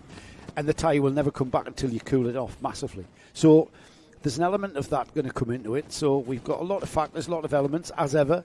It's not just a case of going round and round. It's like a lot of people think. It's never a case of going round and round. There are some massive variables in this. They're still setting the carts into the collecting area, so give me a couple of minutes before we get underway. I have got a grid for our junior Rotax. Can I read the grid All-Plate grand final? No. It's fair enough, Paul, isn't it? We should go on holiday now. Yeah, absolutely. Should we go on holiday today? You can guess who's on pole. I can't, actually. Lucas Howell. You can't see that, can you? No. Lucas Howell, no surprise. You saw how dominant he was in his superheat. He got away. Now, the question is, can anyone catch the number 19, Lucas Howell, who starts on pole? Sam Mott is alongside him. Behind them on the second row, Charles Cheesy Green. And Amy Peacock. They had a great battle. They did. They had a cracking battle. And I know this is all about the All-Plate. It's all about coming first. We're going to be entertained perhaps down the field. But let's see if Sam Mott, Charles Green, Amy Peacock can actually have a go at Lucas Howell. That's the big question. Third row of the grid is Ryan Sears and Dylan Morton. And then we've got on the fourth row, Reese Green, Melissa Adrian. Nathan Travers and Tom Holden are on row 5. And they've had a great day as well.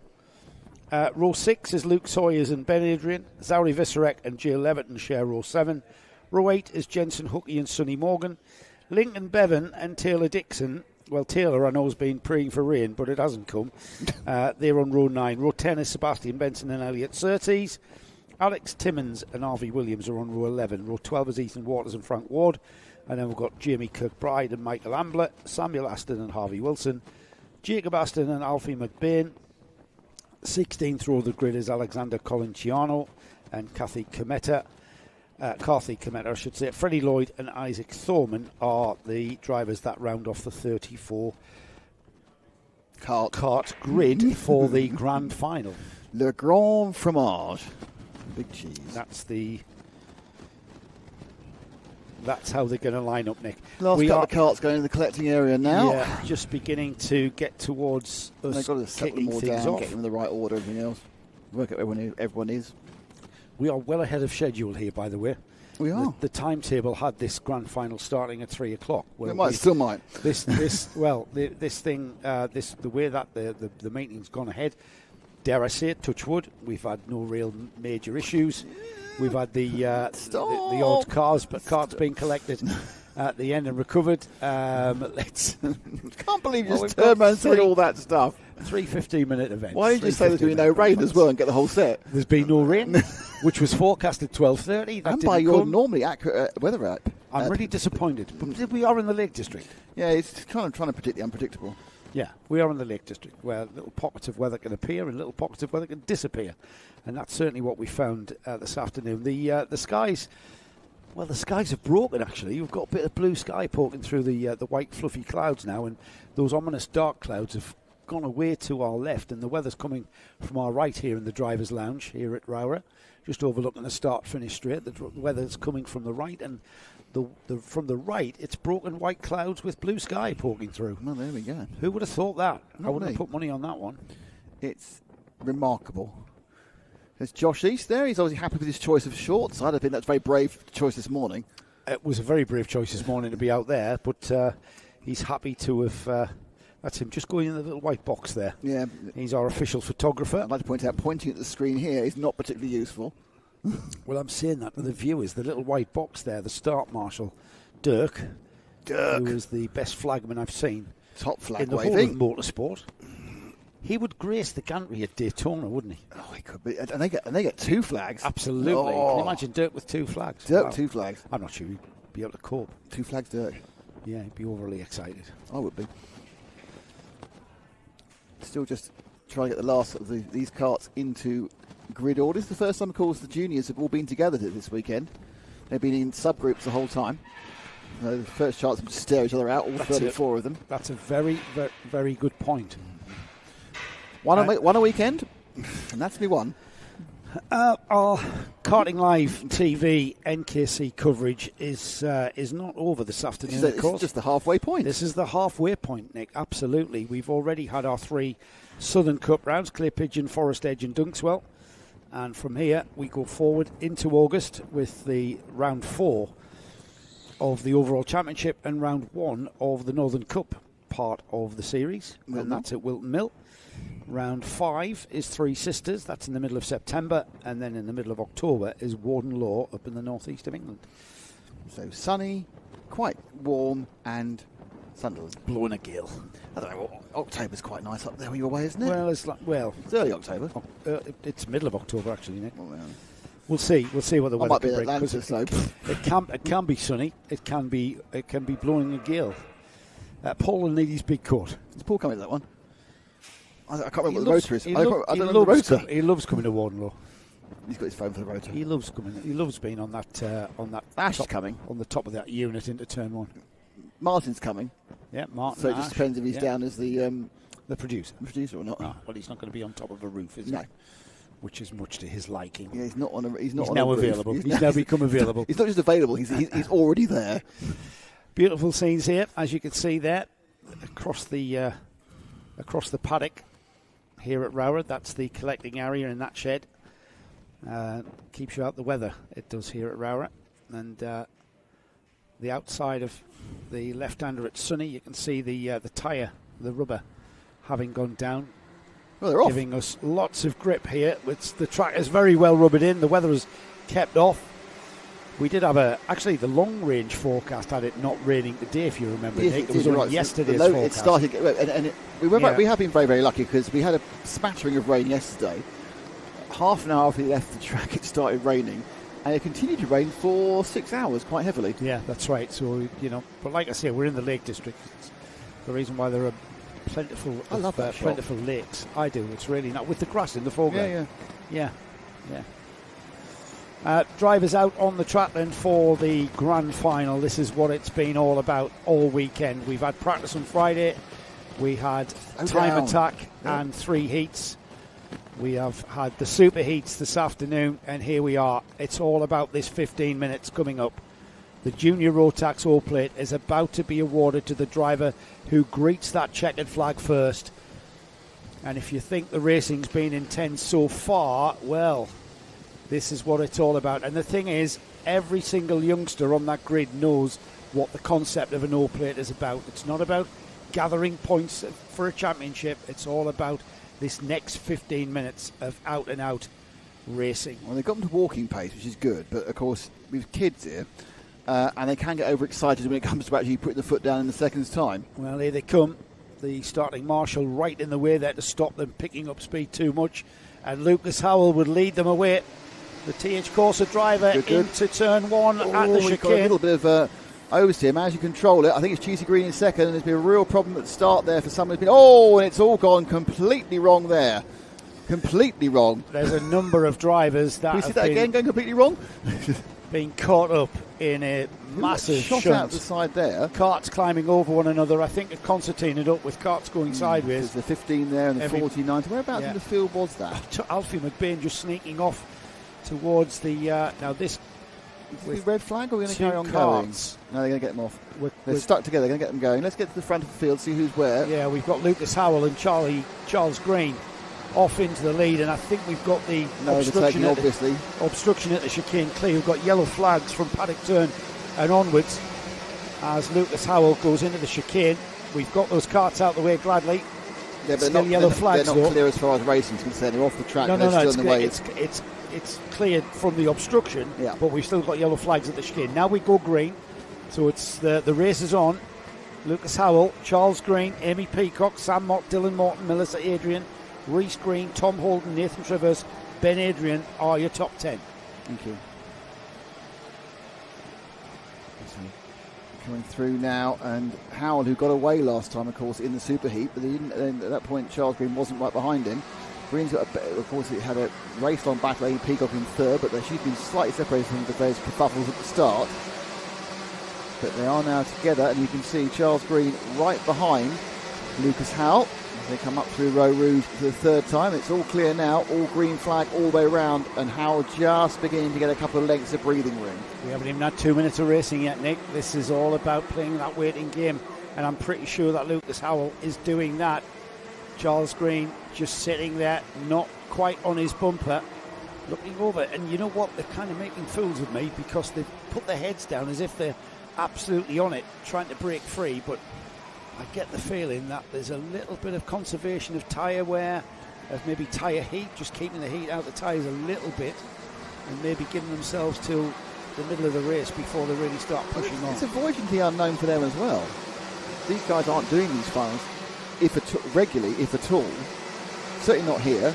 Certainly not on the on this tyre, on the Max's tyre. So they're kind of working out what's going on. It's Lucas Howell's gaining, I would say, about a carton length a lap at the moment. Green either isn't able to stay with him, doesn't want to stay with him. Green has a second over Amy Peacock. Amy Peacock has half a second over Sam Mott. Sam Mott has a second over Melissa Adrian. So they've all a little bit kind of spaced up. As you say, I'm wondering, is that part of the plan? Yeah, are we going to see them concertine together? Gives us a chance to drop back and watch a couple of more drivers, Nick. We'll leave Lucas Howell and Charles Green at the front. Behind, certainly... I think there's just three carts there by the white nose there. That's probably most interesting. That's led by the 71, which I assume is Reece Green. We've seen his problems through there. He's not had a clean meeting at all, has he? No. In the white-fronted car, Ash. Reece Green there with what glued right to his bumper there is Ben Adrian, and then Sonny Morgan on the 220. He's not that far behind. Sonny Morgan down the inside of Ben Adrian, side by side, just uses all of the road and leaves no prisoners. Yeah, so Sonny is looking to move. You know, we see Sonny a lot of the time. So he, unfortunately, he was told to get rid of his previous kart because it was wobbly. Now he's in a full LRG outfit. I think he's talking about staying with LRG for the remaining 3 rounds of the Junction 6 NKC. So he's going very well here, and he's already on the rear bumper of Reece Green, having got past the Ben Adrian number 48. I think he needs to come forward. That would come forward one pack of races there. Ash is now forward having an argument beforehand. By the way, Amy Peacock, is beginning to just creep back towards Charles Green. Right, we'll keep an eye on. I've got these 4. I'm doing spotting. You're doing commentating. It's very exciting. And then you're going on holiday. That's the number 87 of Tom Holden. So that's the battle for 5th, 6th, 7th, and 8th. And it's Tom Holden, Dylan Morton, Melissa Adrian, Nathan Travers. These carters are very, very quick and are beginning to trip over one another, it looks like. Yeah. Tom Holden there had a little bit of rear contact there, but no harm, no foul. As the leaders continue on their way. And the 3 of them, Nick, keeps an eye on that. They're equidistant, as is 4th place Sam Mott. Now, there's 10 minutes to go still, as of now. Right, so that's quite a train of carts there, because just ahead of Tom Holden is Amy Peacock and Sam Mott. Reece Green there in the white helmet and the white nose for weight reasons, looking to try and get through. I've got Go On Fred from Musicals Trash. I'm not sure who's Fred, I don't know. I'm going to look down. I don't think we've got a Fred in the field. No, he's doing well over here. Freddie Whirlock, maybe? Could be, don't know. But they're coming around. Freddie Lloyd. Freddie Lloyd, right. At the bottom of the track now, that is Melissa Adrian, the 100 cart. She is running fourth of that train of carts. Oh, move up the inside there. Just didn't come off, and that was the move, I think, between 7th and 8th. We've got Peacock right now on the rear bumper of Charles Green. Amy Peacock's just put in the quickest lap of the race so far. So we leave this train of carts and try and pick up Amy. There she is. She's absolutely right behind him now. Into the Iredale's hairpin. A couple more laps to get those tyres up to temperature. Charles not able to keep on terms with Lucas Howell. We've seen that happen before. Lucas Howell's just been on fire, hasn't he? Absolutely. He's pulled the best part of a second. He's eked it, so he's not really stressed anything too much. TH Corsa with Venator engine. Lucas Howell has been quite unbeatable here in Junior Rotax. And Cheesy Green for Guy Cunnington is about to have that second place taken off him by Amy Peacock. Not sure how bothered he was about that, to be honest, with 8 minutes to go. Yeah, now he says let's work together. So if he keeps on defending Amy, he's going to lose more ground to Lucas Howell. So he's discretion being the better part about it. Well, also, we're not talking about points, though. We're talking about winner takes all. And it shows intelligence there from Charles. Yeah, she can drag him back to back towards Lucas. That's great, because second and third is quite nice. You get a little medal, but it's all about the O-plate. Yeah, Amy, head down on the back straight towards Lucas Howell. The gap is 1.3 seconds, Nick, and Lucas Howell, 46.711 was his fastest lap, personal best. Not quite as quick as Amy's fastest lap of the race, but not quite as quick as Amy was last time by. This one was... Let's see where it is. This is the first out. They were both clear lap last time round. 1.5, mate. It's 1.5. You know why? Because Lucas Howell went fast. Lucas Howell has put in the fastest lap. Yep. He's not playing the let's make it exciting game. He's playing I want the O-plate game. Yeah, at the moment, he came into this grand final as favourite on the pole position. He's shown to be quite unbeatable to date. He's absolutely got the grips with this ROWRAH track. His mum was telling us, was it yesterday morning she was here chatting to us, telling us it's his first time here. Yeah. So he knows how to quickly learn tracks. Amy pulling away now from Charles Green. Yeah, Charles quick, but not with that ultimate last couple of tenths of pace at the moment. The rest of the pack's also coming. The rest of the cars are really all trolling around the pack, really in line and stern again. We've seen quite a lot of this in these longer races. A little bit less frenetic action early on. Someone's facing the wrong way there on the wrong side of the track. We're into the second half of the grand final as well. We are you're right. just under 7 minutes of this grand final remaining. So unless we see something like maybe a little bit of driver fitness, and what I mean by that, Nick, is keeping the focus, keeping the concentration. We kind of take for granted the human element, don't we? We talk about the tyres going off. We talk about about other things, mechanical attrition and stuff, but we forget about the human element. And all it takes, especially here at ROWRAH, it's all about the braking areas into the hairpins, the Crays and Iredales.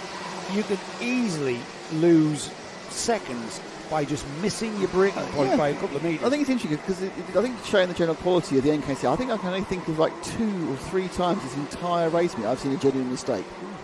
I mean, yes, there are micro errors, that's fine. Subtle mistakes, yeah. But actual proper mistakes, I can think about twice. Yeah. And that just shows the quality of the people who are competing here and the ability they've managed to build up to race around this ROWRAH circuit. But we are in a situation now where Peacock, I think, she stemmed the gap tie, but it's at 1.7 seconds, which is a long, long way trying to catch up Howell. She's certainly got the pace on Charles, but Charles and her have had this kind of ebb and flow recently, and doesn't say he can't come back. 4th place, as he has been, I think, definitely from lap 1, is Sam Mott. Dylan Morton's come to the third. Dylan Morton had an absolutely terrible superheat and therefore lost a lot of places on the grid.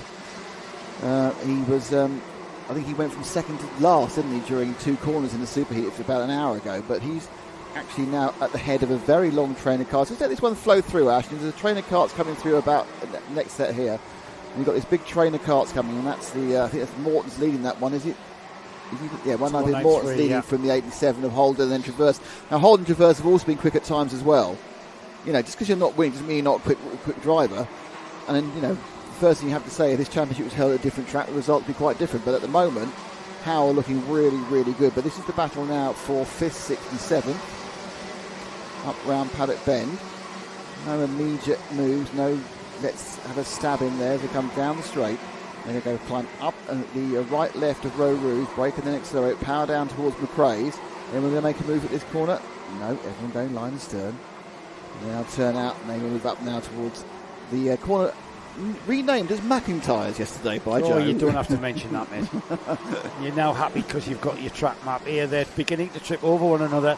And that's Sonny Morgan joining in as well. Down the inside has gone the number 87 of Tom Holden, or is that Nathan Traverse actually?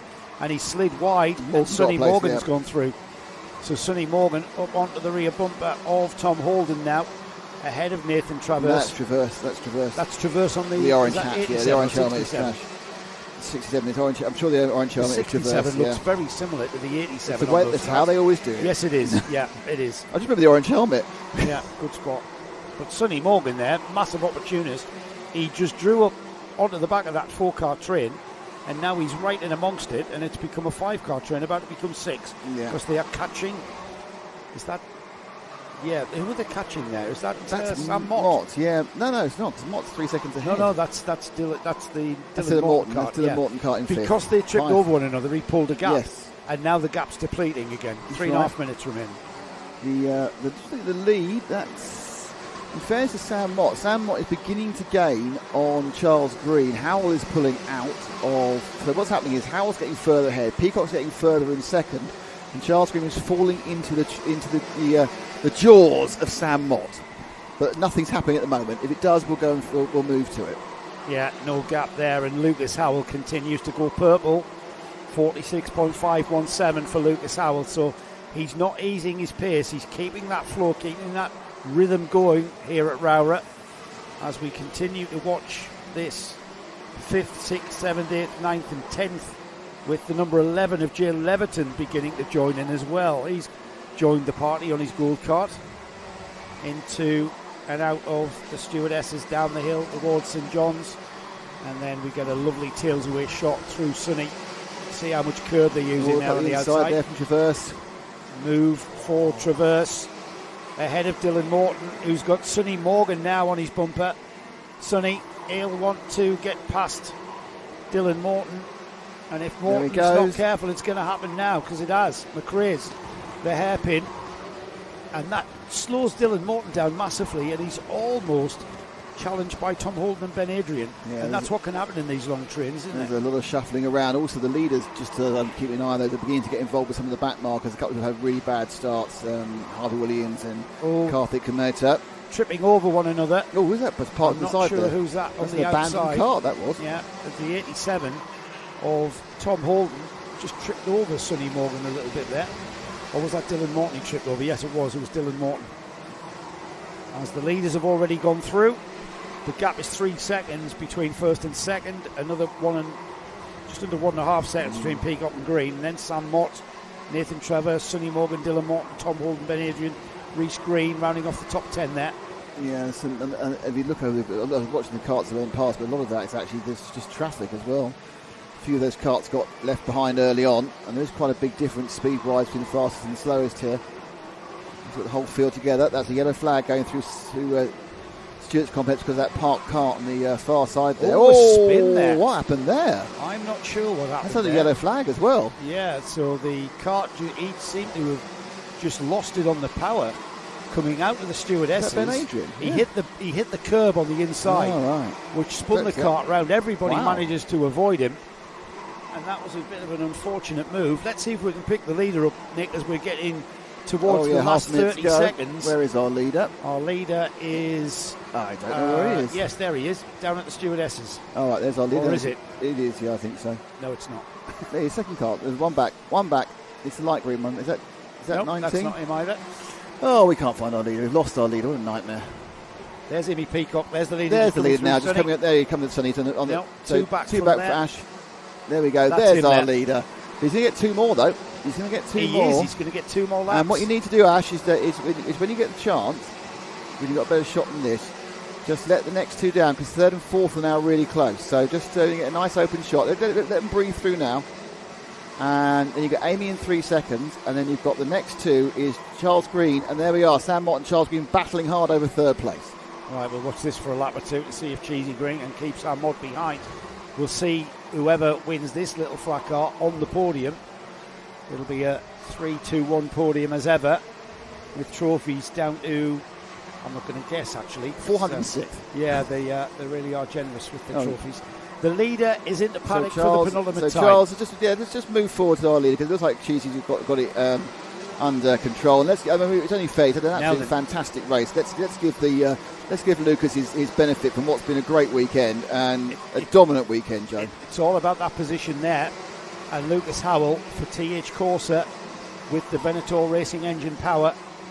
Checkered flag flying for him next time by. He's got 2 back markers up ahead of him. Should be getting blue flag, though. And that's what Lucas was wanting. They're showing the yellow flag down at the stewardess. Yes, he can't overtake or lap at that point because that's a parked car. He's got to stay behind these two. These two having their own personal battle. He had almost 5 seconds. Yeah, we'll be fine. And he's showing he doesn't need to push it. Discretion being the better part of valour for Lucas Howell. Anything could go wrong now. They have an accident taking him down. There's Howell. Howell is your O-Plate winner. He is O-Plate NKC 2024 for the junior Rotax class. We will see Lucas Howell. He will have to discard the number 19 and carry the O-Plate into Wilton Mill round 4, Three Sisters at round 5 and Warden Law at round 6.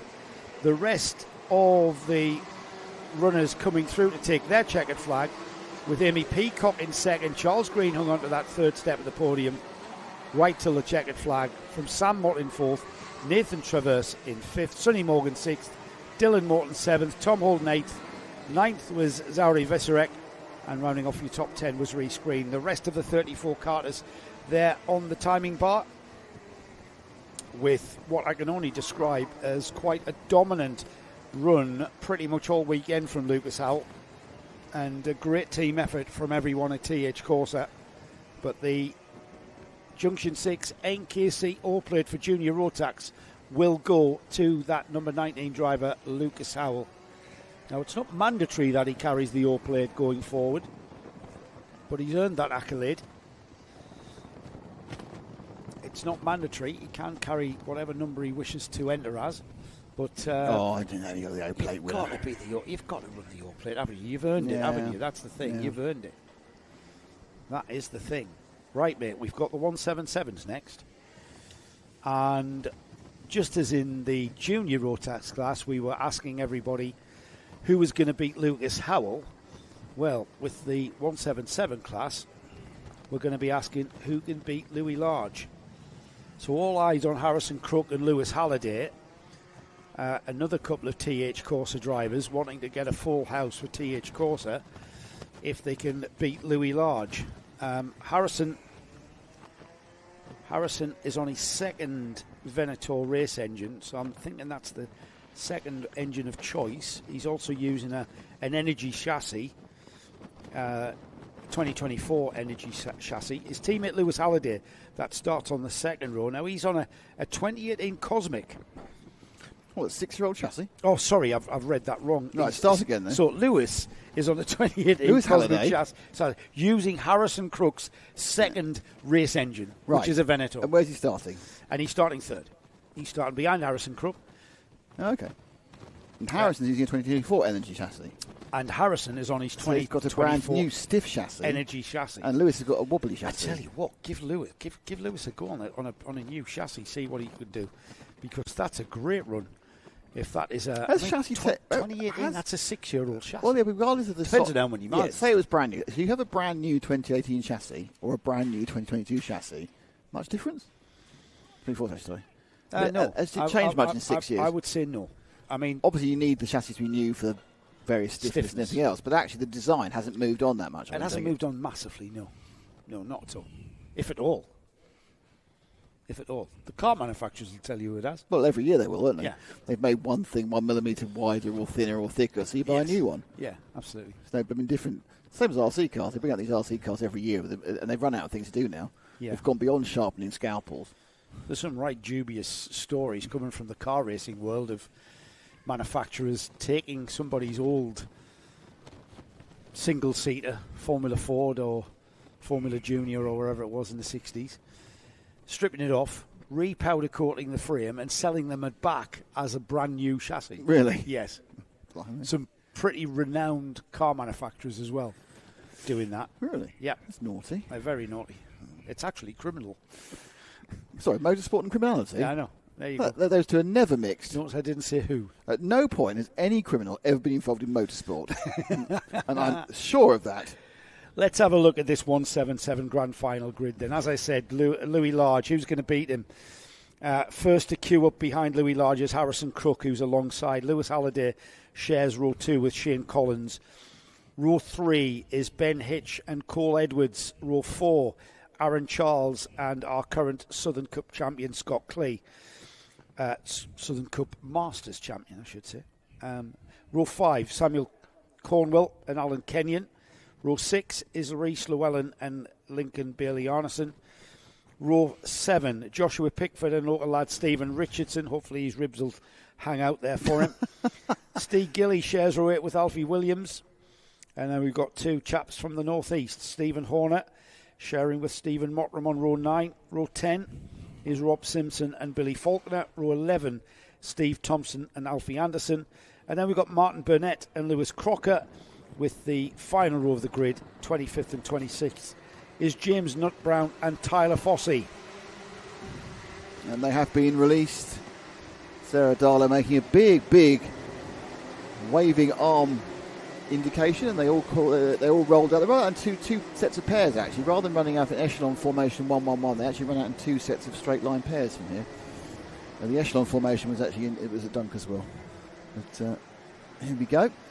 Carts flying underneath the cornfield that is the wall of the quarry. Who will be the O-Plates champion for the Rotax class? Don't know is the answer to that question, but we have a good idea. I mean, the favourite's got to be the 2018 177 British champion, Louis Large there. He's got Harrison Crook. Now, Harrison is known to be, and we've seen that today, we know how good Harrison is by driving defensively. Mm-hmm. We saw him hold off Louis Large, so I think at the forefront of Louis' mind is he must get into turn 1 and into that chicane first. And it's kind of a benefit to be on pole here. We're seeing how a disadvantage at some places being on pole position can be. Yeah. However, ROWRAH's not one of those places. So Louis is exactly where he wants to be. He knows how to control a grid up to the start as well, and he's doing so in very fine style. Here he comes then, the number 102. That's very slow. It is. Very controlled, and now they go. He's jumped Crook brilliantly at the start there. They letting that one go?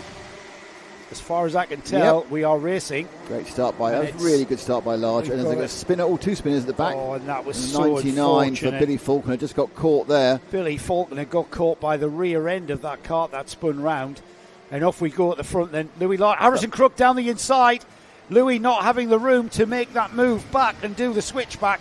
And he's got Lewis Halliday now alongside him. The TH Corsa driver latches onto the rear bumper of his teammate and goes through into second. Oh, man, the race is on now with Harrison Crook with his defensive line behind him in the form of Lewis Halliday. Will Lewis Halliday play the team game and just delay Lewis Large enough for Harrison Crook to make a go of it and disappear? And that's what is happening, Nick. Yeah, Large there just got jumped at the first run through Ardaz, and then a superb piece of follow the leader from the 33, and that is Halliday. Halliday's just only concerned about there's been a major problem behind them. There's 2 of the carts that got kind of tied up. Who was that? Was that Charles and Collins? That was Ben. Probably Hitch got that for a replay. We're going to see that again, I think, yeah. But it's now, let's just take them through, see whether Louis can get past him going through Stewart's. Halliday is doing a cracking team job on just delaying Louis Large enough. And they're into the McRae hairpin, the number 17 of Aaron Charles. That's way too ambitious, way too ambitious. Took Ben Hitch out. When we come back, we're going to see that the 33 is still preventing Louis Large from getting past and allowing his teammate Harrison Crook to get away. He's just holding that line. Oh, Large has got him, popped out. That was it. Got him on a surprise. Louis surprised him about when he was going to go past then. Lewis Halliday was doing a cracking job just holding everything up mid-corner. He's held everybody up as far as he could, And now Louis Large is released. The race is on. The gap was 1.7 seconds. Let's see if Louis has got any cards left in his pocket to take it back to Harrison Crook. We mentioned, Nick, how good we've seen Harrison Crook being able to defend here at ROWRAH. Yeah, the issue... the issue is catching him. Well, the other issue is passing him. The issue is that I think Louis can get back on his tail in a couple of minutes, or 3 minutes, and therefore he's got 9 minutes of defending, not a minute and a half. Absolutely. Long time. We've only had 2.5 minutes of racing. Yeah, we're like 10% through, 15% through, but now across the line. And the gap went down by a tenth despite that overtaking move. Shane Collins now in third had a bad lap, and then it's Scott Clee into fifth. And the fastest kart on the track is that kart there, Louis Large. Louis, 47.667 on the chase back. He takes about just over a tenth out of that gap, so that gap is beginning to come down. We can see that. And he's using everything he's got, reducing his wind resistance as he absolutely looks at last hundredth of a second through Stewart's, and now he's going to go up the back straight before he gets to St John's. Sweeps to his right, then his left through Sunny. Now, what will he have reduced the gap to? And I think he's certainly brought it down by a few tenths. How many tenths? It might even be down by half a second, actually. Let's see what it is. And as they come across the line, Harrison Crook leads. Gap down to 1.5.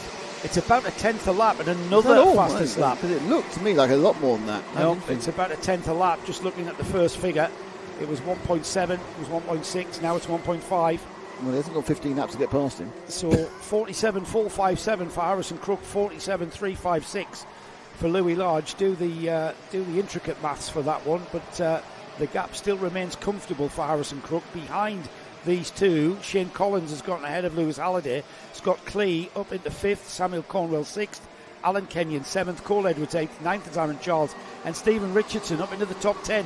Yeah, the field sweeps past.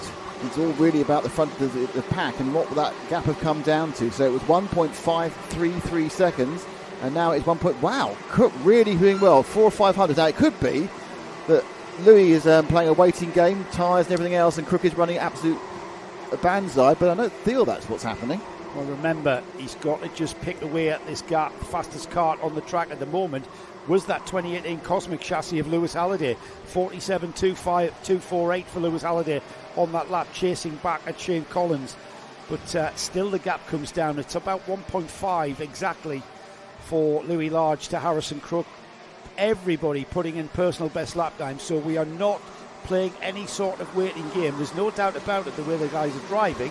Yes, they're not going to take too much out of their tyres with still 10 minutes remaining, but they are absolutely going as fast as they dare. Shane Collins is flying as well, but it's 2 tenths that time for Louis, so he's actually now really beginning to turn up the wick. It's still taking 3 or 4 laps to get there, but the fastest lap for this red and white machine. That's almost 3 tenths there, Nick. 2.8, 0.28 of a quarter second. Yeah. Quarter second. Oh, yeah. Give or take change. And a fastest lap again for Louis Large, 47.108. No. And look at that. You can see that discernible change in that gap between Harrison Crook.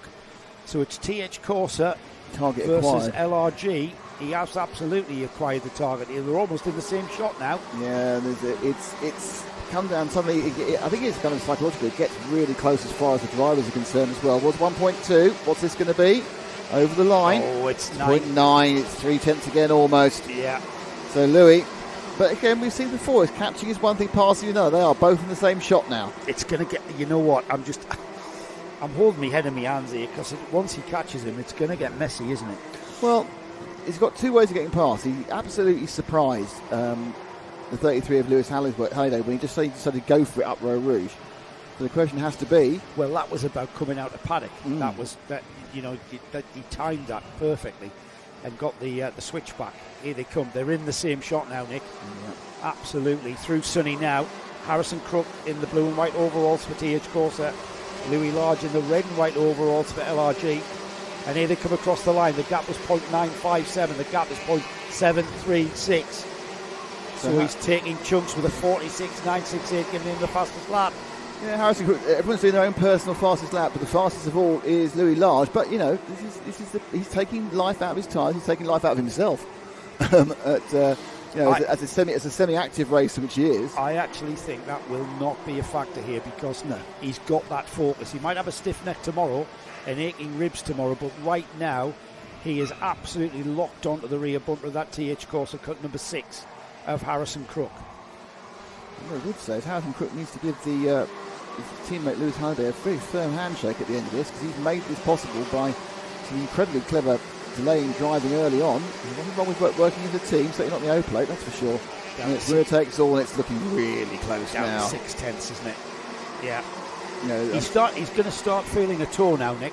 Yeah, and I think it's kind of a quick gain. We'll get within 2/10, then of course he has to start thinking about what he's going to do next. 7.5 minutes remaining, so we are at half distance. So half distance, we've got about half a second in it. So who's your money on? Really? I'm not going to say that. You know. I mean, I think we've had 7.5 minutes more action. I thought we were going to do. I thought it was going to disappear in the distance, but it's not. And in fairness to Harrison, he's doing really good lap times. A good bet would be Shane Collins in third at this stage. If I was, do you feel that Harrison is quite none shall pass? It's all about the day. It's going to come down to one braking area, one corner. And I know these two lads are very, very experienced. We've got a lot of experience there. He's carrying the number 6 because he came 6th in the Junction 6 NKC in 2023. Louis carrying the 102, the number 1 for his British Championship, the O for the O plate he won, the MSUK O plate, and the number 2 for vice champion in the 2022 NKC. So we've got two very experienced lads who know how to race at the front. We've saw this before. This was the third heat, wasn't it? Yeah, final heat, yeah. Yeah, the last heat that we saw in this class, where Harrison Crook defended. And here we go. Louis got to pounce, hasn't he? The element of surprise is upon us. It wasn't defensive by Harrison that time round. The next time it'll have to be. They go under the gantry and see 6 minutes 15 to go, which I'm sure Mr. Crook is not chuffed about whatsoever. But they come down, glance over the right shoulder. Coming into McRae's now. What is Louis going to do? Is he going to take a bit of a breather for a couple of laps and just worry Harrison? If you think about it, Nick, there's 6 minutes. There's 6 minutes remaining. Do you just now? You've put a lot of effort in getting there. Do you just ease back for a while, worry him? You have to keep the momentum of the catch. You've caught him up. You could easily fall into the trap of just stifling that momentum and just following the cart in front of you around. You've got to be thinking about the area in front of the cart that you're following. Got to get past. But, discretion will be the better part of valour on a day like this. We've still got 5.5 minutes remaining. We're not bothered about the gap. We can see what the gap is. This is intriguing. Harrison Crook for TH Corsa, Louis Large for LRG. And Louis. Shane Collins gained a couple of tenths that time, by the way. He's still. We're going to see Shane come back in. He's out of striking distance at the moment, but he's absolutely in picking up the pieces distance. Yeah, we're going to see Shane come back into it. I mean, unfortunately for the rest of the 177 field, we can't really take our eyes off this, because this is what the O plate has come down to. Harrison Crook and Louis Large. And Louis Large looking down the inside at St John's and making it happen through Sonny. He'll hang on to the lead, and Harrison Crook has to slot in behind. Now, can Crook come back at him? Louis in the lead. He takes the inside defensive line. He takes the optimum line as he swaps back in. And then into and out of the chicane. Harrison Crook's still there, looks over his shoulder. Yep, he's still there. And Crook's going to have the ID line if he can do a switchback. They come out side by side onto Iredale's, but it's going to be Louis Large who has the ID line. And Harrison Crook down the inside, and a little bit of side-on contact there. We knew it was going to be like this. As Harrison Crook looks over his shoulder, this is where it's going to be. Get the boxing gloves out, lads, because this is going to be the next 4 minutes of this O plate as Louis Large looks down the outside into St John's. Can he stay on the outside and have the inside line at Sonny? The answer is no, as Crook takes the left-hander on towards Paddock. He takes a wider line to do a switchback, but Harrison Crook holds him up in the middle of the corner. He can't find a way by into the chicane. Harrison Crook on the inside line now. The third place cart of Lewis Halliday, now Scott Clee in fourth. Where has gone Shane? Shane Collins has dropped. He's been tipped again. Is that contact or was that just a mistake? Shane, let's have a look at the replay if you can, Paul, if you've got that for us. As we've got Louis Large, just regaining back onto the track. Space wasn't there. Yeah, side-by-side action out of McRae's. And we've still got these two absolutely nose to tail. But the two carts that were in third and fourth, Lewis Halliday and the number 4 Scott Clee, have come back onto the tail of Harrison Crook. Louis Large has Shane got a cushion. Shane Collins retired last lap. Shane Collins has got broken down. Out. Yeah, no, that's a bit unfortunate for him. So Louis Large showing as the leader of this race again.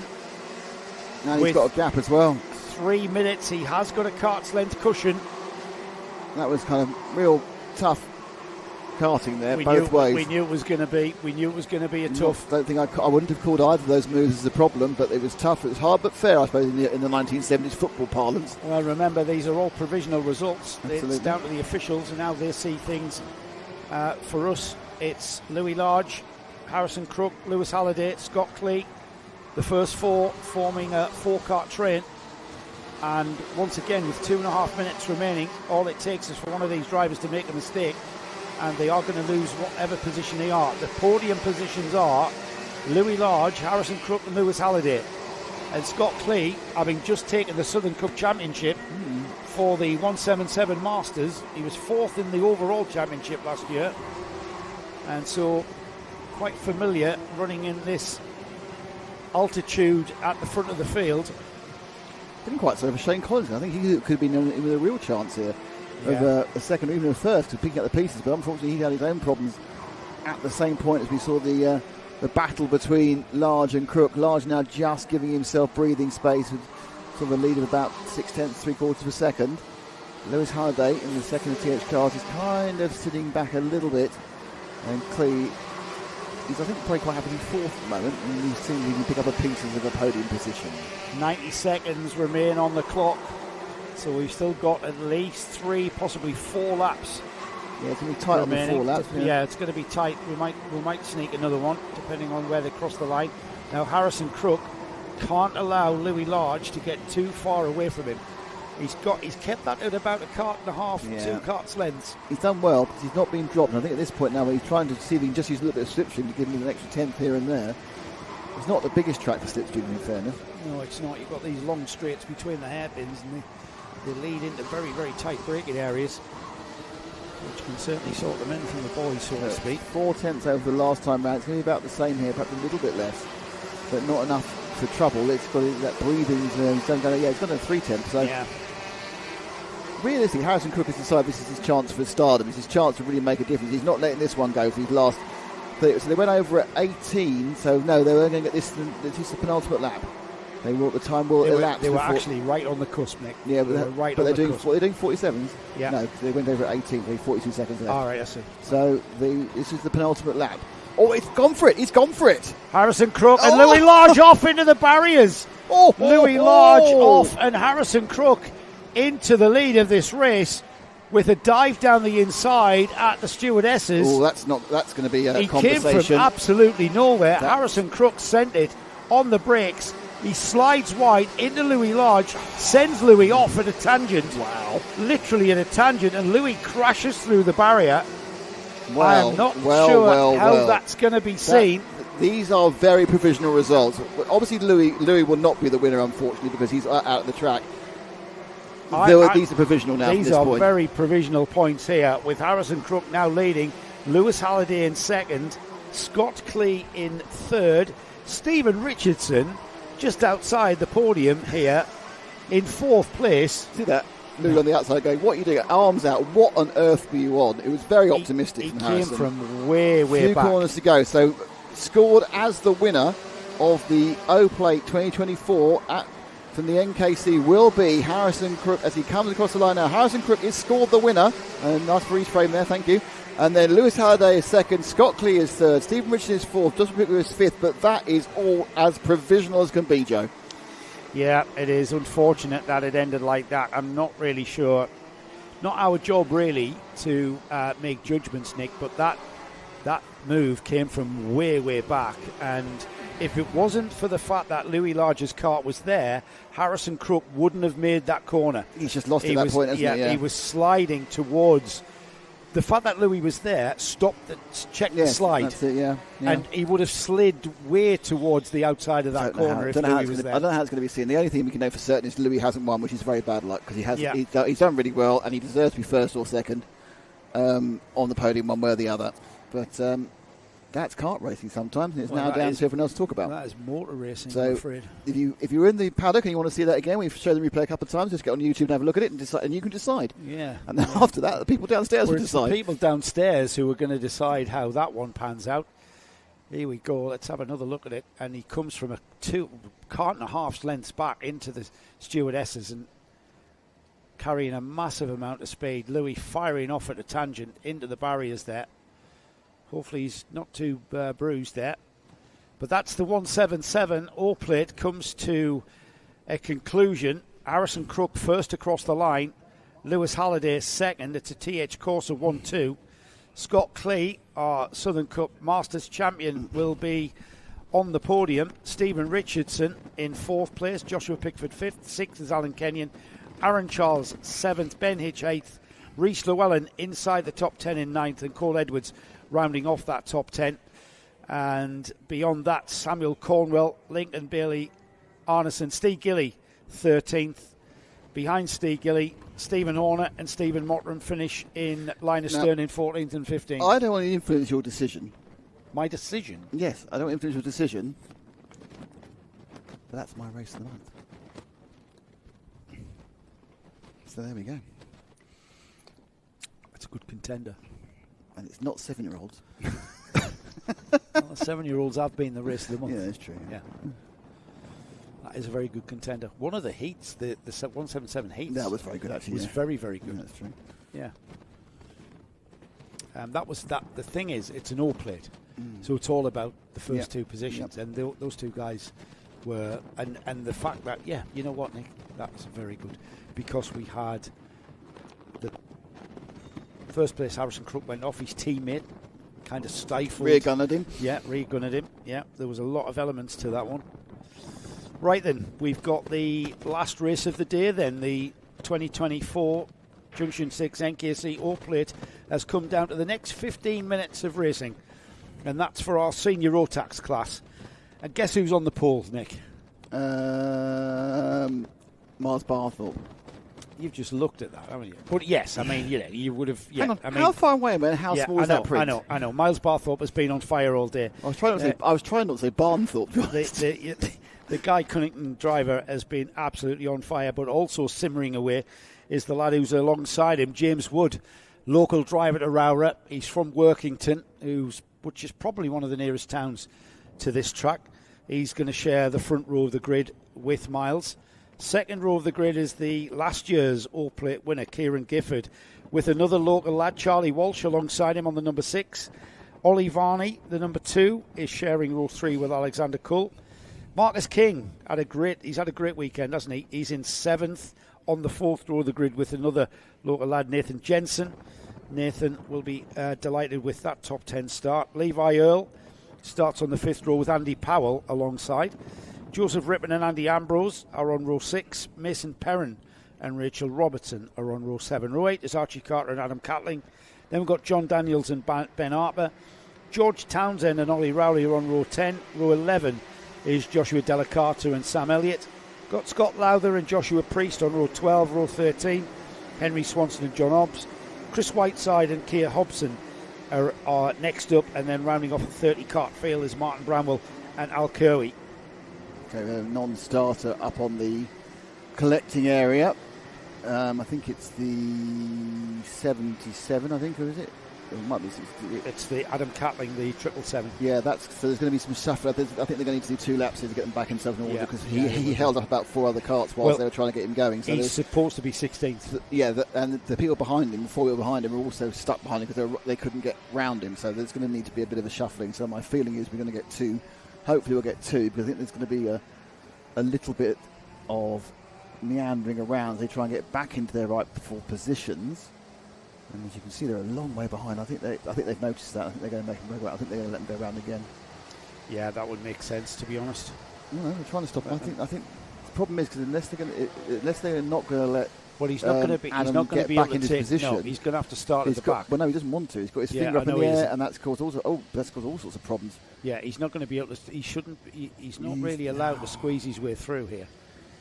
Are we going to roll them through? Yeah, we're going to send them around again. Yeah, that now sensible. Adam can make his way through. I think, if I'm honest with you, I think and I like saying as I see, I think that was obviously needed to happen. They should have let them run through at medium speed, and they could have got a little warmth in the tyres as well.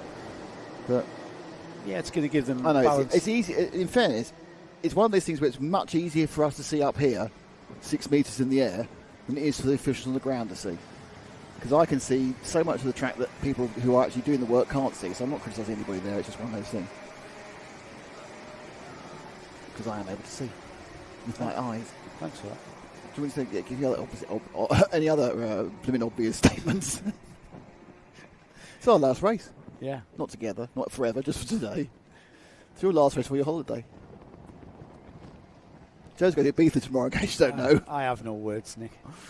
He's run out of words. He's going to be on a beach. This time tomorrow, he'll be on a beach. Who's going to beat Miles Barthorpe, eh? Is it going to be James Wood? Well, we said that about Louis Large. I know we did. Is it going to be Kieran Gifford? Is it going to be Charlie Walsh? Charlie knows his way around here. James Wood. He's local to this one at ROWRAH, Cumbrian lad.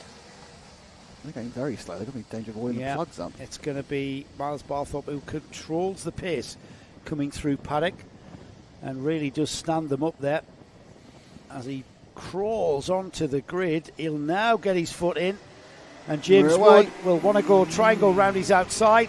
James has to slot in third as the second row driver, Kieran Gifford, I think that was, who slotted in behind Miles Barthorpe as they head down to McRae's hairpin. It is indeed Barthorpe, Gifford, James Wood, Charlie Walsh is there, the bright yellow and blue ST Racing livery, and Gifford pushes Barthorpe out the way, and James Wood says, thank you very much, I'll have that, thank you. Sixth place for Barthorpe. I mean, that really was a case, I think I'll just push out the way. The number 14, Alexander Cull, up into second.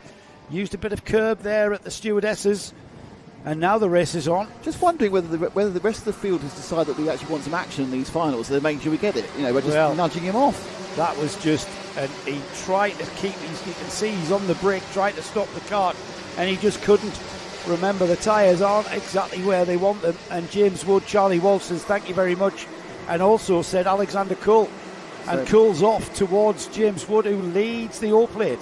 Yeah, 1, 2, 3, 4, so it's Wood, Cull, Walsh, Gifford and King as they come round the second time. This time perhaps a little bit action-packed, running around Airedales, down the back straight now, glance over the shoulder by Wood, nod by the 14 of McCall, of Cull, sorry, and then Charlie Walsh, who's kind of been a spectator with his action, and ended up in third. And then you've got Gifford behind him, Marcus King and Barthorpe. So Gifford, who is our only person who can now retain their O-plate, he is the current O-plate holder, in fourth with the break being made by local man James Wood. Yeah, and possibly a bumper penalty. I can't see if his bumper's been damaged at all, but the officials might see him pushing Miles Barthorpe out the way as reason to maybe intervene and get involved. Meanwhile, James Wood with a half a second gap, fastest kart on the track there after 2 laps, and Charlie Walsh just closing onto the rear bumper of Alexander Cull. Yeah, this is now hit the settle down phase, isn't it? They had an explosion at the start, and now everyone's trying to turn up and work out what's going on. Barthorpe not coming through the field as I expected. I don't suppose there's any damage on the kart yet, but from that kind of push, he's there. He's right on fifth now. So he's gained 1 place, right on the tail. Let's look at fourth and fifth, right on the tail of O-plate holder Kieran Gifford. You wouldn't expect to be in this position, but that's what happens. You get nudged out in the first class. He's probably feeling pretty annoyed. Hopefully he's not driving angry, because that's not the best way to drive. But he's going to be really ticked. Let's use that word, shall we? Well, he's now behind the man who nudged him forward at the ideal hairpin, which is where they're approaching now. He's got to be careful, though, that he doesn't repeat that, because I'm not seeing anything being shown on the information board. And we haven't had any information forward, but we'll wait and see. My feeling is that is the sort of incident that they feel would be judged by a nose cone. So if your nose cone hasn't gone down, then it's... Well, it could be gaining an unfair advantage. Could be. We'll wait and see. That's not our decision. They have all the pictures, and we give them to them. Yeah, they're coming back together. These 5 battling it out at the front. James Wood, Alexander Cull, Charlie Walsh. And then those 2 here, Kieran Gifford and Miles Barthorpe. Gifford's going to go for it. Barthorpe down the inside. Yeah. Caught me unawares there. That's what he's been waiting for the last 2 laps. He's been waiting to get down the inside of Gifford And now is this the recovery drive? And look, he taps his helmet to Kieran. Let's go. Let's catch the 3 in front. We've seen how quick he is all day. He's got 11.5 minutes to do it in as well. Yeah, plenty of time. It's these long races. Yeah, if it's been an 8-minute race, that shuffle down to 6 would be a disaster. Yeah. No, he's got another 7 minutes to sort it out. And he has the basic ground speed. Now, Wood, who was breaking away from Alexander Cole, that's disappeared as well now. And they're now kind of equidistant, as is Charlie Walsh. And then you can see now it's the kart we're all looking at is the man who's been the pace of the field. It's this white, green and red kart. And the nose, it's the number 24, the kart number which I used to race in all those days, years back in the late 80s and very early 90s. The reason I raced on 24 is I couldn't get my birthday, which is 23, so I just got the next number. There's something we're racing 20 for the Buckmore Park Club. Down the inside for the lead has gone the number 14, and that's the Alexander Cole Guy Cunnington Racing entry inside of James Wood there. And it's quite clear that Cole has been delayed a little bit because he's pulled out a massive lead already. I say massive in relative terms to what we've seen so far. Tenths. Yeah, absolutely. At least 2 or 3 kart lengths now. And James Wood just needs to gather his composure, get back on it. Let's not let Alexander get too far away. Meanwhile, keeping a watching brief there on everything is Charlie Walsh. Charlie in the yellow and blue kart in 3rd place there. And then behind them, pole position driver Miles Barthorpe coming back into it, and not too far away from him is Kieran Gifford still. The all-plate driver still hanging on to those 4 karts ahead of him. 1, 2, 3, 4, 5. That's your top 5 there, with still just under 10 minutes remaining. Plenty of time. Yeah, they are now again in a phase where it's now Alexander's turn to lead. He's not getting away. I was just looking at the gap, and it kind of just goes down to a couple of kart lengths. It's the comfortable distance where you know you're not losing. You're getting a little bit of slipstream, but also if someone makes a sudden mistake, you don't end up punting into the back of it. Though it has to be said that Barnthorpe now getting a little bit racy on the back of Charlie Walsh. So Barnthorpe knows he's going to need to move forward very quickly. Barnthorpe needs to move very quickly. Don't shake your head at me. Go on holiday, be nice. Stop being nice, go on holiday. I'm not sure whether Barthorpe has got pace or whether indeed, like you say, Nick, he's playing that waiting game, because they're not really losing sight of Alexander Cole in the lead. James Wood still keeping in touch, Charlie Walsh likewise, Barthorpe likewise still. If anybody's losing touch, it looks like Gifford just dropping off the tail of these 4 and dropping back in that 5th place. But these 4, 1st, 2nd, 3rd, 4th, they're still very, very close. So we've got 8.5 minutes not even of halfway. This grand final. We are nowhere near halfway. Unbelievable. Now, interestingly, already getting a little bit defensive. And they're side by side, are they? No, not quite. No, they're all... Carl, so James Wood wants them to go on, just push, because he's worried about Barthorpe. Well, he was tripped over, wasn't he? Alexander Cole kind of got his braking a little bit wrong for the McRae hairpin. And so stifled. It's because Cole went defensive when he didn't need to. Because Wood wasn't going to come past, because he knows that they got the threat they've got is the green and white and red shark in 4th place. And James, he's no stranger to ROWRAH. He knows Charlie Walsh knows his way around here. And Charlie, 6th in the NKC Championship in 23. He knows how to play that waiting game. We are coming up towards half distance now, just a few seconds away. Barthorpe goes for it. Barthorpe, he's been playing that waiting game, and now he goes for that 3rd place. Yes. now Charlie, again, right, Charlie, let's work together and catch the 2 in front. Because with that move, just look at what that move's cost him, at least 3 or 4 kart lengths. Yeah, but it's put Barthorpe where he needs to be, which is into a podium position, and 1 step nearer to James Wood, and 1 step nearer to Alexander Cole, and 1 step nearer to the O-plate. Through St John's, towards the left-hander at Sunny, and James Wood just moves on to the rear bumper of the leader Cole. They've got a bit of a cushion. James Wood. The question is, we saw James Wood say to Alexander Cole ahead of him, just keep going, just keep going. So that to me means James is just happy to sit in his wheel tracks. Sit in his wheel tracks, and then, the 2-minute bell that I metaphorically sound going into the final 2 minutes is perhaps what these drivers are waiting for. 7 minutes to go, though. Towards the stewardesses, which is a big sweeping hairpin into a chicane. It's hard to get the line right. You can't let the car drift too far out. Through the left-hander and down the hill. Through the right-hander at St John's. into the tight left-hander. It's not quite a hair, but it's faster than it mistake by Wood, and he almost got wrong. swallowed up by Barthorpe, but what ended up happening was they all just lost time to Alexander Cole. So Wood lost it, but then blocked I'm Barthorpe. not quite sure what happened there. Did he just get sort of sideways? Yeah, he just lost it. Did he hit the inside curb maybe? Possibly, yeah. Yeah. But what the distance is that suddenly there's a massive lead for Cole. He's regained his composure though as James Wood, and that gap, half a second, perhaps the largest we've seen so far, inside of 6 minutes remaining now. So if these two start squabbling for second, that's going to play massively into the hands of the leader, Alexander Cole. Yeah, but I don't think Barthorpe can stay behind anymore. He's seen the danger of getting caught up in someone else's error.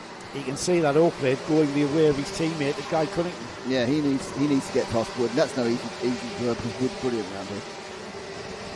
Let's see what can happen. The gap was, 5/10 will do.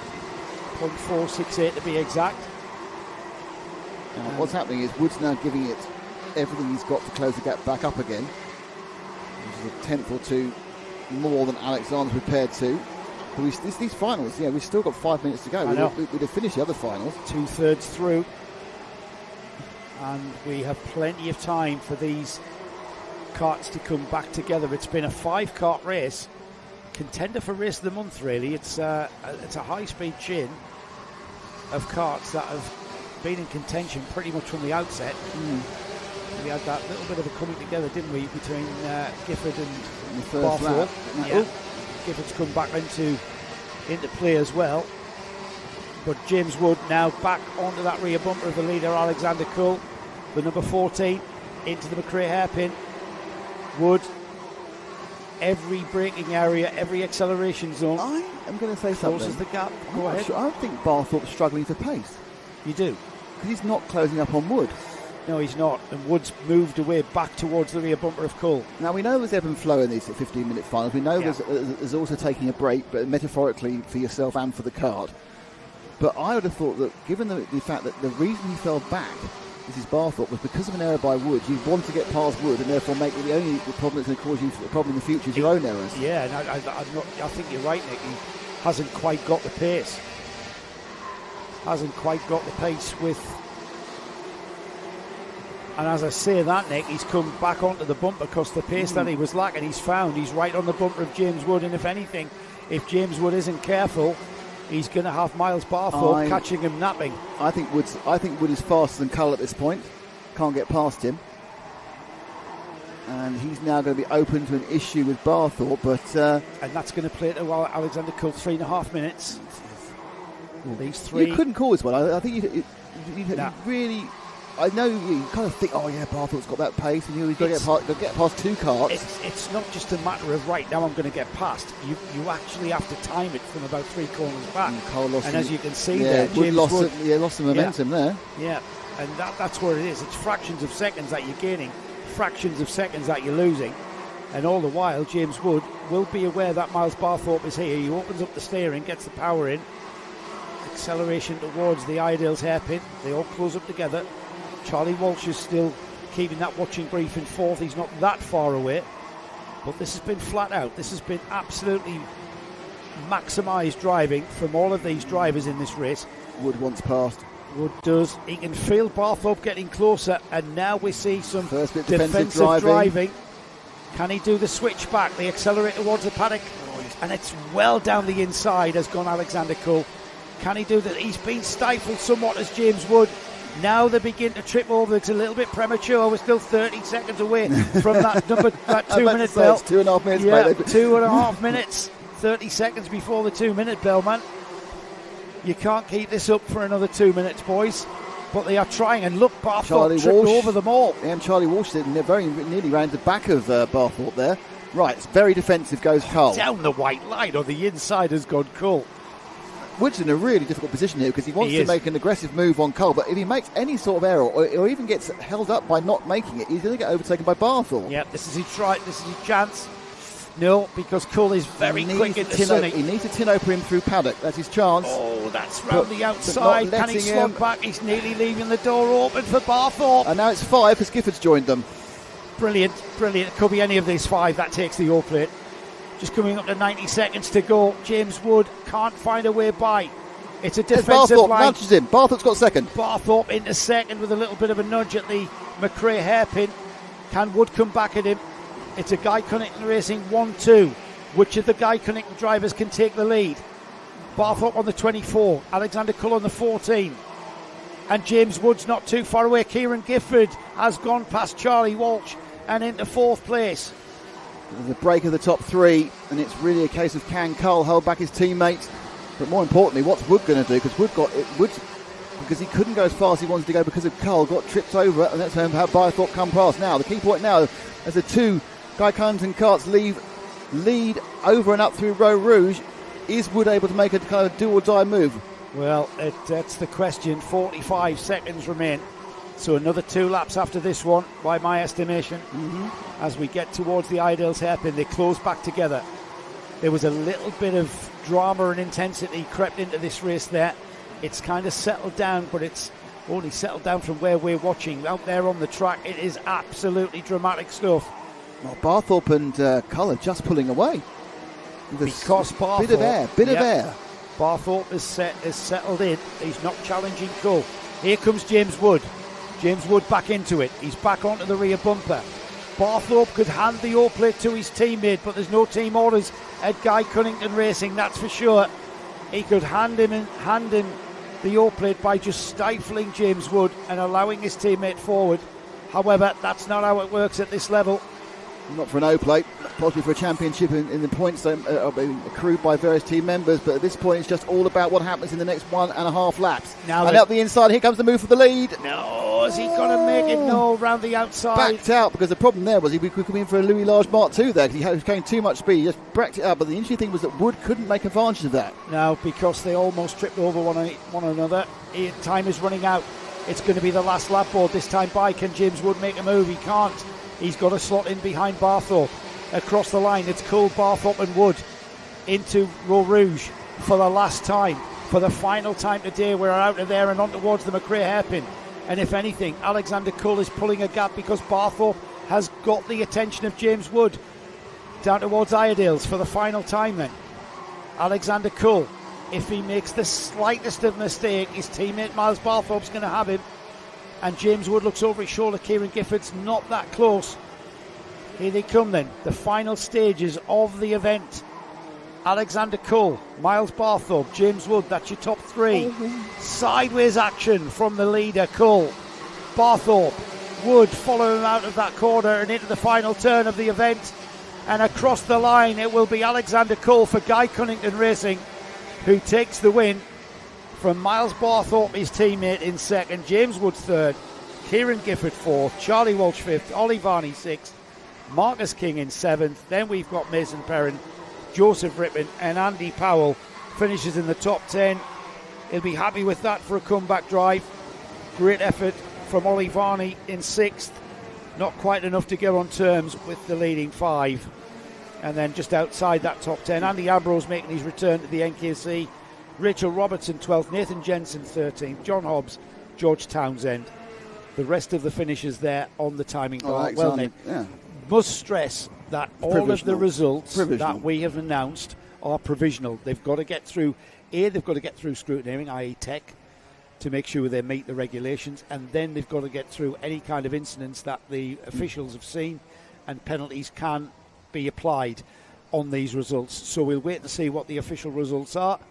For now, though, Nick, that concludes our all-plate. Well, just congratulations to Alexander Cull from 6th on the grid for a surprise victory in the senior Rotax. Well done to him, a surprise provisional victory. That is it, as you say, Joe, for our coverage of the NKC O-Plate for 2024. Joe is now about to take a very well-earned holiday in Ibiza and hopefully come back a bit less tetchy. Just don't talk over me. There we go. And... It's quite simple. Ultimate control. And he's got again. I'm just going to sit there from now on. Yeah, on the left-hand side. Yeah. You. If you start talking over me, we'll never hear you. Who? Well, exactly. Thanks for everyone who's joined us over the last couple of days. It's been good fun. We are back with the fourth round of the NKC at Wilton Mill. That's on the 17th and the 18th of August, and obviously the 18th being the main day, the Sunday. Up until then, we will have a good couple of weeks, and we'll have a refreshed Joseph Bradley coming back to speak to you. Just want to say thanks to tanned, refreshed. Yeah, I want to say thanks to everybody else. So thank you to Ash Lainton, our cameraman. Thank you to Mark Kendrick, our other cameraman. Thank you to Paul Bateman, the man who's been pressing the buttons. And thank you to Joe Bradley, who just needs a rest. My name's Nick Day, and we're Karting Live TV, and we will see you in about 3 weeks' time.